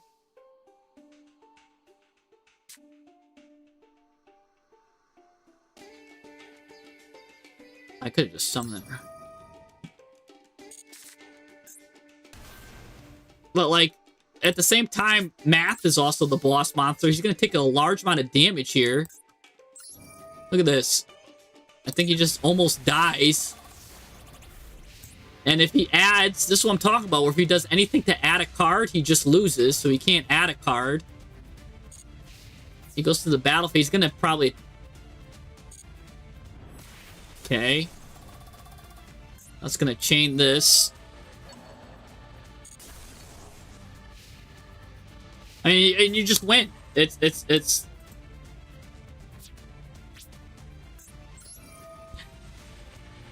Yeah, alright. You just win here. I don't even need to go to the battle phase. This guy's deck sucks, though. I wish I had better... Oh, not to mention you get to activate Enneacraft Release, too. Just get you some follow-up. If you ever really need it. Not that you would. Just end your turn and you win.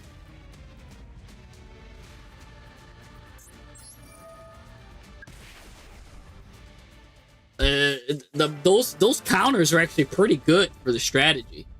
Alright. But yeah, you've got Zaborg as a backup. So like Zaborg is your normal summon. You get to fish for him anytime you use like reverse. And which it's nice to see what happens if you don't get Zaborg too. Because I'm only running them at 2. If I really feel the need, like to need them more, I could run them at 3. But the thing is, just running them at 2 is fine. I'll probably go into more stuff. Yeah, it could simulate. Let's see. I mean, I could simulate more stuff. It's more for hand testing than it's for simulation. What I'm doing, I'm kind of just doing lines and stuff. Because yeah, you could go and you could test versus other decks. But it's more. I'm more just trying to see if the lines work first. To see if, you know what I'm saying? Like, do the lines even work? Because if the lines aren't even there, then it's not even worth it. So, like, let's look at the Enneacraft Odeon deck, right? I like this deck a lot. Because this one works with the spider really nice. Definitely the... So, let's, Unless there's a way I could just make this deck.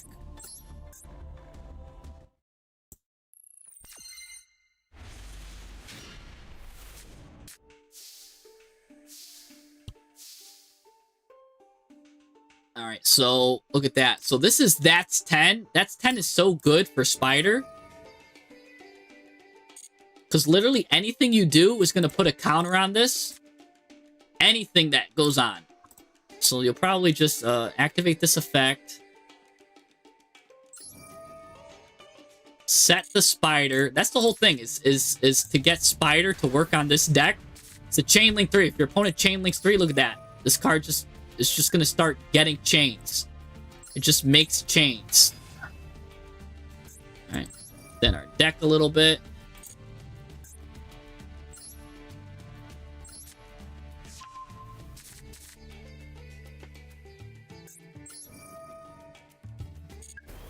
Alright, nice, thank you.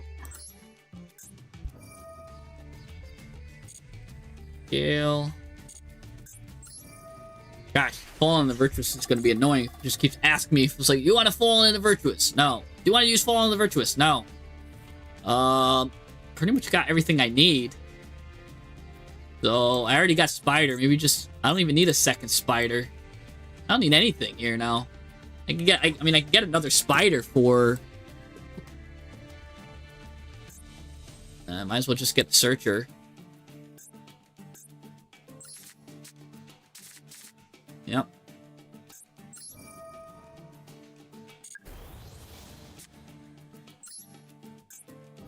I mean, maybe you could play Whale here, just in case you get Odeon early like I did. Yeah, maybe one Whale would work. That'd be nice.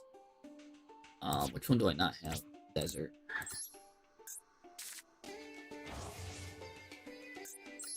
Yeah, this just activates. Whatever your opponent does, just activates. Yeah, I guess you could get another big guy, huh? Because I don't see me needing anything here.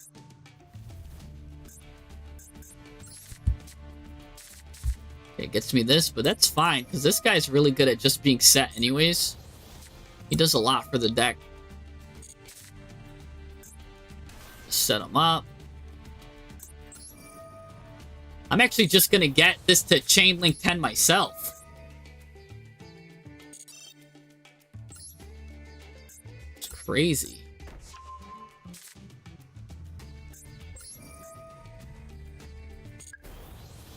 Yeah, this is just gonna get to Chain Link 10 all by itself. I guess I could add the Scorpion there if I really wanted to. Oh, I got it to Chain Link 9 by itself. That's crazy.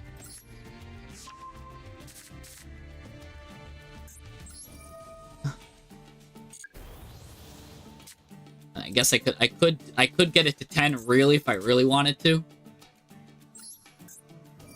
Probably.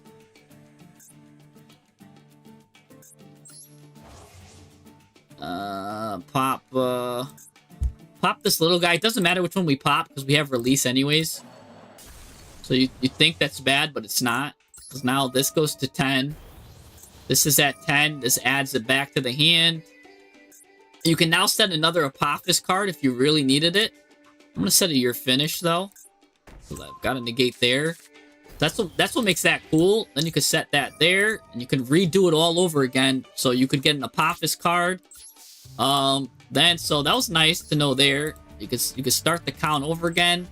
Set this card again. So now we've got the Virtuous anyways. So I literally lost nothing and just got a free card because I did that. And then the fact that that card's in there is no problem because, again, Enneacraft Release will just add it back to the hand. So this card's really nice. So look, and now he's activating the card in the hand. That's why I said this one's the best. When your opponent activates a card in the hand, look, you just flip this guy up. Like, thank you. Now that's going to let me destroy a card. So it's going to let me add an Enneacraft card. So I've got a Destruction. I've got a Negate. I've got, if he does, and by the way, if he chains anything else here as a Chain Link 3, I've got the Spider. And the Spider negates everything that's a Chain Link 3 or higher, guys. Oh my gosh. Oh, this Odeon deck is actually cooking. What do we want? Maybe we want another Spider because we're just cooking so well. Oh, I could just choose which one I want? Maybe just Reverse. Yeah, just give me Reverse straight up. Oh my gosh, guys. Now I get to destroy whatever I want. This activates again as a Chain Link 2. That's what I'm talking about. This thing activates every time. Activates again as a Chain Link 3. If he does anything here, Chain Link 4, he angers my Spider. That's what I'm talking about. That's 10 is really good. Again, moving our guys up, moving on up. I almost want to, like, let him do something. I'm going to destroy the little guy. Because I just want to see him do something. He goes to the battle phase. Alright. I mean, he's not even going to be able to... Because I have... While you control Temple of Kings, this card can't even be destroyed by battle. I'm just going to activate this just to see what he does. Send this to the graveyard. Thank you. Pop it. Bop. Yeah, and I'm just getting free cards. And they're getting pumped up. Even my little guys are getting pumped up. End phase. Get a card. Never even need to use my negate. I can get any card I want with Dogmatica on it. Oh, gosh. I mean, again, you can just get Fallen the Virtuous again. You can set punishment. Remember, you've got enough. I've got enough punishment here to last for days. I mean, I guess I'll just get Ecclesia. But I don't even know if I want to normal summon anything anymore.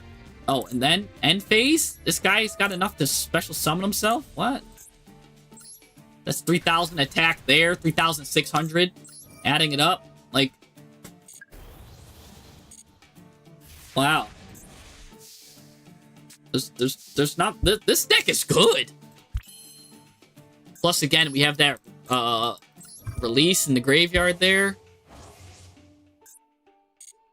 Draw out this. Activate. That's gonna boost them up. Yeah, that's 10 is really good, guys. Oh my gosh. And then again, you just P-scale a card. This is gonna add 2 counters when it gets flipped face up. You increase your attack. Hit your 2. That's a lot of counters. You've got 3 counters here, plus this, plus all of this, plus, like, I don't know. I don't know. How do you guys want to win, guys? Really? I don't even want to summon her. Like, I don't even want to activate her effect. Because that's going to bring that to... Let's just go to battle. Like, I don't need to do anything. That somehow got 3,900 attack. Its attack just went up. Like, I'm just gonna end even if I have so much damage, but even if I end the phase, oh, it does. I thought the field spell was out that I was gonna crack them. You guys are having a field day? Good.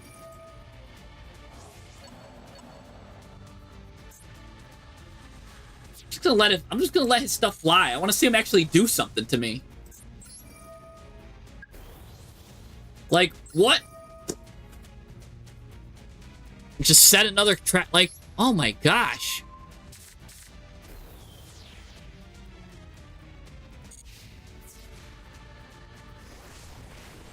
I just want to see, like, can this deck even get stopped? Because I could have won. I mean, I could have won 20 times over.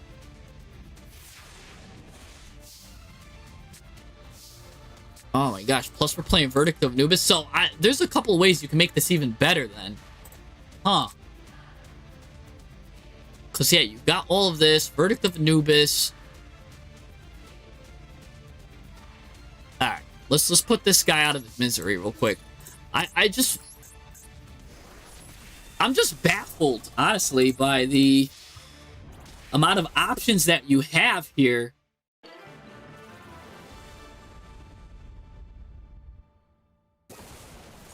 Are you guys in the which Enneacraft? Are you in the Master Duel Enneacraft Discord, or are you guys in the Depository Discord? And which builds do you guys like here? Because I'm looking at the Enneacraft Odeon Spider going in, right? This basic one is disgusting here. It's just the stun one that's not good. I think anyone that's playing the stun that's trying to burn, nah, not good. And not to mention too, there's some other text that we didn't like, the B10 Bat, some of the flip text that we were talking about, the B10 Bat, the Deus Ex Crawler. A lot of these are really good. Karma Cannon, some of these that we could sprinkle in that we haven't. We didn't even talk about True Draco or we didn't even talk about True Draco or Mimighoul. That's crazy too, because those are other versions that we could try out as well. But I'm just more having fun just trying to perfect. Now that I've had a taste, the small sample taste, I mean,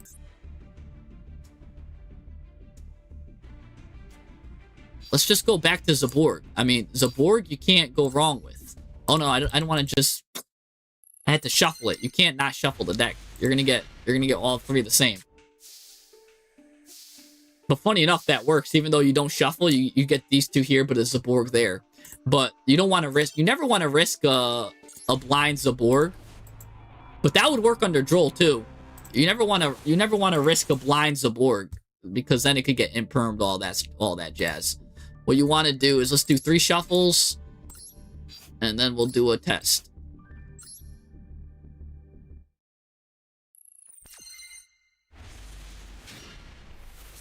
Yeah, that Odeon list, though, we could, I don't know, I'm thinking that Odeon list can go crazy with a little bit of adjustments. That Odeon list is going nuts. All right, let's see. We get 2 searches. We do wind and like space. We've already got reverse. Just grab a little guy. Always put that guy wherever. Get a little guy out. We've already got Indianapolis, so any little guy or the Dark Rock. Good. Okay, I'll take Dark Rock then. Put Dark Rock in the thing here. Search. I think you just get whatever. I guess I could do 2 more searches. So we'll do water. Okay, water. That. Now you get 2 more searches here. Right. Flip these back. Alright, put these back in. Okay, thank you. Thank you very much. Now let's do water.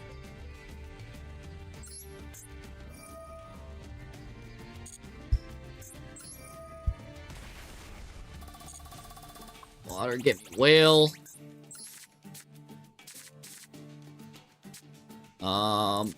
Space.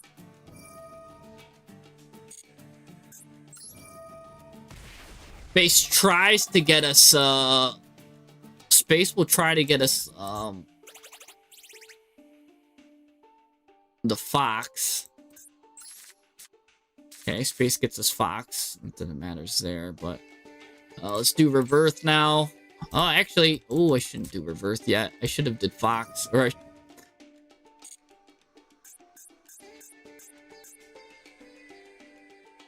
Leave yourself the Fox. We only didn't draw from, whatchamacallit, from Desert. yet. We didn't draw from desert. Alright, let's just leave that then. Let's see, get the board. Yep. Okay. Activate. Now, realistically, you'd want to set. Don't let them know that you have Pixia. You set Pixia there. Now, here's what's interesting. If I was really playing this Masters, I would activate it here. This might be nuts, but I'm going to set Max C. You're going to special summon Max C there, because you don't need Max C as your win condition. Now you're going to activate it again.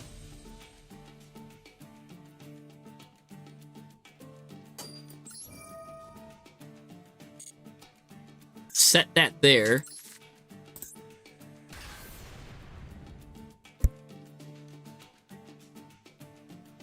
And then, yeah, then you just normal summon. You're going to normal summon over Maxi and the spider. The reason why you do that is because you want to leave the... You want to leave this card available to get flipped in case they have Veiler or Imperm. So this guy protects you from Veiler and Imperm. Pop them. Send all, whatever you want to the graveyard here. We're going to send 3 of these. Velveeta Cheese. We're going to set a Cambroster. Garura. We're going to get this guy here. Oh, whoops. This guy we're going to send. We're going to send 1 Albion. And that looks good. I mean, I could even send a Ignister Pegasus. But you send all of these. Now you look at your opponent's extra deck. We would be sending that to the extra deck anyways. That'd be good there. You get to draw a card here. Nice. Cool. Thank you. That here. We actually get a bonus card here. So we could reset this little guy. Set that. Set this. This can't... You can't lose. If this is a real game, there's no way you're losing. Oh, and by the way, this could set you another Fallen the Virtuous. So I probably should have just set Ignister. So we'll just add this one to the hand. I already got one down. Yep. Alright. And then, what's your opponent going to do? He's got no extra deck. He says he's got Lava Golem, though. So maybe he's got Lava Golem. Maybe he's going to Lava Golem you. No, he's going to do whatever this card does. Now, this card allows me to flip anything face up. Do I need to negate this card's effects? Not really. And then this card just prevents targeting. We're actually good. We could at any time board wipe with Jiraka Stereo. Anytime. So even like right now, let's say he made a big board, right? And we didn't even dimensional barrier, or we didn't do this. Let's just do 1 Jiraka bottom just to show you what it does. We're gonna banish Velveeta Cheese with this. And here you go. You get a Jiraka bottom. Put this card in defense mode. This destroys everything in the world. So destroy everything. Also use Cambroster. Protect your stuff. And destroy all of his cards. So look at that. And he ends turn. So you protect your cards with Cambroster. You destroy everything. By the way, you could do that 2 more times if you wanted to. So if you wanted to, you could even have more Cambrosters to protect. For every Jiraka bottom, you could theoretically send a Cambroster too. But you've got one-sided destruction. So now you can activate Axon Kicker. Axon Kicker just adds his buddy here. If you guys don't know what this guy does right here, when your opponent will special summon a monster, just negate the summon and banish it. Plus it's got all other crazy effects too that we don't need. We don't read that. You just reset any one of the little guys you want. Sure. I don't know. It's hard. At this point, it's your game to win. Like, there's no way you're losing. Activate this little guy. I mean, you'd probably want to just do 3 whale at this point, because if this was a real match, right? Because you'd probably set the whale, and if he's got anything to play on your turn, he's finished. So you piece. So I'm just going to P-scale it just to finish this. Because I've got more than enough here. Anyways, add some scales.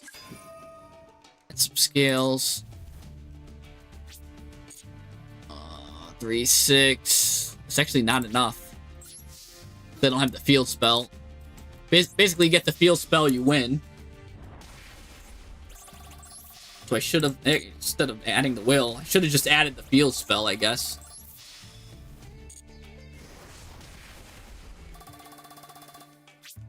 Yeah, if you add the field spell, barely enough.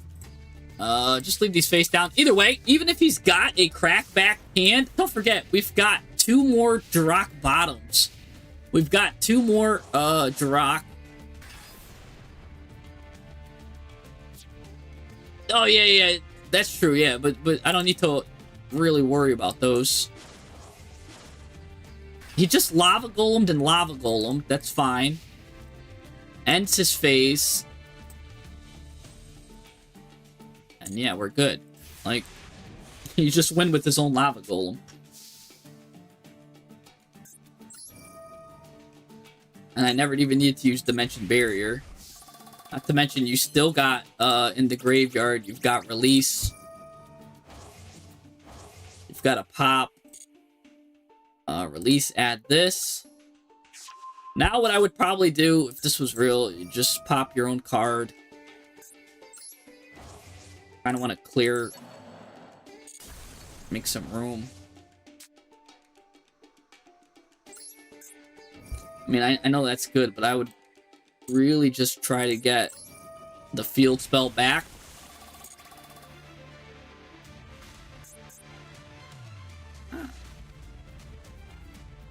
If you can't get the field spell, I mean, you win with the whale. You win with anything, honestly. It's just...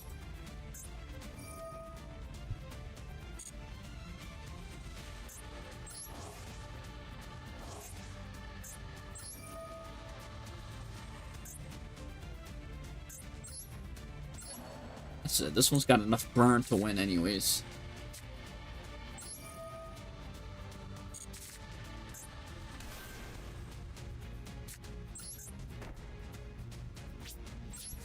And, good deck! Good deck! Yeah, if you're summoning Accident, you're not summoning the Enneacraft anyways. I mean, again, there's like 1,000 different engines if you don't want to do that, right? If you don't want to put the Axon cards in, then I mean, you could just do Fossil, right? You can add the fossils, or if you don't want the fossils, just add more Cambrosters. It all depends on how you want. I was just playing that extra deck because that's kind of like how I knew, just how I normally do as a board combo. But yeah, just more Cambrosters would work. Probably 2 Cambrosters, all you'd really need. 2 Cambrosters, and then probably the Spell Trap Destruction, which would be this one. So you could do that. Because you got more than enough stuff to send, you know? Literally.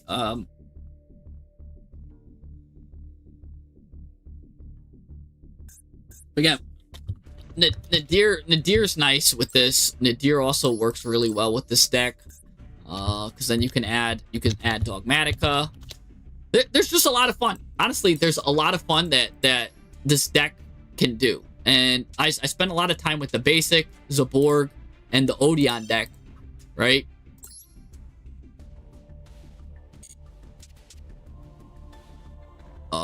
The Odeon one, I want to sort. I do want to look at the Odeon one a little bit more. Maybe...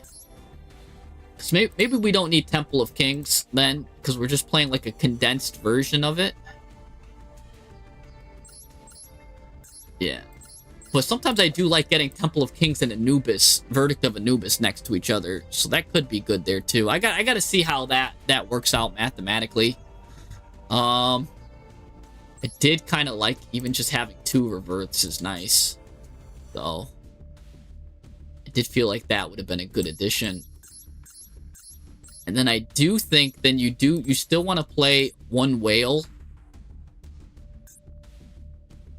And there was some worlds where I was like, oh, it would be nice to have like a couple of just extra big guys. So with the spider, there was a world where that's fine.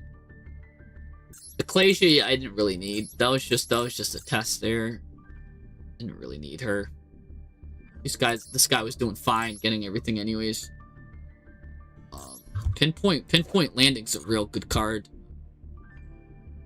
Something like this now would probably work good with that. And that's a lot of.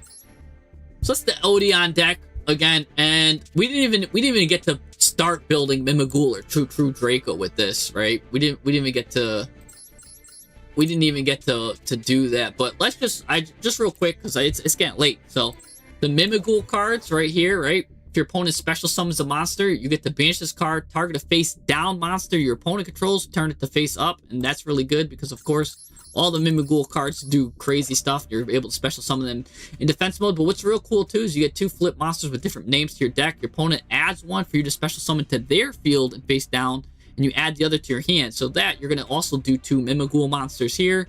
Then you can special summon a Mimighoul monster from your hand. You won't do that though, because again you get locked.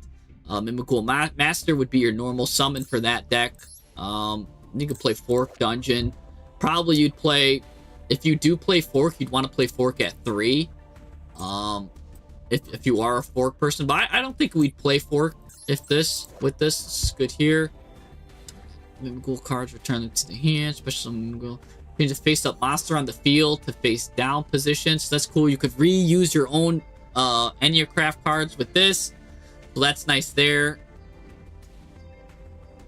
I don't really think you'd be needing to flip your own Enneacraft monsters down that much, but it's nice to know. So the Mimighoul room would probably be used better with like the little Enneacraft cards. So like, I could just see, I could see either this card or this card. These cards are the main ones that get flipped up the most. So I could see room being used very well with these if you special summon these. I feel like the focus more would be on the Mimighoul side, and you'd be running these more as like just an engine, like a supporting engine. So I could only see probably like 1 whale, 1 spider, like just something minimal like that. I can't see, maybe 2 whale, like 2 whale, 1 spider, something very minimal, like a minimal package. Because again, the field spell does compete with dungeon, so the only time you're using the field spell, you're not really using the flip things. You're only using it really for these, and then just get the little guys for more search power, just 1 of each. Because the searches are strong, so something like that would probably be what Mimighoul would look like. But again, you're more focusing on the Mimighoul cards, and you're missing her. You're missing 1 slime. Maybe even 2 of these guys. Something like that is like a core. I don't know. I just made that one real quick. There's a lot of stuff. That one can get cleared up, but I just wanted to just see how that looks. Kind of good. If you're doing Mimic. Oh, no, you'd want this at 3. There's no world that you don't play that at 3.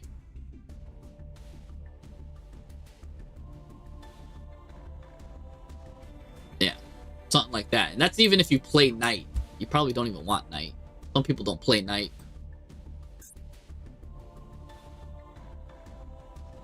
And where's Cerberus? Oh, okay, I was gonna say, yeah, he's right there. Alright. So, it looks something like that. Yeah, that looks good. So I'm just turbo doing it. And because I'm tired now, what True Draco would look like. Oh boy, I didn't even get started on this. That one would be hard. This one would be hard to make real quick. I don't know if I can make a True Draco deck in like 2 minutes, but probably this is the main guy. Oh, that's a whole thing. Draco Heritage. You definitely want this card at 3. Definitely want this at 3. These at 2. Not. this is 2 and 2, or not sure if you want these at 2 or 3, but probably be 2 and 2, the very least. If anything, this could be a 3. It's been a while since I did a true Draco build. But yeah, he's the best one. He's okay. Where's the girl? She's okay at 1. And then this is the newest card here. This is interesting. Use spells and monsters. Yeah, I don't even know if you play that, honestly. Same thing with this new card, too. Like, I doubt you play it.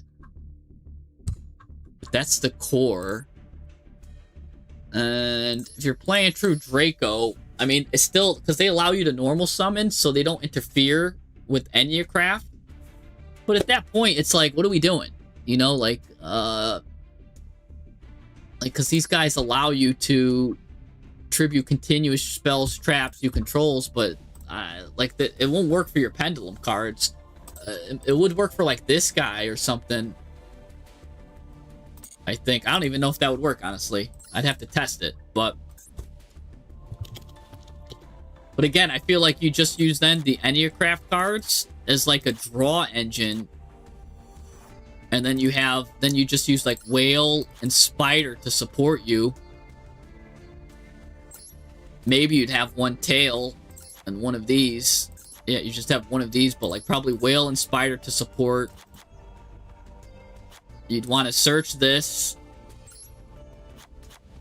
Yeah, something like that.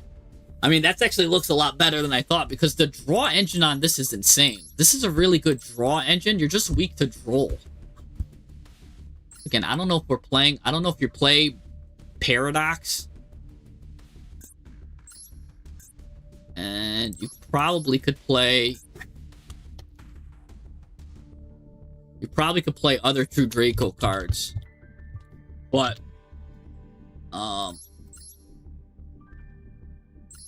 Where's the better negate one? I guess this guy's good, but yeah, it'd probably look like this. Again, you could get up to like 45, and I think you're good. Like to play the hand traps that you need, but yeah, that's probably what it would be. It would probably be this, and then that's it.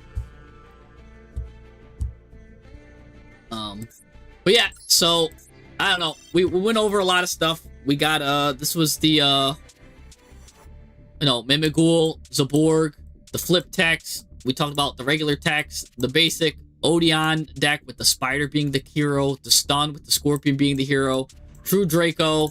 I mean, there's so many different versions. Pick your favorite. My favorite has to be probably either the Odeon and just the Zaborg one. Just because of everything Zaborg does. Zaborg's so good. And again, Enneacraft also makes a really good draw engine.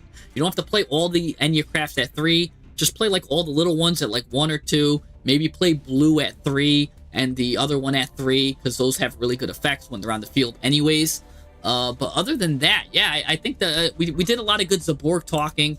Zaborg is coming to Master Duel in like a couple days. And, yeah, no, thanks for joining me here. I will see you guys next time. I gotta eat. I gotta get some sleep. I will see you guys. Thanks for joining me in this.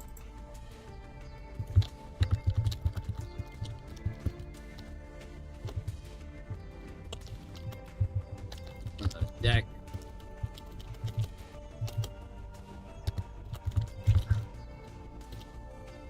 Thanks for helping me deck talk. Yeah, there we go. Just wanted to... I'll see you guys next time.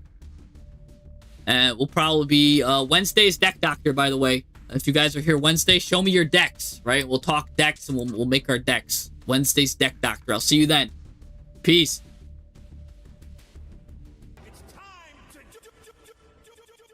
Oh, I'll stop.